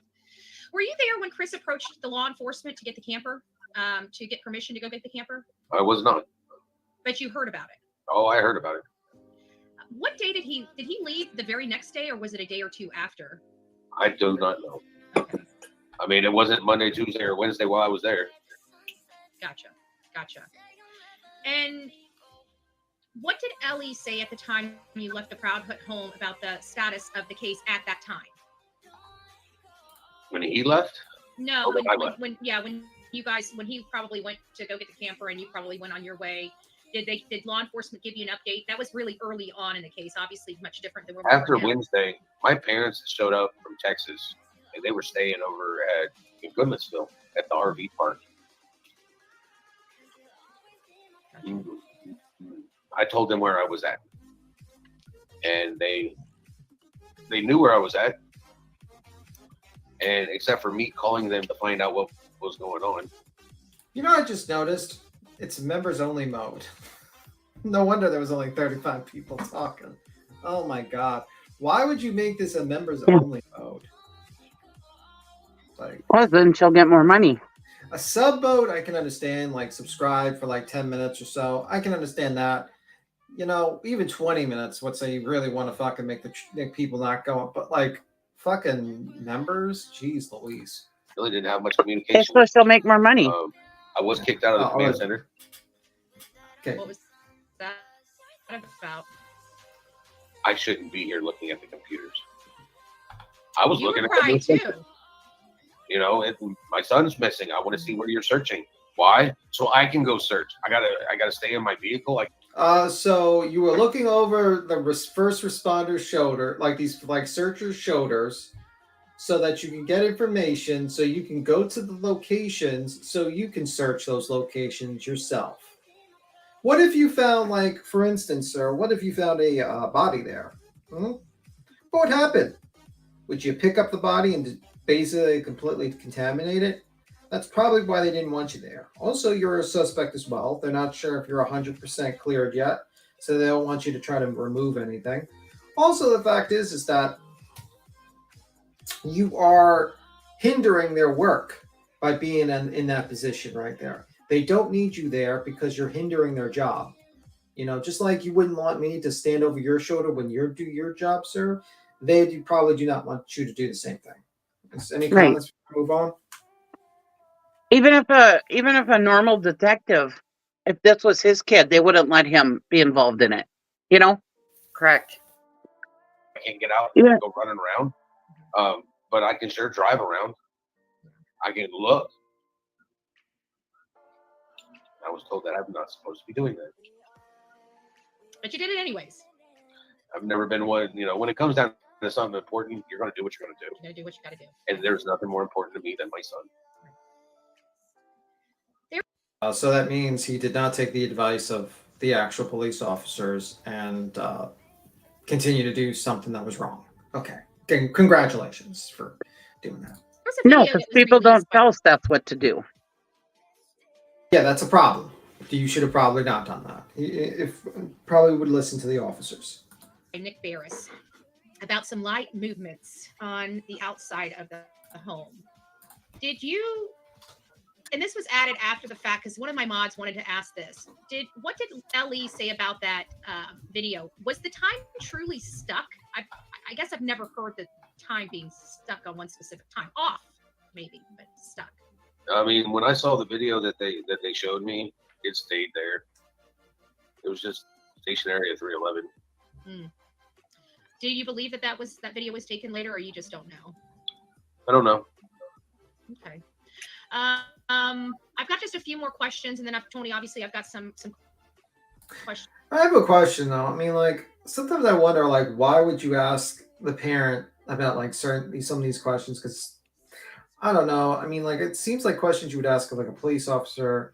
You'd kind of want to get a general idea of the mood of the child, the routines, if there was any sort of online activity, stuff like that. Questions like that seem like technical, and I feel like he probably would not be able to answer that question correctly. But I don't know. It's just my opinion. For you, which I've asked a lot of the questions in our downtime. So, but it's been really good. This has been really good. I really do appreciate this. I hope I've been very respectful of you both throughout this process. I didn't want to be. I wanted to be. I pry, but I understand. Okay, let's skip this part. Hindrances, resources. There was a time and a place that you actually said that you believe you may know where your son is, but you just don't have the resources to get him. Good question. What do you mean by that? Good question. I don't remember stating that. Okay, bro. We just watched it. You did state that. Yeah. You did state that. But by the way, I'm going to give the devil their due. That was a good question. The devil their due. I will give the devil their due. Broken clock can be right twice a day. Where, when it comes down to resources, it's like I would like to follow every lead possible. I'd like to go down every rabbit hole. And I know I can't do it. Everybody wants to complain about this, complain about that, and it adds stress. And stress is the number one killer in life. What? Oh my God. Wait not to answer the question. Wait not to answer the question. Guys, I need money. People ask me questions why I need money. It gives me stress. You're killing me because of this. You're going to kill me because you're asking me questions why I need this money, because you're stressing me out, guys. Is that my general understanding, or am I off in my thinking? No, that's pretty much, I'm over here cooking some sausage, so my hands are busy. So yes, I'm hearing him. That is exactly what he just said. Guys, keep me up, Rake. Oh my God. What a typical goes. Everybody else's fault. I'm the victim. You guys got me all stressed out. Betty asks a good question. He says, I never said that. We just saw a clip. He did say that. Then he says, I need money. I keep on asking for money, and people say, why I need this money. It stresses me out. Stress is the number one killer. Fuck. It's not that I'm alone in my house. It's the fact that my son could possibly be somewhere. He's possibly alone. If he was here in my house, he may not be stuck to me. He may be in the living room in the recliner, in his recliner. His recliner. That's his recliner. He chose his recliner. Playing on a Switch, watching, and I could be in my room. I could be in the kitchen, watching my own. It's not about. It's about not knowing. Not paying attention to what he's doing online. Yeah, I don't know. I grew up in a different sort of, not a little bit different. My stepdad, we had a house computer, and that house computer was in the living room where the parents could see you while you were online. They could see the screen. So there was the TV, and then the computer was right next there, right on the side, and he could literally see what was on the computer screen the entire time. I didn't have my own computer, I think, until was it 17, 18 years old? Something like that? I don't know. That was the same with my kid. And you got a kid that, you're not quite paying attention to what he's doing online, which, by the way, a lot of other parents do. It's not that they do it. It's just different age, I guess, different interactions with parents, but just it's how my dad was and my mom was. Maybe I'm just an older person. Old. Supposed to keep your children safe. Never said I was a perfect parent. I only have one child. It's a learning experience for me every day. Okay. But it's been an unending fuck. Freddy's Pretzel Bacon Barbecue Steak Burger is. By the way, at this point, I think I eventually donated $20 to Traders so she would get the YouTube Premium. Traders, please get the YouTube Premium. It's worth it. You don't have to watch ads. There's no ads. It's $10 a month. I don't give a crap about the YouTube Red shit. That stuff boring. Get an ad blocker for your browser. It does the same. No. You need to support the content creators, and We need to support the content. I feel like it's sacrilege to tell a YouTuber to get ad blocker when you're a YouTuber too. You wouldn't want that done to you. It's VH. No, this is Traders. Traders is watching. I don't know. Either way, just get YouTube Premium for $10 a month. I'm advertising that. Get that. Yeah. It's worth it. For $10 a month, it's worth it. I don't know what I'd do without YouTube Premium. Topped with fat tire beer cheese and Kentucky. Find out that my son is just gone. And knowing that there's 2 other people You know, you're probably going to get us like, that's going to be part of the loss. You told them to use ad block on my videos. No, we're telling them to use YouTube Premium. So that's not gonna be Okay, terrible. so I was corrected. Do not get ad blocker. Use YouTube Premium. Support the content creator. I stand corrected. Exactly. Sponsored by Voices for the voiceless. responsible for him. It seems that they're having the fucking grandest time of their goddamn fucking life. Well, I hope they fucking enjoy it. Because I believe in fucking karma. When it comes around, I hope it smacks him in the fucking face. All 3 of us haven't been cleared yet. And I'll tell you right now, had nothing to do with my son's disappearance. Sumner County should understand that I didn't. I've got records where I, literally, I've had him enrolled for school. He should be living with me right now. Oh, that was very interesting. Look at fucking Trader's face, like, whoa. That's very interesting. Have they been having fun? I don't think they've been having fun and having a fantastic time. I think they've been harassed and fucked with the entire time. I think they've been literally spied by weirdo YouTubers. I see a grieving, not a grieving mother, but I see a mother that is actually very sad and desperately wants her child back. I see a stepfather trying to keep things together and trying to keep things okay. I mean, with all the bullshit stress, I'm sure he's dealing with a lot of stress. You say stress is a killer. How would you like 20 fucking different YouTubers trying to fuck with your life and calling you a fucking old matter of names for about 3 months? Right. And watching every move you make and video, I just aged myself, and recording it. And yeah, how would you like that? Every move you make being recorded. At least you didn't say Betamax. Then we would really know your age. Okay. And people are like, what is Betamax? Well, look in your history books, people. Look in your history books. Could it be possible that your son is a victim of an online predator at all, or they've eliminated that possibility? I don't know. Talk to Sumner County. Maybe they'll tell you. Now, I'm going to ask you do with the case and stuff. If it's pertinent to the case, they're not going to tell me. And it's not because I might come tell you all. It's because no, it's exactly like the reason you might tell people. That's probably one of the reasons, sir. They probably don't trust you because you're on 30 fucking YouTube videos talking, and you were about to release information you weren't supposed to. I mean, Jesus Christ. You're right, B. Tim. Sometimes we have to give the devil its due. I'm surprised she actually asked that question. Absolutely. We are the most unbiased panel around, aren't we, guys? Right.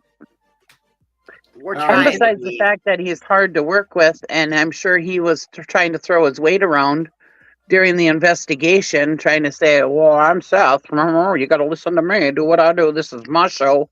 I was just looking outside to see if I would be struck by lightning again, just for lying completely on a live stream. I was double checking to make sure there wasn't a bison going to run me over. Okay, cool. They keep things close to the chest, which I have learned since this has started. I don't tell anybody shit anymore because there's very few people that I can trust. I mean, literally, what just fucking happened in the last 3 or 4 days is evidence of why I don't trust fucking people. Fucking snakes. Where I come from, we kill snakes. We cut their heads off. Head off the snake. Skin that bitch, throw it in a skillet, and watch it fucking squirm. And you eat it with a little salt and pepper and hot sauce. That's what I believe is the one about T-Rev. Oh my God. He sounded really tough there. I just want you guys to know I was really scared. I know you're driving away in fear. You're running. You're running out of the state. You're gonna be gone soon. Gone. Don't you guys agree that that was about T-Rev? Because he was like, oh, this happened the last couple of days. Yeah. Yeah. It was about yeah. T-Rev and all that stuff, because the truth of the matter is, I feel like he didn't deny the whole gun thing. I mean, that would have been the first thing I would have been saying. I'd been like, oh, T-Rev, you're full of shit. You're absolutely full of shit. You are a liar. I can prove it. But he doesn't. He's just saying, oh, these snakes, these betrayers. Well, sir, not a good look. Also, it's a little weird that you're talking about killing snakes now. That doesn't look good, because you've called multiple YouTubers snakes. That could be threatening. Let's just say that much.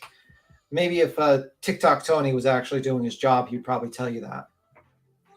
I like snakes, actually. Though, if you think about it, didn't his son like snakes? Yes. Yes, he did. Oh.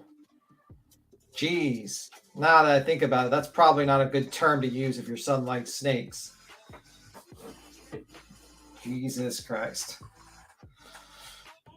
All right. Yeah, because I just remembered that seeing a snake on his picture. But anyhow, I'll play it. Did you have anything to do with your son? The disappearance of your son? No. And you have passed a polygraph. Yep. If another parent is going through this situation, what would be your best piece of advice for that parent? So has Katie and Chris. Find hope and hold on to it. When you make a team, don't have a lot of people, because there's a lot of trauma vultures out there in this world.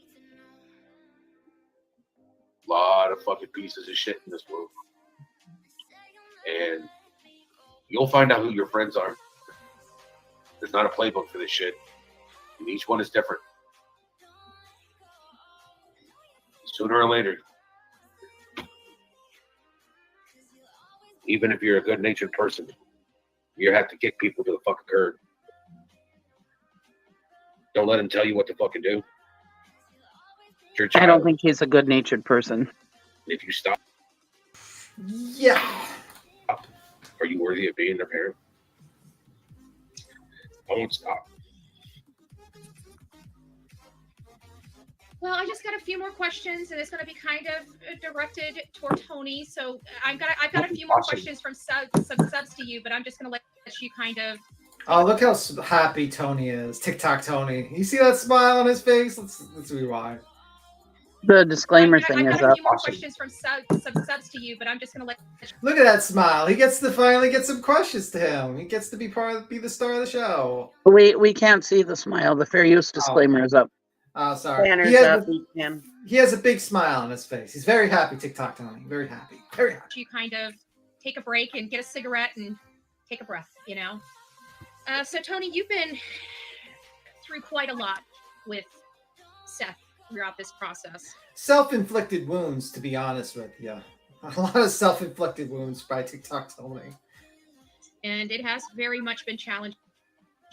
It's been challenging for all of us watching this from an outside looking in.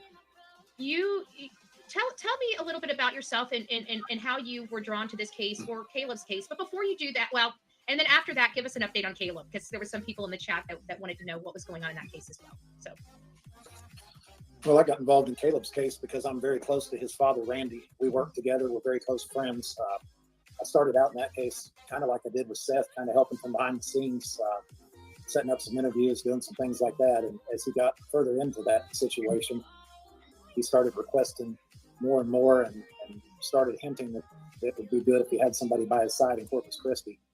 So I went down there to Corpus Christi and, I became kind of a project manager for him. I mean, I set up the, places that the search and rescue team was searching. I worked with our Facebook administrator to build volunteers and kind of give them direction. I brought the PI in again with some. Okay, so he built he created the Facebook group. He's directing searches, and he brought the PI in. Am I correct so far? That's what he said. So yep. Is it the paid PI that basically left, or is it that has the model page? It must be, because Chloe's been on it ever since the beginning. She just does this stuff. Yeah. So was it the one that had a retainer agreement, got paid money, and that was that the one? Must have been. Yeah. Buddy, I honestly don't know because he isn't Unless there's a specific new in what he PI. says. Oh, that might have been the other case. I don't know. Interesting. Let me see. Yeah, it might have been the other case. Yeah. Group and, pushed for him to engage the PI, and just had a lot of different roles there, and got his interview set up, coached him through those. Just kind of gave him a strategy, laid out a strategy for him. And then as we moved through that case, it got to the point where that investigation turned more digital, and there wasn't a need to keep doing interviews. Local searches became less necessary, and I met Seth through a common friend, and that common. Wait a minute, he's not even a mod, an admin in the Caleb's Facebook group? Oh, nope, he turned it all over. Okay. My friend connected us together and told me that Seth really needed some help, that there were some areas that he felt like were deficient in his son's case. And when I started out with Seth simply wanted a qualified search and rescue team. And we spent 2 or 3 weeks talking in private about that. You mean the police? Or EquiSearch? I counseled him a little bit on some different things, some different strategies, some different interview strategies after watching some of his things, and got to the point where he told me that he really needed me to be a spokesperson for him. That he didn't interview strategies after watching some things. He means YouTube videos. Didn't want to set up in. I mean, I don't know why he said things. He could have just said, "I watched the YouTube videos." And we know that the mutual friend was Pascal. Dun dun dun dun dun dun.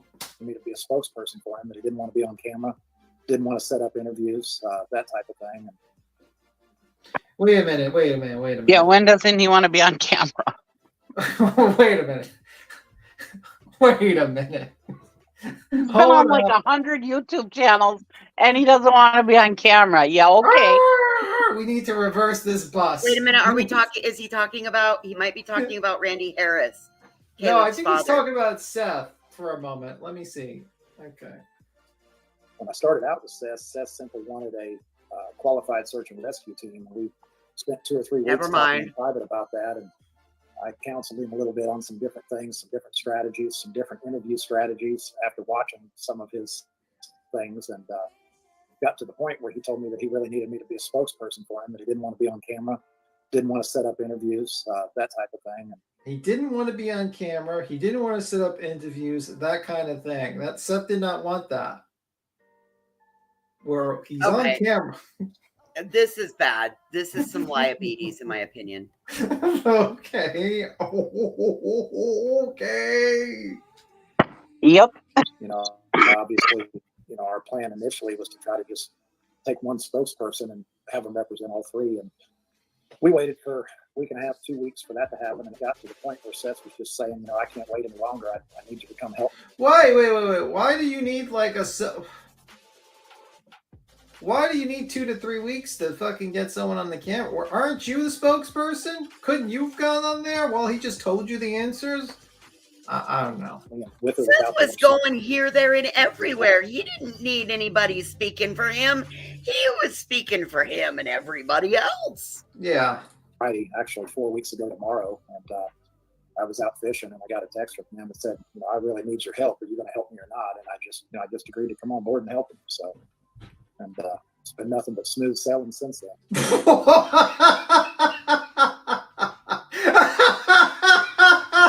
This is what you call smooth sailing?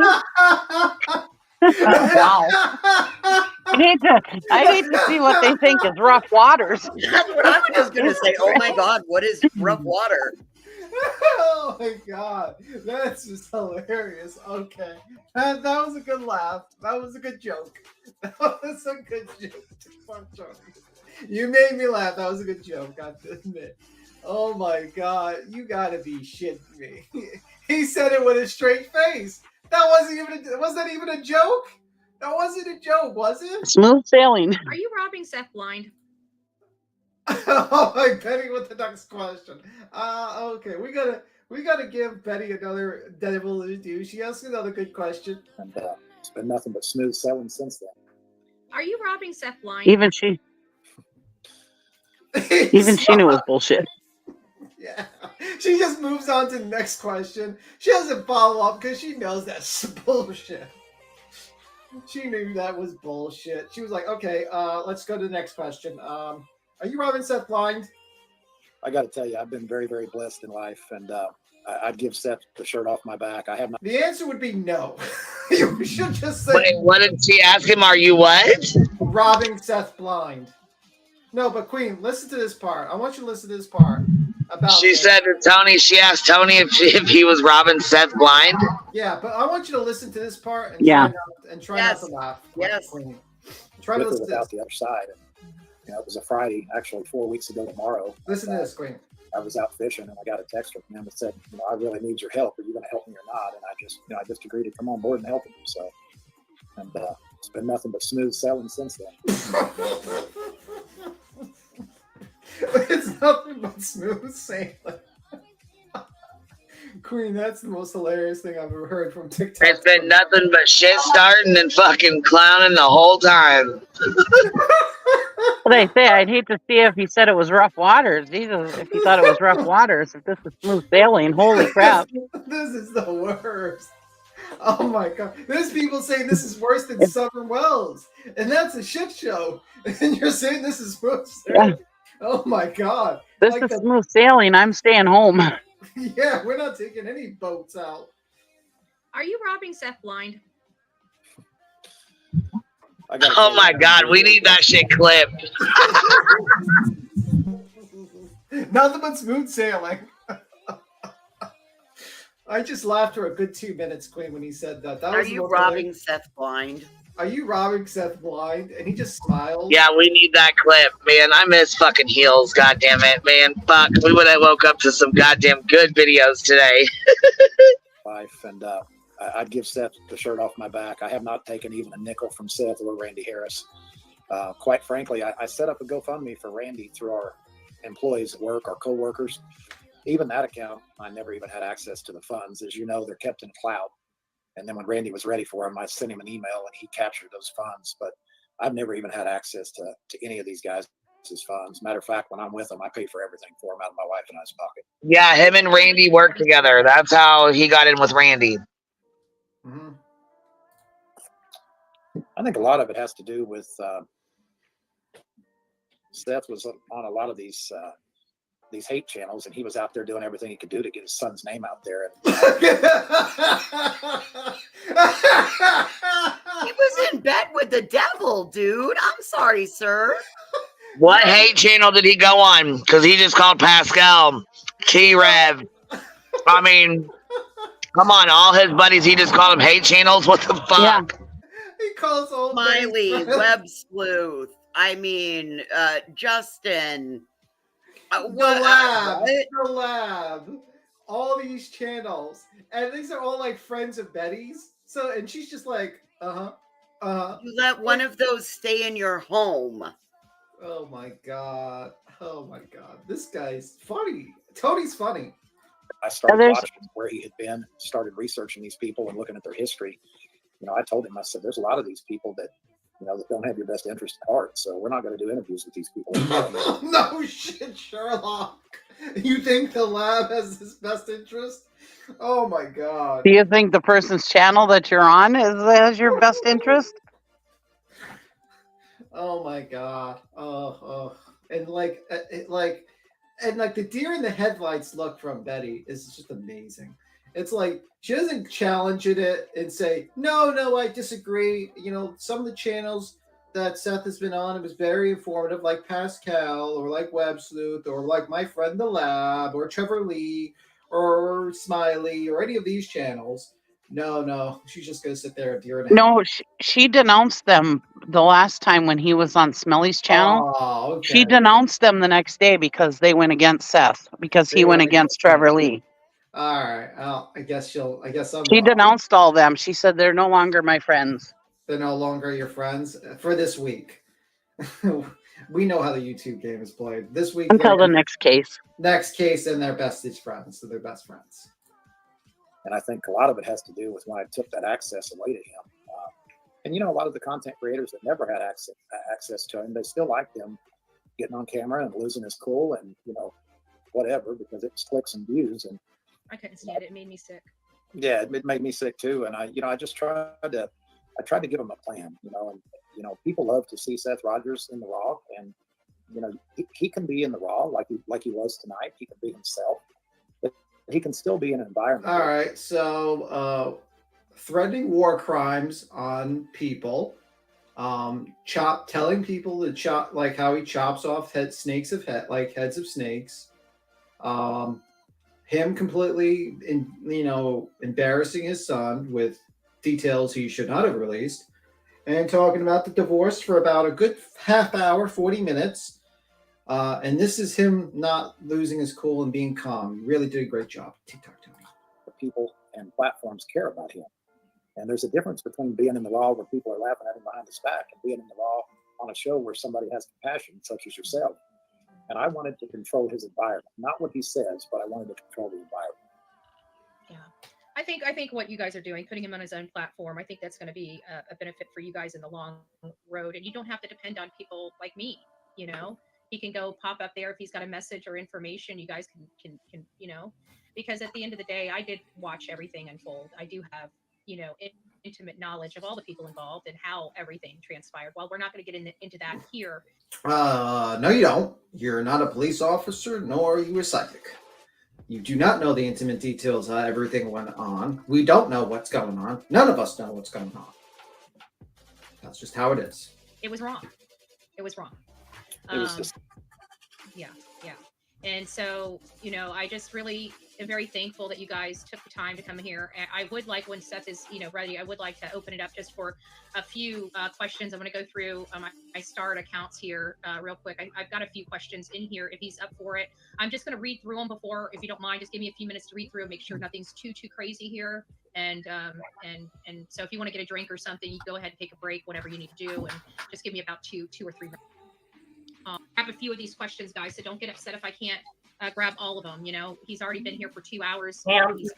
Why don't you use copy and paste, Betty? If there's questions that you want to ask, copy and paste them on a notepad on your computer instead of an actual notepad and taking like 2 minutes to write them all down. Just a suggestion. Copy and paste them. On a notepad. Basically, just thank you, traders. Thank you, traders, for actually agreeing with me too. Thank you, traders. At least like minds think alike. You know what I mean? Great minds think alike. Okay, so we're gonna try to be. Let's see. It was a statement. It wasn't a question. It was Seth, you're a shining example of a man, or something like that. All right, I've got a few questions. I'm not gonna. You've been here long enough, and I know I did ask for questions before we came live, and my mods did prepare some questions for me to help out. So I will. See, told you her mods prepared the questions. And I think this you really can stretch out his shoulders. Questions. So at the end of this sheet here, one of my subscribers, I'm only going to ask a couple of these questions. What size? We were told that you bought Sebastian new boots. Is that correct? Yeah, I took him to Boot Barn and bought him a pair of hiking boots. And those boots were at your house? They're at his mama's house. And those boots were accounted for? Yeah, they were at the front door when I walked in.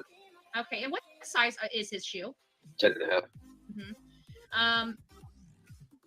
Okay, so that answered that question. Were they there after? Yes, that answered that question. Katie said she bought him 3 pairs of shoes, and she only bought him 3 pairs of shoes. Was that because he didn't like? He was very specific on his shoes, or was that a Katie thing? Probably a Katie thing. Gotcha. Okay. And what's wrong with only buying 3 pairs of shoes? Right. How many pairs of shoes does he need? And Katie explained that he was growing out of shoes so fast. That's why she wasn't buying him way more shoes all the time, because he was growing out almost so fast. She was always buying him shoes. So that was another dig on Katie. I mean, like, what do you want him to buy? 20 pairs of shoes? I mean, right. How many pairs of shoes does a young man need? Yeah. When their feet are growing really fast, you're lucky to keep them in a pair of shoes. Yeah. Right. Okay, so I think I got all of those questions. Wow. They got tear this Here's shit one up. about Terry Lynn. Maybe you know, maybe you don't. Allegedly, Terry Lynn's tires were slashed while searching. Other searchers have been. Oh my God, that was not what happened. No one slashed her tires. Has she ever shown any proof? Terry Lynn has shown any proof her tires were slashed? You would think that would be on her fucking community tab. Tires slashed. Not, you know what I mean? Like, fucking Christ. Threatened and pulled out. Again, Do you no have any proof. idea who's behind these scare tactics? It didn't happen. I don't. I don't know, sir. There was no one that did that. There's no one trying to stop you from looking for your kid. There's no one tearing down fucking missing posters. There's no one slashing tires. Stop feeding into the bullshit conspiracy theory that there's a cabal of people trying to stop you. That's what I'm saying. If somebody threatened my life or slashed my tires, I'd be turning that into law enforcement. And law enforcement has said that they have not gotten any reports. This was back when CJ and them were saying that they were getting threatened and stuff. They've gotten no reports that there were any threats on lives or anything like that. So I call BS on all of it. Oh yeah, by the way, someone pointed out in the chat, if you thought 3 pairs of shoes were so little, why did you only buy him 1? Right? And Katie said that pair of boots that Seth bought him, yep, he grew out them within a few days. All right. So now for the moderation questions. I went through them. They look like they were good. I won't take too much. There's just a few more questions here. So I'll try to gloss through them as quickly as I can. What was Sebastian's favorite song? Well, he didn't really have a favorite song. I mean, we listened to everything. I mean, probably Eastbound and Down. Eastbound and Down. Gotcha. How was Sebastian with transitioning from activity to activity from home to outside? Okay. At my house, I mean, we go from the house to the truck. So the transitioning was the drive. Normally that meant, you know. That's not answering the question, sir. That's not answering the question. That person was basically asking, was there some sort of like issue with going from one house to another, whereby like a behavior shift, or did he like it, or did he? Okay, maybe he'll answer it. Jump in the truck, get our seatbelts on, or whatever we're loading in the truck to go do, and then we listen to music. Misty That's says, always been one of the things that helps. No. what is Transition. it? I'm sorry, I missed it. Said that's always been one of the things that helps transition him is music. Even when he was in a bad mood, like he didn't want to go to the store, but you don't have a choice today. We're going to the store because got to put groceries in here. You're going to be here for a week. You need to come with me so that you can pick out whatever snacks you want. You know, do you want sliced ham? Do you want sliced turkey? Do you want Swiss cheese today? You know, do you want provolone? Whatever I you heard he was the want. only one that likes Swiss. Oh, Holy shit. Like that wasn't answering the question. Like, oh my God. Like how was he transitioning? And now he's going into Swiss cheese. Holy fuck. And that was taken from Queen Bee's channel. Yes, that absolutely was. And then he throws in about these 5 or 1 granola bars, and I still got them up in the cupboard. You don't think that wasn't a play off of Katie's? I've got the Alpine Lace or the Baby Swiss in the fridge still. I mean, come on now. This is ridiculous. Like, listen, that question was clearly asking, did he transition from one house? Because if a child, even a child that doesn't have chromosome deletion or other ailments, it's a little bit tough for them to deal with going from house to house and dealing with the divorce. And the question was, did he adjust to the sudden changes? And would that result in him suddenly moving, being told that he's going to move to a new environment, totally change his behavior and his demeanor? That's what she was basically asking. But now he's going into Swiss cheese. you got that from me. There's not a cheese that me and him haven't tried that we haven't liked. Okay, that's great. I'm a cheesehead too. I gotta be honest with you. I love cheese, Gouda, goat cheese. I like if it's cheese, I like it. His favorite cheese, his go-to for favorite cheese was always Baby Swiss. You know, it's like that big, comes with the little holes and everything else. So that's always been his go-to is Swiss, and that's why he's always gotten here. And there's nothing like a fried. It's Virginia brand baked ham is his favorite lunch meat, to go with his Swiss, and grilled ham and cheese sandwiches were one of his favorite. Yeah, can I say something real quick? See, Pineapple Icicle said she should have just said her mods watched Chris and Katie on QB's panel, then came up with their questions. But everybody said that the questions that we were asking weren't worth a crap. You know, yeah, they were were, what were terrible. they gonna do? Who, you know, who cares Who about cares? what he eats, about his like personality, about the child? Who cares about the child? We want to hear about the divorce and the horrible stuff there. You know, and meanwhile, it's like, you know what I mean? Like, at least I give the devil their due. They never give us our due. You know what I mean? Well, like I said, imitation is the most sincere form of flattery, but ew. Yeah. Okay. By the way, good job, Pineapple Icicle Tree, on that catch earlier. Oh yeah, that's catch. That's good. You can get this from nothing. All right. I don't have a woman cooking for me, so I've always been. Yeah. No. That's a dig at T-Rev for taking his girlfriend away. That was a dig at T-Rev. Yeah, you took his woman away. We know that you took that man's woman. We've seen the text. We've seen the text. Been the one that cooks anyways, and it's like I was teaching him how to cook. His favorite thing to it's like he likes the grilled cheese sandwich, but we take cheddar brats, pack of 5, throw them in the skillet, cook them for about 45 minutes so that they pretty much look like they just came off the grill, and then cut them up into pieces, and that's the meat. Then we sit there and we make our spaghetti sauce. And boy loves mushrooms, raw, cooked, sauteed. It doesn't matter. He loves his mushrooms, and fresh mushrooms, vegetables, tomato paste, some stewed tomatoes. Put it all into the pot and just let it cook, and there's our sauce. And then when it comes down to the spaghetti, you know, he likes his fresh grated Parmesan. You know what? I gotta say, I like his style. What can I say? You know, I hate that when she does that, but whatever. We'll continue. So Missy Betty, says, Betty, I want to make sure. Betty, I don't have enough time. I mean, like, I didn't get enough time on to talk, so I need to enter myself in. You know, even though you and Seth are actually having some sort of communication and talking about Sebastian and actually bringing up, like, you know, his likes and dislikes, and it's actually becoming a little bit more positive instead of this whole negative bullshit, I got to enter in. I got to jump in, you know. I can't let the father of the missing kid actually talk about his likes and dislikes and have a nice little conversation. I got to enter in. Am I right, guys? Am I wrong? I can't, you know, it's Christ.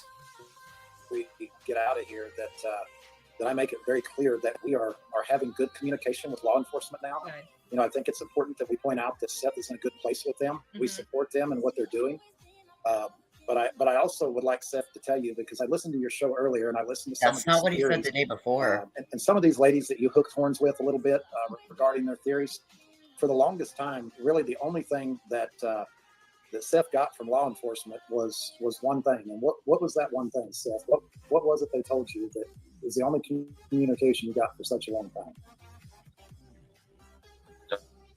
Talking about they still don't know how he got out of the house. Correct. How did they phrase And it? this is what I'm gonna get annoyed with. There's no evidence he ever left the house. Like, why does this fucking piece of shit TikTok Tony is like sitting there? He just like, there's this nice little heartwarming moment where they're having a little conversation about Sebastian. It's a nice little thing about the grilled cheese and them cooking his favorite meal. And it's getting like, I actually like that part. I was like, yeah, that's kind of a nice. I don't like Betty. That's the truth. But like, I can agree that, you know, having a little conversation about Swiss cheese and his favorite meals that they cook together, that's a nice thing. But this piece of shit is like, yeah, wait a minute. We have to destroy this nice moment that we have where we're actually doing something. And I'm going to insert that we don't know how he left the house. We don't even know if he left the house. What the fuck is that? Am I the only one that just said, what the fuck is that? Well, are you not looking at what happened prior to that before him interjecting? Did you not see? Look at if you have it on a bigger TV, you can also see Tony's screen reflecting in the window. And so he had somebody had texted him to try to pull it back around to that again. Yeah. like TikTok Tony, you're pushing the harassment. You have no fucking proof, and you're pushing this shit, and it's like you're really just like you're such a fucking shit stirrer. And then you're like, I don't like drama. Well, that's fucking drama, okay, sir? You're a fucking being a drama channel right now, like completely, and just fucking unbelievable. Right. That's what we kind of concluded with everything. It's the same thing that they said at the last press conference. Yeah. You know? Yeah. And I just like people to understand, being in law enforcement, they don't have to tell us it's a criminal investigation. What they have told us is that it's an investigation. And it's the same thing I've told people close to me, that you'll know if it's a criminal investigation. When they slap them fucking bracelets on your wrist and you're off to fucking wear orange for the rest of your goddamn life, Bubba gonna like you. And I feel sorry for whoever did it. Best bet is just to let my son go. Drop him off at a gas station. Tell him to go in and tell him what your name is. Tell him to call 911. Doesn't matter where you are. It will get to me. And I will be driving to pick him up. I will be driving So Misty to pick just him wants up. to say, Sebastian, Wayne, Drake, Rogers, your virtual aunties and uncles won't stop until you're found and back home safe with your daddy. Seth, I'm praying for Sebastian and you, sending to you from Arizona. Thank you, Miss Fisher. Blame Erica says Seth is a great father. Never doubted that.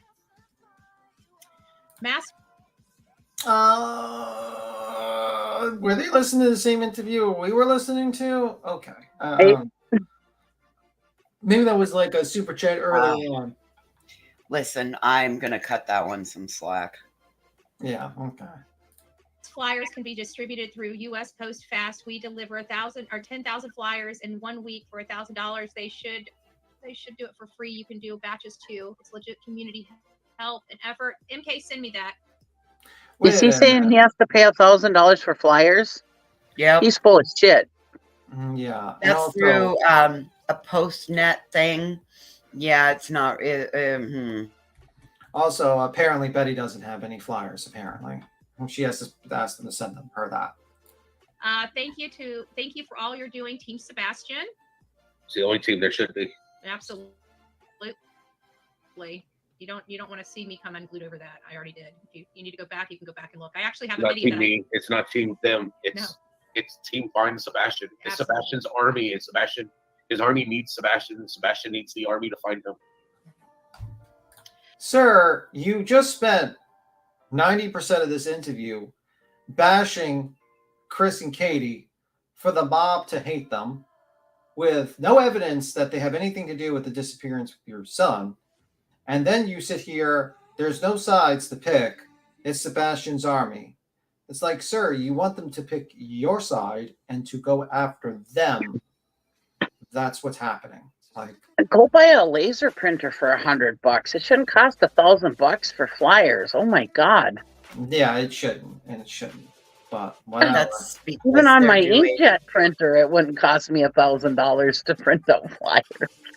That's because it's one of those through a business, and it's like a print business. So why would you do that when you can download it? Right. Well, you would think next thing you know, these grifters are going to be out here, and they're going to be like, "Hey, subscribe and member up so that we can get money into the flyer kitty." Jesus. What about the chest plate is gone? Mom and Dad stepped outside. Was he still wearing it before he went missing? The chest plate. Apparently, there was a picture where he had a chest plate on. Can you have anything to say about the chest plate? He chose to not wear it. He tried it. It was like pulling teeth from an alligator. And he was given the choice. Hold on. Did y'all know this? Did y'all know JLR actually said that Seth called him and begged him to cover his son's case? Yeah. Mm-hmm. JLR said that on his video. Yeah, I seen that. Yeah. He did. I just got the video. I'm like, what the fuck? Yeah. I mean, it is JLR, so we'll take it with a grain of salt. But yeah, he did say that. Honestly, I mean, I take JLR with a grain of salt, but I would believe that. I definitely could believe that Seth called him up. I would too. That's not out of the realm of possibilities. That's for sure. There's weirder things to believe in. But yes, that's what happened, Quinn. That's what happened. Also, I'm tempted Yeah, to I wouldn't doubt it. I'm just saying I have a hard time taking anything JLR says as fact, but yeah, I probably would believe it. And that was a good plug by you, JLR, to plug your book. You show your book on that response video saying, I'm an open book, guys. And showing your book on that reply video. It's like literally like a new book. I wouldn't be shocked if you like purposely did that so people would buy your book and read it. Like all the people that don't like you says, you know what? I'm going to get all the secrets of JLR. And then they just buy your book, pay you $20. They're kind of funny. I've thought of buying it, but he used to have it where he sent the book out, and if Amazon sent the book out, I would buy it because then he wouldn't get my address. But well, it doesn't mean that he can't be the seller on Amazon. He could be like the Amazon seller. That's what I'm saying. You can see if it's sold by Amazon or if it's sold by FBA, fulfilled by merchant. You can tell on there; it'll tell you. But anyways, if the last time I looked was quite a while ago, and it was fulfilled by him, so I wouldn't buy it. I'm not buying a book from JLR. Get doxxed by that. That'd be kind of an embarrassed way to get doxxed. I got doxxed because I bought JLR's book. Right. Right here on his chest. That was, it was just, it's part of his CQ20 deletion. Mm-hmm. It leads to a lot of facial disfigurement, body disfigurement. And that's just one of the things. And when he chose not to wear it, then it's a choice you live with. Mm-hmm. No matter what we did, I tried to tell him, I was like, it's to help you in the long run. But if you choose not to wear it, it can't make you do something. Yes, you can. You're the parent. Am I wrong with that, or am I like speaking out of turn? I'm not a parent, so what would you do, Cheesy? What's your thoughts on that? You know what? He's exactly right. There's two minds. He is exactly right that if you choose not to wear it, there's a consequence. But think about the other that he's not willing to enforce, right? Like if the doctor's if there's a medical necessity and it's medically necessary, like you need to wear it. So I mean, and again, it may not be a case that Seth had a choice in that. It might have been with the other parents. Like he doesn't get real specific when it comes in of it, and he's speaking of these things. I don't know. Anytime a doctor told me that my kid should be doing something, I did it. I don't know. I followed doctor's advice, so I don't know. Spent a shit ton of money up in my right ear. And this is back in the 80s and 90s. Like this is expensive stuff. It's like $4,000 or $5,000 for these things, and I literally threw them in a locker and lost them. Oops. Hold on, I see you in J-Rum. Do you want to turn your camera off, baby? You don't have to keep it on. There you go. You're up here with us. Hello, I was just down in the chat listening for the afternoon. Good afternoon. I heard this gentleman named Tommy. Hello, Tommy. My name is NJ Robin.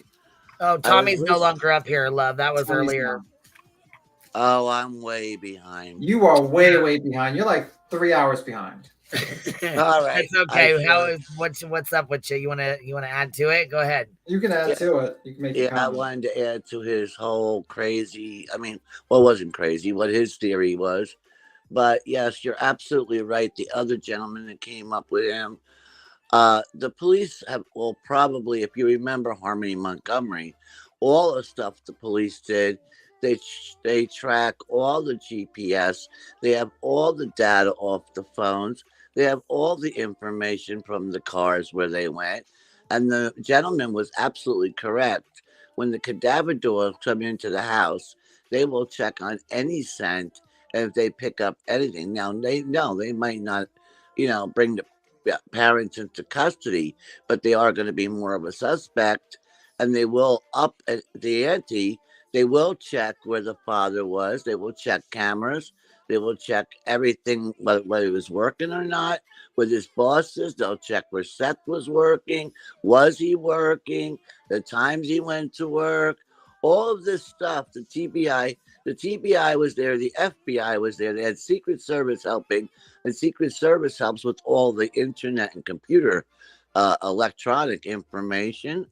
They'll be involved. They have the Celebrex, everything working on all phone calls and anything that happened. that's going to be happening. There's going to be so much that's been going on.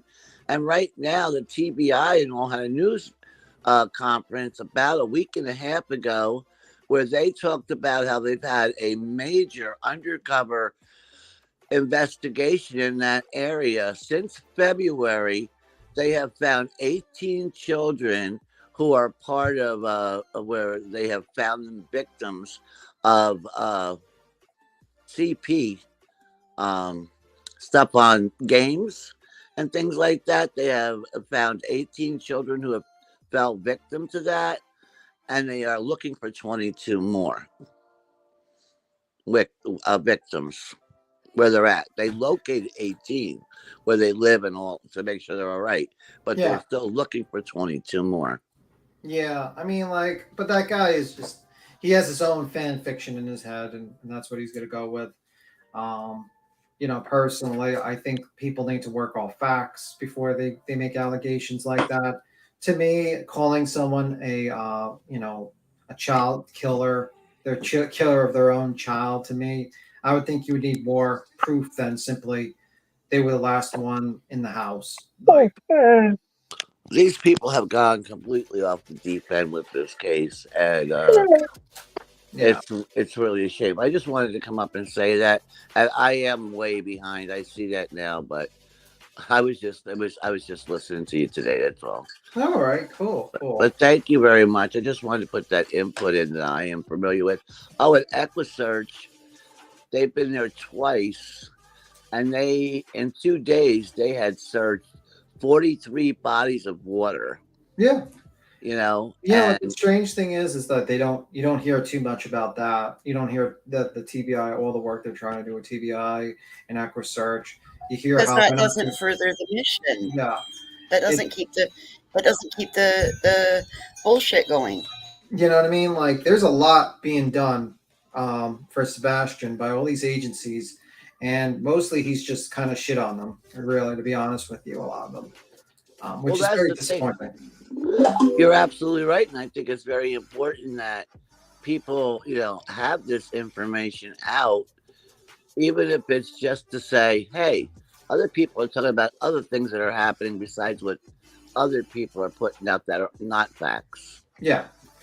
I mean, if you listen to, TikTok Tony and Mr. Rogers or Mr. Seth Rogers, he's the only one out there searching. He's the only one that's doing everything he can. But it's like, there's other ways to search. There's other ways to support. You can put up posters. You can, set up the reward fund. What we learned that Katie was doing in the background the other night. You don't have to be running into the woods. Actually, I would say that's the least efficient way to look for Sebastian if you're just one person. The most efficient way is to be like a person that spreads awareness on YouTube channels, create a YouTube, try to get posters up, try to get the award fund going, because, that's just like a permanent missing person photo that you can get out. Try to work on these things. Running into the woods and with like a chicken with your head chopped off is the least efficient way. And unfortunately, TikTok Tony doesn't tell him that. And apparently for all these other people, to prove your innocence, you have to run into the woods to look for your kid while live streaming. And it's like, no, that's not what you're supposed to do. What you're supposed to do is let the professionals do their job. And you're supposed to, basically try to get things set up so that you can organize those organizations to do things. Like if, let's say, like TikTok Tony told, followed SF's Investigates advice to raise money for a actual search, and they focused their efforts on doing that instead of all this shenanigans, I think they would have been better served. That's just my opinion. Oh, absolutely. Excuse me. And then I saw he had a what you call it? What do you call it? I'm trying to think. Where he collects money for, he was looking to collect. He was looking to a fundraiser to collect $5,000 to be able to get the FBI to only, to do national alert. Oh, not money, not $5,000, 5,000 signatures for a change.org petition. Let me tell you something. I think most change.org petitioners are a waste of time. Like, to be honest with you, I feel like it's just like a marketing scheme from change.org. So you can pay them to, and when you go there, they says, well, you can add more advertisement or something like that. But why put that there when it's already on the NCMEC? Mm-hmm. It's already a national alert. That's because he probably doesn't know. It doesn't further the money. If he doesn't do things like this, it doesn't further the money to keep rolling in my opinion. Oh yeah, this has become definitely, and then somebody had mentioned that Seth had his own motorcycle. He was riding a motorcycle at that. Yeah, I don't know if he had the motorcycle. I heard he borrowed it. Yeah. Well, I don't know who he borrowed it from, but when you said all that money was gone, I'm wondering. No, he borrowed that. He said that the money was gone and he used it to pay his bills and gasoline and whatever. But because now he said that, he needs to show receipts. He needs to show where the money came in, the money came out. And let's not forget, it was set up by his sister. So that means his sister was freely giving him the money. So again, for transparency reasons and to not be guilty of exploitation, he should be very transparent and show those receipts in some form or fashion, in my opinion. Well, and so should his sister. Yeah, I mean, I agree. And same with the person that has the Cash App. Again, these are in my opinion. Yeah, I just don't get the how he just spends $25,000 and then he's collecting a paycheck. I don't understand how he spent $25,000 and probably more he got in Cash App. So in less than 3 months, in 3 months to me. I don't know how he still has a job. Well, I mean, there's been questions on that as well. Yeah, I mean, I think you could take a break with some jobs for a little bit, maybe. Like, I mean, probably they're very sympathetic to him at this point. They're, maybe they gave him like a break or vacation time, or maybe they just say, oh, well, you can pause your employment, and then when you're ready, you can come back when you can. As they're very short-staffed in those positions. Yeah, I figured that. I think in the beginning, I might have heard something about him saying that he was hurt on the job was where the shoulder injury came from originally. Yes, I thought I heard in the beginning. And That so is- he might be on some kind of it might be on some kind of workman's comp or something. Well, if that's the case, then this video does not serve him well because he moves his shoulder around pretty fucking without any pain. So if they start seeing these videos, seeing him moving his shoulder around like that, they're going to be like, are you really in pain or are you lying to us? You mean the old injury? Because when they got the CPS reports, he had an injury back then to his shoulder. Those were also the degenerative discs. Yeah. Yeah, he had an old injury to that same shoulder back at that period of time. So I'm wondering, did he re-injure the same shoulder? Oh, then maybe it ain't a workman's comp injury. I don't know. That's what I thought. I could be wrong. I don't know. I would rather be wrong on erring on that side of grace for him than not at this point. Because really I don't know. It's interesting, like he has such a condition that they would have him as a guard, to be honest with you. Well, and again, that's my whole point is that you can't be in poor physical shape. I mean, you can, but you're also they still have annual tests that you have to pass. Yeah, because it's like an inmate gives him a good punch and knocks him out and then drags him to the cell. I mean, they're going to have to come in there and get him. Well, I went to my local police department area. I'd take care of some business or something. I was talking about the courts, and they're like, "We don't care if you're 50 years old and what your health is. We're hiring here for policing because we are so short-staffed in our jail cells. So they just need bodies, I guess. I don't know. But I'm gonna drop down. I just stopped. I'm way behind. I'm so embarrassed. All right, no problem. That's all I wanted to say, basically. Well, I've been enjoying your show. Thank you very much for letting me up. No problem. Don't be embarrassed. Don't be embarrassed. I mean, Well, do it. You got a piece of cheese here. That's embarrassing. Swiss cheese. Oh, I like cheese. I like Swiss cheese too. So there you go. Okay, you have a good day. You too. Bye bye. Was Katie fully on board with Sebastian coming to live with you full time? It was something that she was being convinced to do by Chris. So you think Chris was the driving force behind that? Do you know why? I don't know. Animosity, pride, stupid shit. Do you think he cared for your Animosity, pride, stupid shit. How the fuck does that answer the question? I don't know. It doesn't.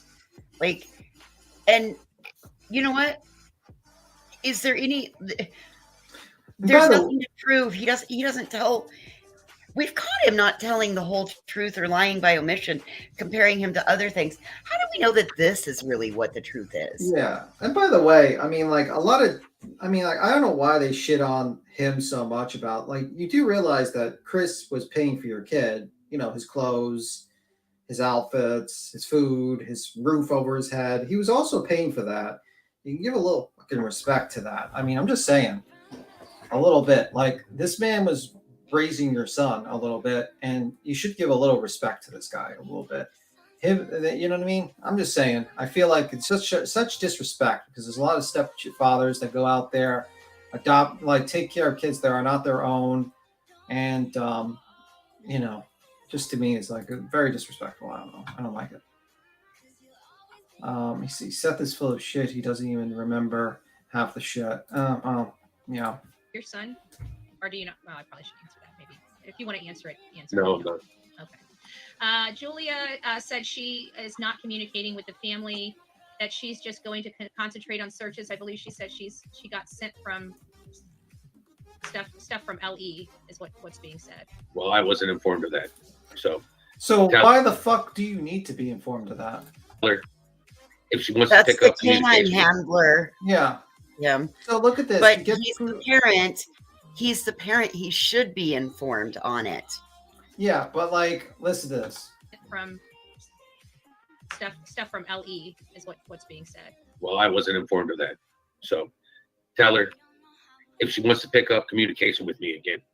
I have his shoes and I have his clothes here in the back.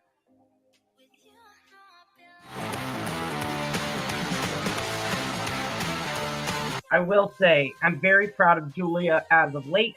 I was very concerned. I thought she was just yet another distraction.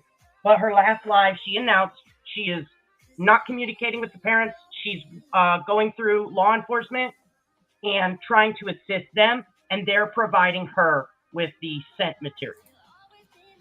I call bullshit on that. Do you? Yeah, Yeah, I highly I doubt don't the think they would give her their evidence. material. Yeah, I highly doubt that. I don't believe that at all.